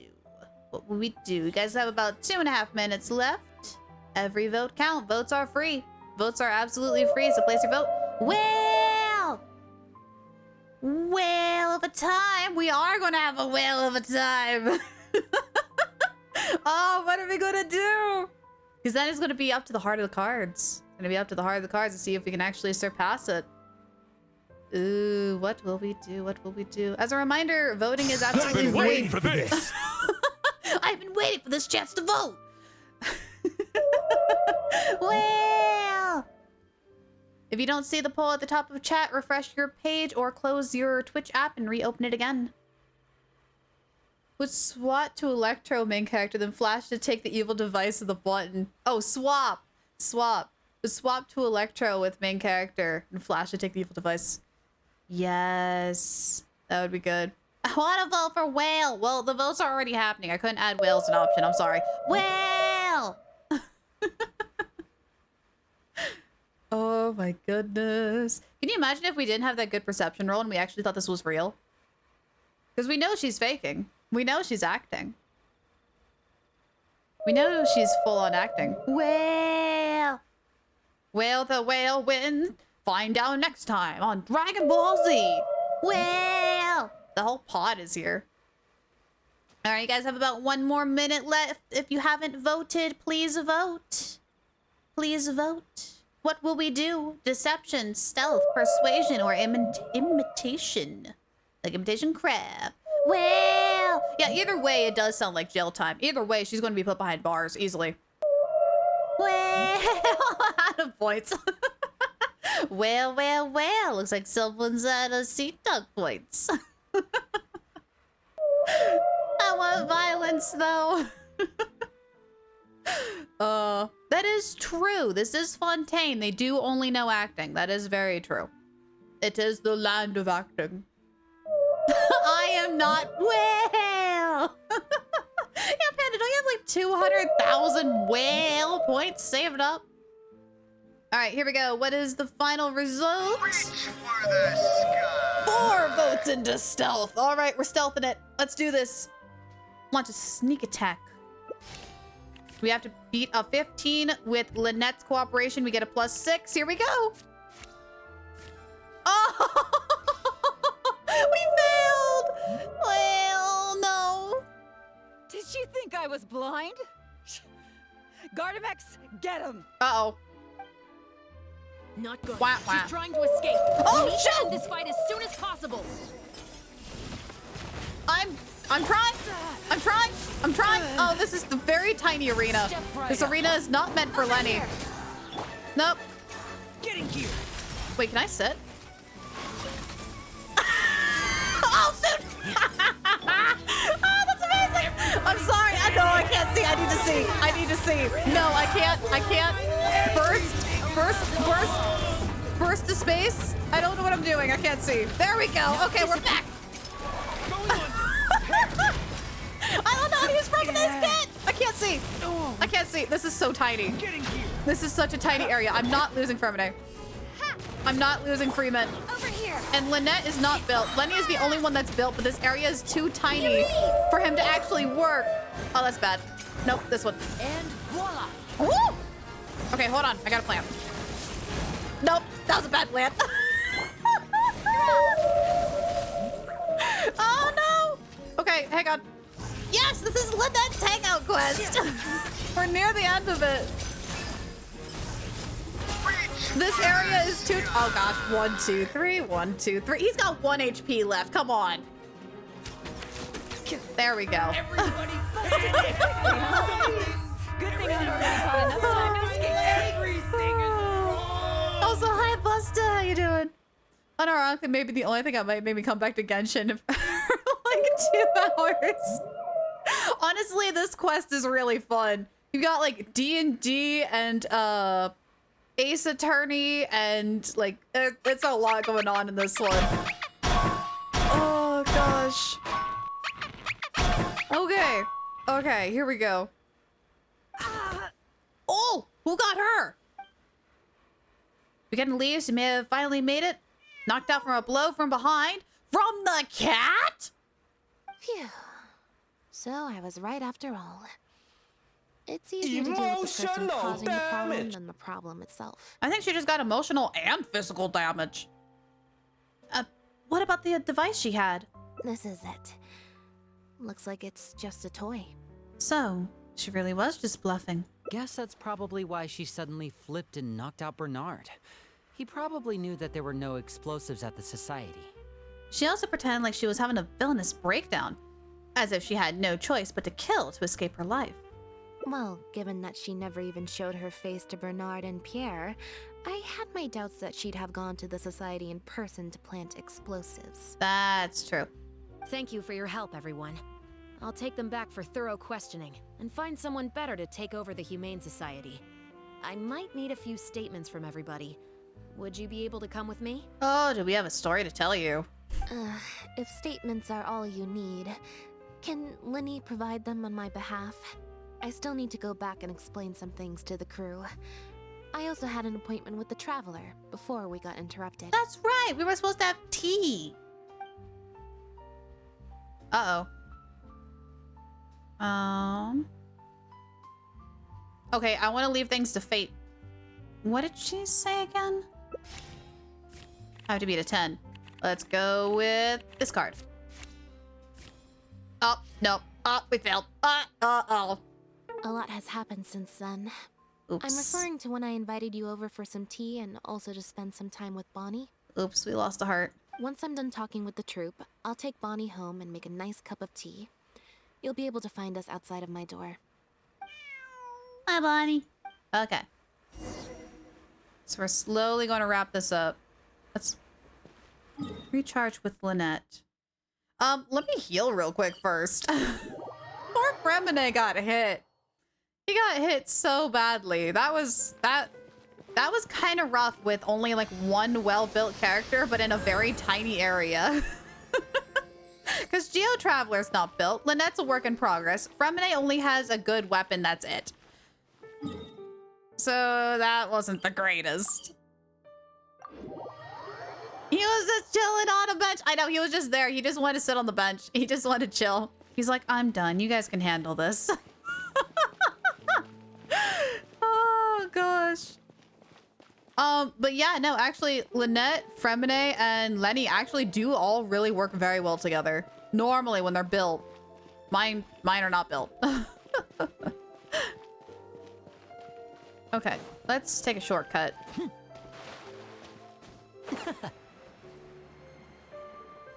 All the way over here. Because I think we're just going to have some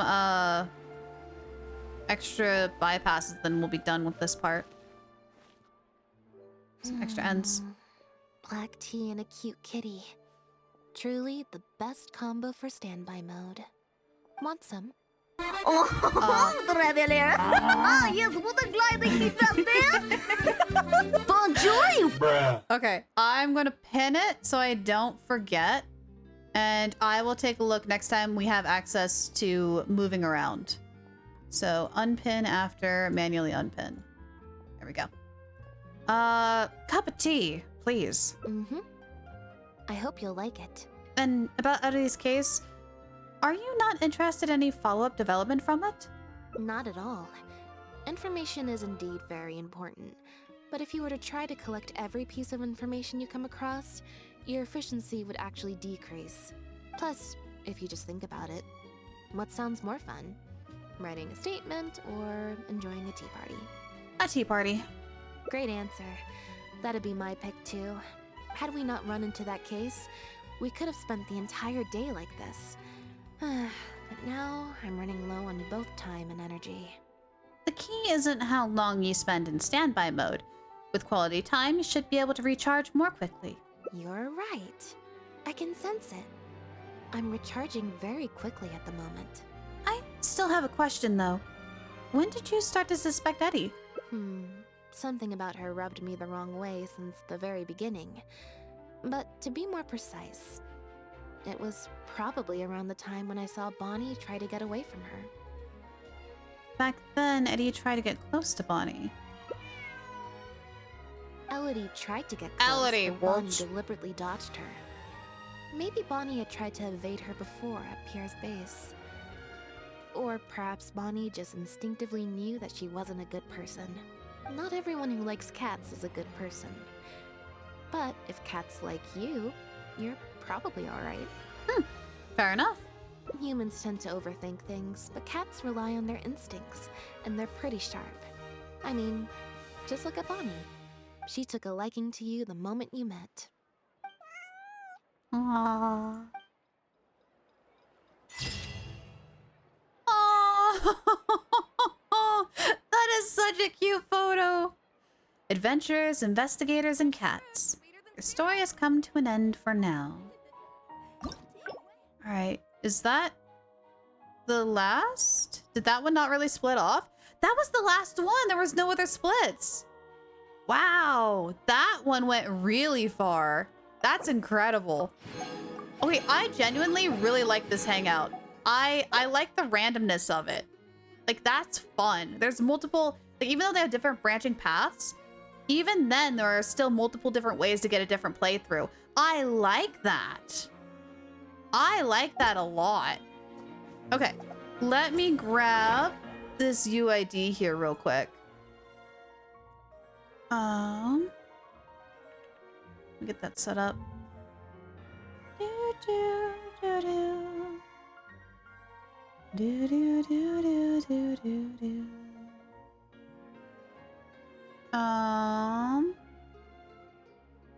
Let me see, what was it? Rise Shiori, Rosaria. Leo, did you just change your characters? Because the characters I'm looking at are currently not in that lineup. At least not with the UID you sent me. I'm triple checking, making sure I copied all the right numbers. Yeah, you did? Okay, so it's gonna take a couple of minutes for it to update. That's okay, it's gonna take a couple of minutes for that to update. Some of these options vaguely sound like you're hitting on Lynette or she's hitting on you. Yeah, sometimes that happens. Oh, I forgot we got this. We got this now. So how does this work exactly? Okay, so it is literally 1 through 20. Why did I just got 20 twice?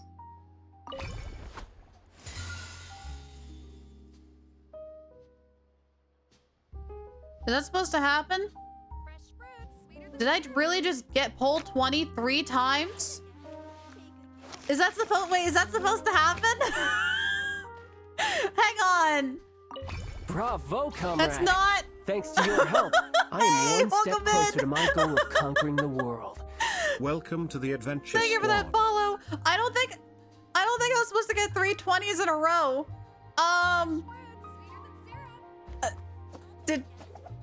Hang on. Okay, there's a 2. There's a 3.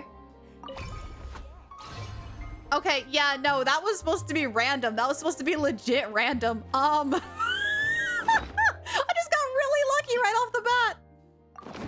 Okay, does this like disappear after a while? How do we put it away? How do we tell the hat to go away? Wait, can I hang on? Hang on. Hang on.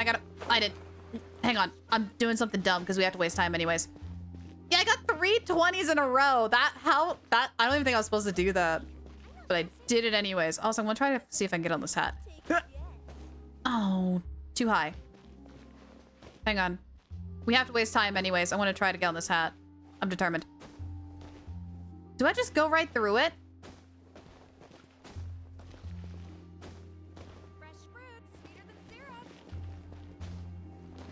Oh, there is a wall on top of it. It'll bounce you off. Oh, Lenny! Oh, Lenny, buddy, please. 12 more hours to go. Yippee! No. No, not 12. We all know my computer breaks after the 6-hour mark. That's why I have an hour break in between streams. Because normally we would be like live for about like 8.5 hours. Oh, I did not press jump. Yep. Yeah, I was so not supposed to get 3 20s in a row. I am so glad that's on stream. The streamer luck is real. Yeah, no, because I'm not getting a 20 anymore. Now I'm not getting a 20 anymore. That's funny. Okay, let me try refreshing the page again here real quick. Oh, that's hilarious. Nope, not yet. Not yet. I know. You're upset. No more 12 hours of dreams. Maybe one of these days, if it's not... I mean, we could try with Genshin one of these days. I don't know. Last time we did like a really long stream with Genshin, it literally froze and everything crashed. So...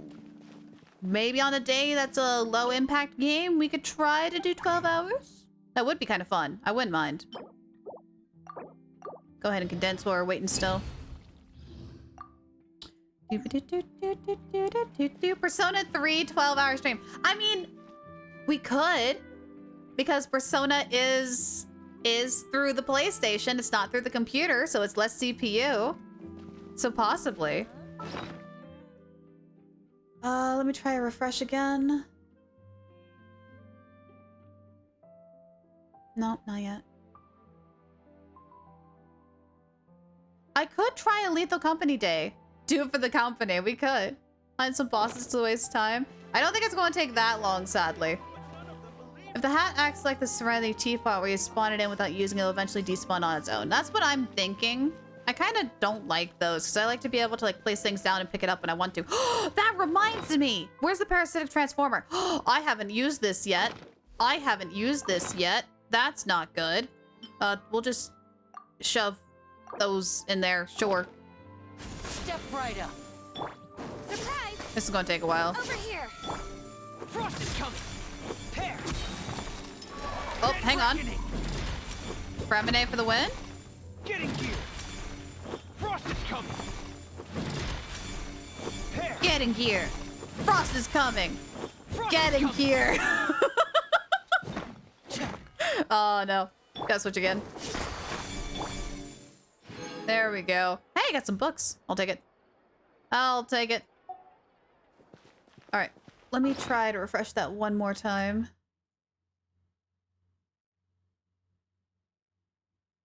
Dang. Still no. Okay, let me try the whole webpage. Nope, still no. It's still with the catching Chi-Chi, Venti, Tartaglia, D-Luke, Beto, Wulba, and Bennett. Still has not refreshed. I'm trying to think, was there anything that I forgot to do today? Oh, we can go grab a few crabs while we're waiting. We can go do that real quick. That's just going to be a quick swap out here. We'll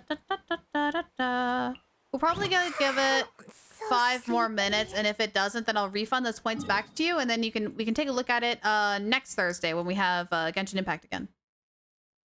I know sometimes Genshin Impact is a little finicky like that. It's all right. That's why I'm saying we're going to give it like 5 minutes, and then we'll check it again. So don't you worry. Don't you worry. Fun fact, if you take the paramedic transformer and set on some grass and set the grass on fire, yes, it does. Also, those little electric gems, if you set it next to one of those, it also counts as parasitic transforming. And then there was one other one too. I'm trying to remember. There was something else in the overworld you could set it next to and it counts. Oh, there was one more. What was it? It's going to drive me nuts because I normally do the electric crystal one.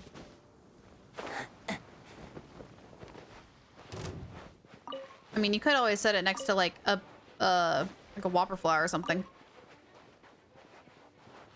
Yeah, you could take like put it in a pond and then otherwise use any electric character. Yeah. How's the father pre-farming? I will show you. I'll show you what we got. Show you what you got. We have 103 plus I think like 6. Yeah. Plus 6, so we're like at 109 polls on a 50-50 with a pity of 5, 10, 15, 21. With a pity of 21.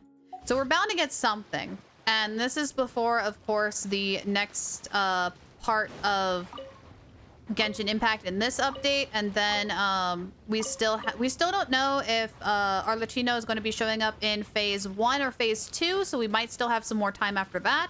Oh, these electric crystal thingies, those. And then I'm gonna cry if it's Mona again. Otherwise, I've just been like gathering some pyro shards, because I know for a fact she's going to be needing those, but nothing has been officially released yet, and I've been avoiding spoilers and leaks because I don't like looking at the spoilers and leaks. I don't like seeing those, so I'm just gonna have to wait until she comes out in order to figure out what her weapon's gonna look like or what she needs for Ascension and things like that. So I'm gonna wait. Mona's still her first father as well. Oh my gosh. Okay, so for those of you who are new, Tartaglia is my absolute favorite character, if you haven't guessed by now. The first time I went to pull for him, I lost my 50-50 and I got Mona. So ever since then, I've always said that Mona has stolen my first child. So I'm gonna be real upset if I pull for our Latino, aka father, and I lose to Mona. You're going to see a broken Lyra. You're going to see a very broken Sea Elf if that happens. I don't care if it's anyone else. If it's Mona, I'm gonna cry. I'm gonna absolutely fall apart. It's not gonna be a good day. Oh gosh. It's gonna be interesting and nerve-wracking either way. I'm excited but nervous. Here we go. This is the other area. And then technically that big island, but I don't know if we'll have time to make it over there. Generous deposit of pyro gems and such. Yes, there you go. I got enough based off of other pyro characters, the amount I would need. So I should be good to go there. I just need to figure out what her like ascension material is and things like that. I'm assuming it's going to be like a new item. 9 out of 10 if it's a new character, it's going to be released with like a new area, because we're about due for like a new area, you know? We're getting close. Can you all not try to hit me? But again, I don't know because I don't like looking at leaks. Mona, we need content. I would lose my mind. I would lose my mind if that happened. I would genuinely be broken. I would be so broken. Oh my gosh. Oh, that's right. We do have summer. Wait, is summer next or is summer coming up in 2 patches from now? I don't remember if summer normally happens in this coming patch with Father or if it's the next one. I don't remember. Because this one is the filler one, because we just got the Leeway one, Chinyan Vale. And then we got the filler patch, which is the potion event. And now we should be getting something new, I think. June or July? Okay, so we got time for summer. We got time for summer. No, wait, Windbloom. Windbloom's supposed to be happening next, right? Windbloom happens around this time? Or am I losing my mind? My memory. I have the memory of a goldfish. I have awful memory. I shouldn't say goldfish because some goldfish actually have really good memory. I should just say fish. I have the memory of a fish. What's more broken, losing Father to Mona or having your whole Pokemon team wiped out? Oh my gosh. Losing Father to Mona would break me more than losing my entire team in our Pokemon Nuzlocke. That's how badly it would break me. Like, if you guys saw what happened during the Pokemon Nuzlocke that we have on Mondays, it's going to be worse than that. It's going to be way worse than that. Because as of right now, I do not have enough to pull again if I lose 50-50. And I still want to try to get her weapons, so it's going to be rough. Lurk want to hunt bosses with other characters now. Definitely need help with the Oceanid. Ah, try Cryo. If you have a Cryo character, that's going to be your best bet for the Oceanid. Okay, also, enough time has passed. Let me go ahead and try refreshing that page one more time. It didn't. Okay.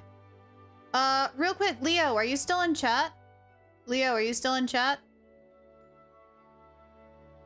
We still don't have that one area of Mondstadt. Yes, the port north of Mondstadt. I want to go there. I want to go there so bad. Hi, yes, Leo, is the account name Eric AR58? Are you sure you gave me the correct UID?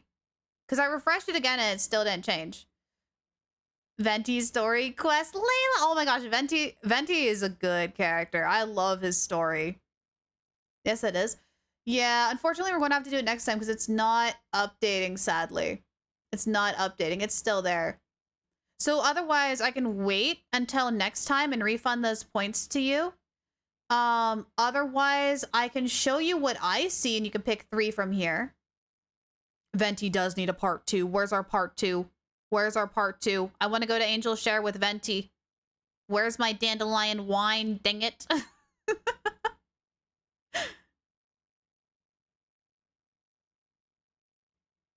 Yeah, Yoimiya did get a part 2 before Venti. That is absolutely right. Don't make the man wait. Don't make him wait.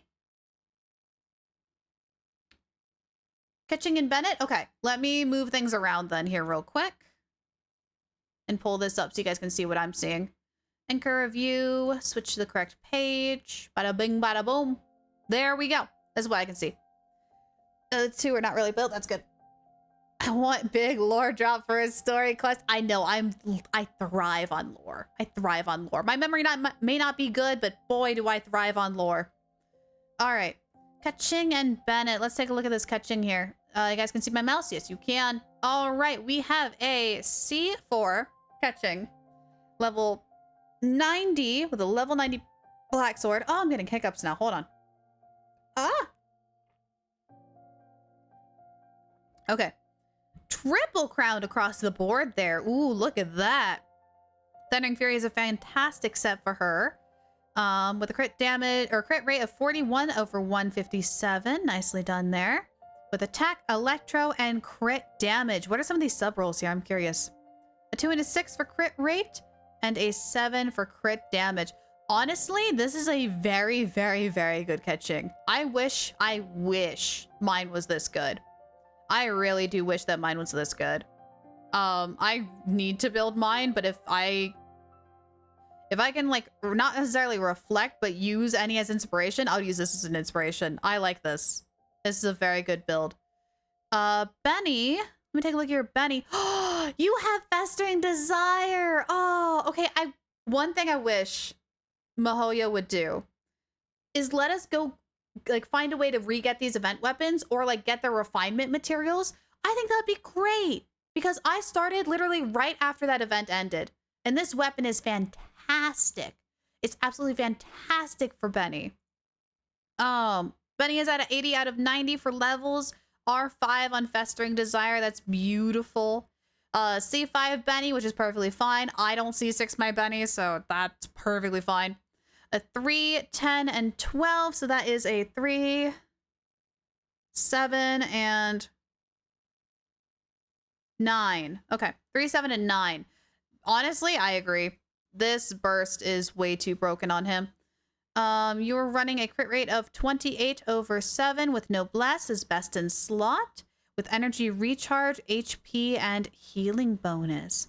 I'm curious about your goblet being an HP. Curious about your goblet being an HP. I need to double check something real fast. Hang on. I need to double check something real fast. My brain is short circuiting.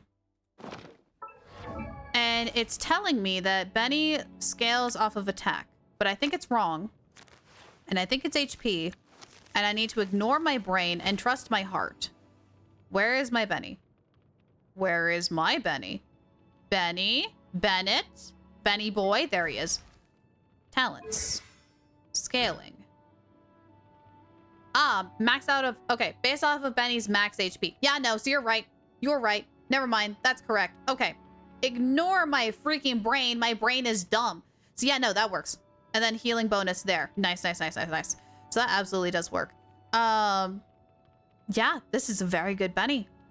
Just find a couple of those EXP books and level him up, and he's solid. I like it. I like it. I like it.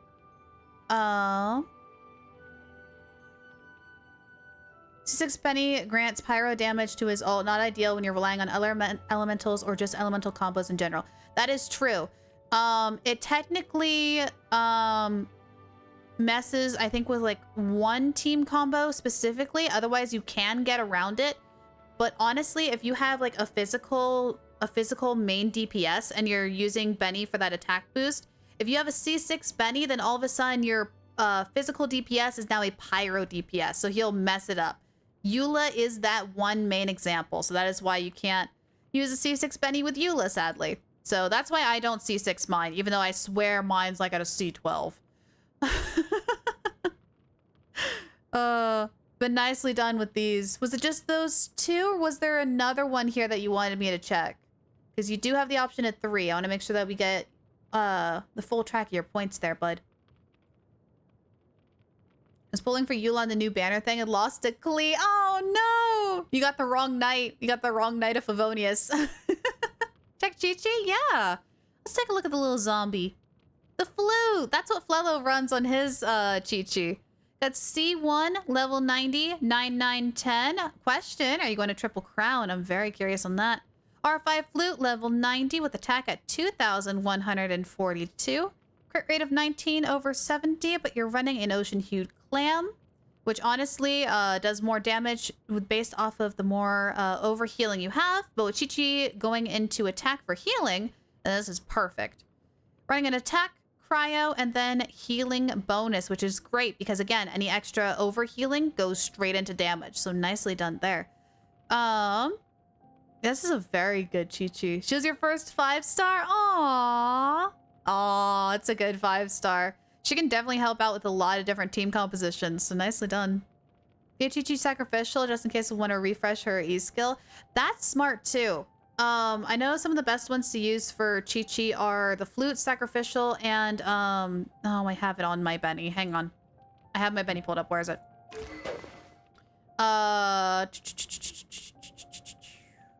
Aquilia Favonia. I know some people like to put Aquilia Favonia on her, which is physical damage bonus, but your attack is increased. And you can do attack based off of another damage boost based off of your attack, which helps out a bunch. Oh, I lost my window. Where'd my window go? Here it is. So yeah, this is a good Chi-Chi. I like this Chi-Chi. This is a good one. So thank you so much, Leo. Thank you, thank you.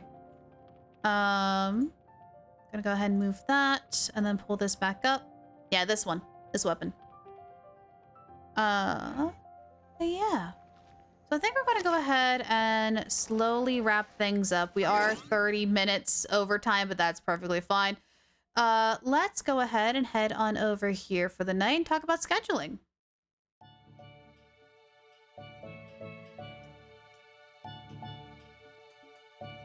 Alrighty, so ladies and gentlemen, how the rest of the week is going to go.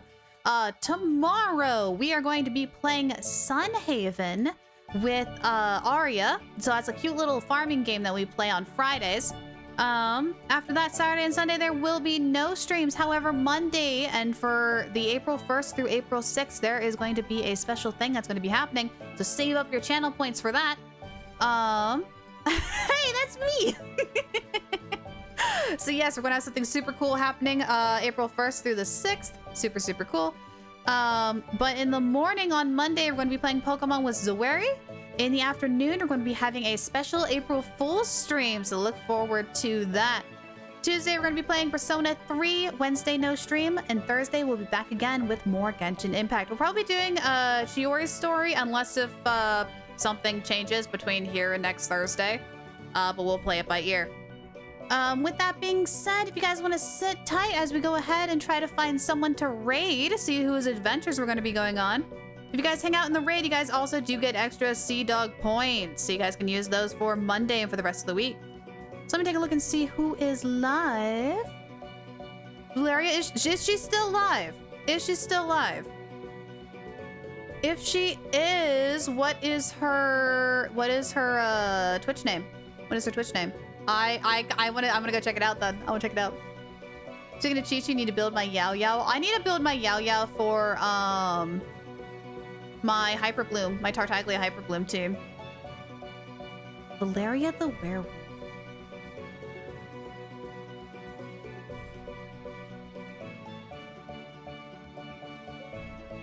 Give me 1 second here. Yeah, so this is Sucrose's voice actor. Let me go ahead and get this copied here and get the raid started. So I think I can do that. I think. I hope. I pray. Yeah, I'm curious because I did meet her in person when I went to SAC Anime. She's an absolute sweetheart. Oh my gosh, in person she is the sweetest. Let's see, what is she playing today? Let's take a look. She is playing Overwatch 2. Oh, hey, that's a classic. All right, let's go ahead and get this started here. Exclamation mark. So here is a link to her channel if Twitch doesn't take you over in the raid. I know sometimes it's a little funky monkey. And here are a couple raid messages if you guys want to use them. The first one here is for anyone who is not a subscriber. These are absolutely free emotes you guys can use. Otherwise, if you are a subscriber and want to use something a little fancy, I do have some emotes there that I hand drew myself. We can also use those too. So you guys can pick one of those if you want to use those, or your own raid message, absolutely feel free. But as we head on over, do be mindful of her rules in chat. Do be nice and cordial little beans that I know you guys are. But anyways, thank you guys so much for joining me on this adventure. Do remember to go hydrate, go on a fun new adventure, and we'll see you next time.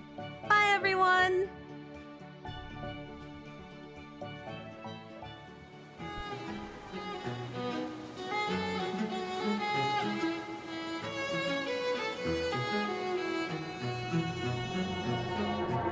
Suddenly you're nowhere to be found. I turn around.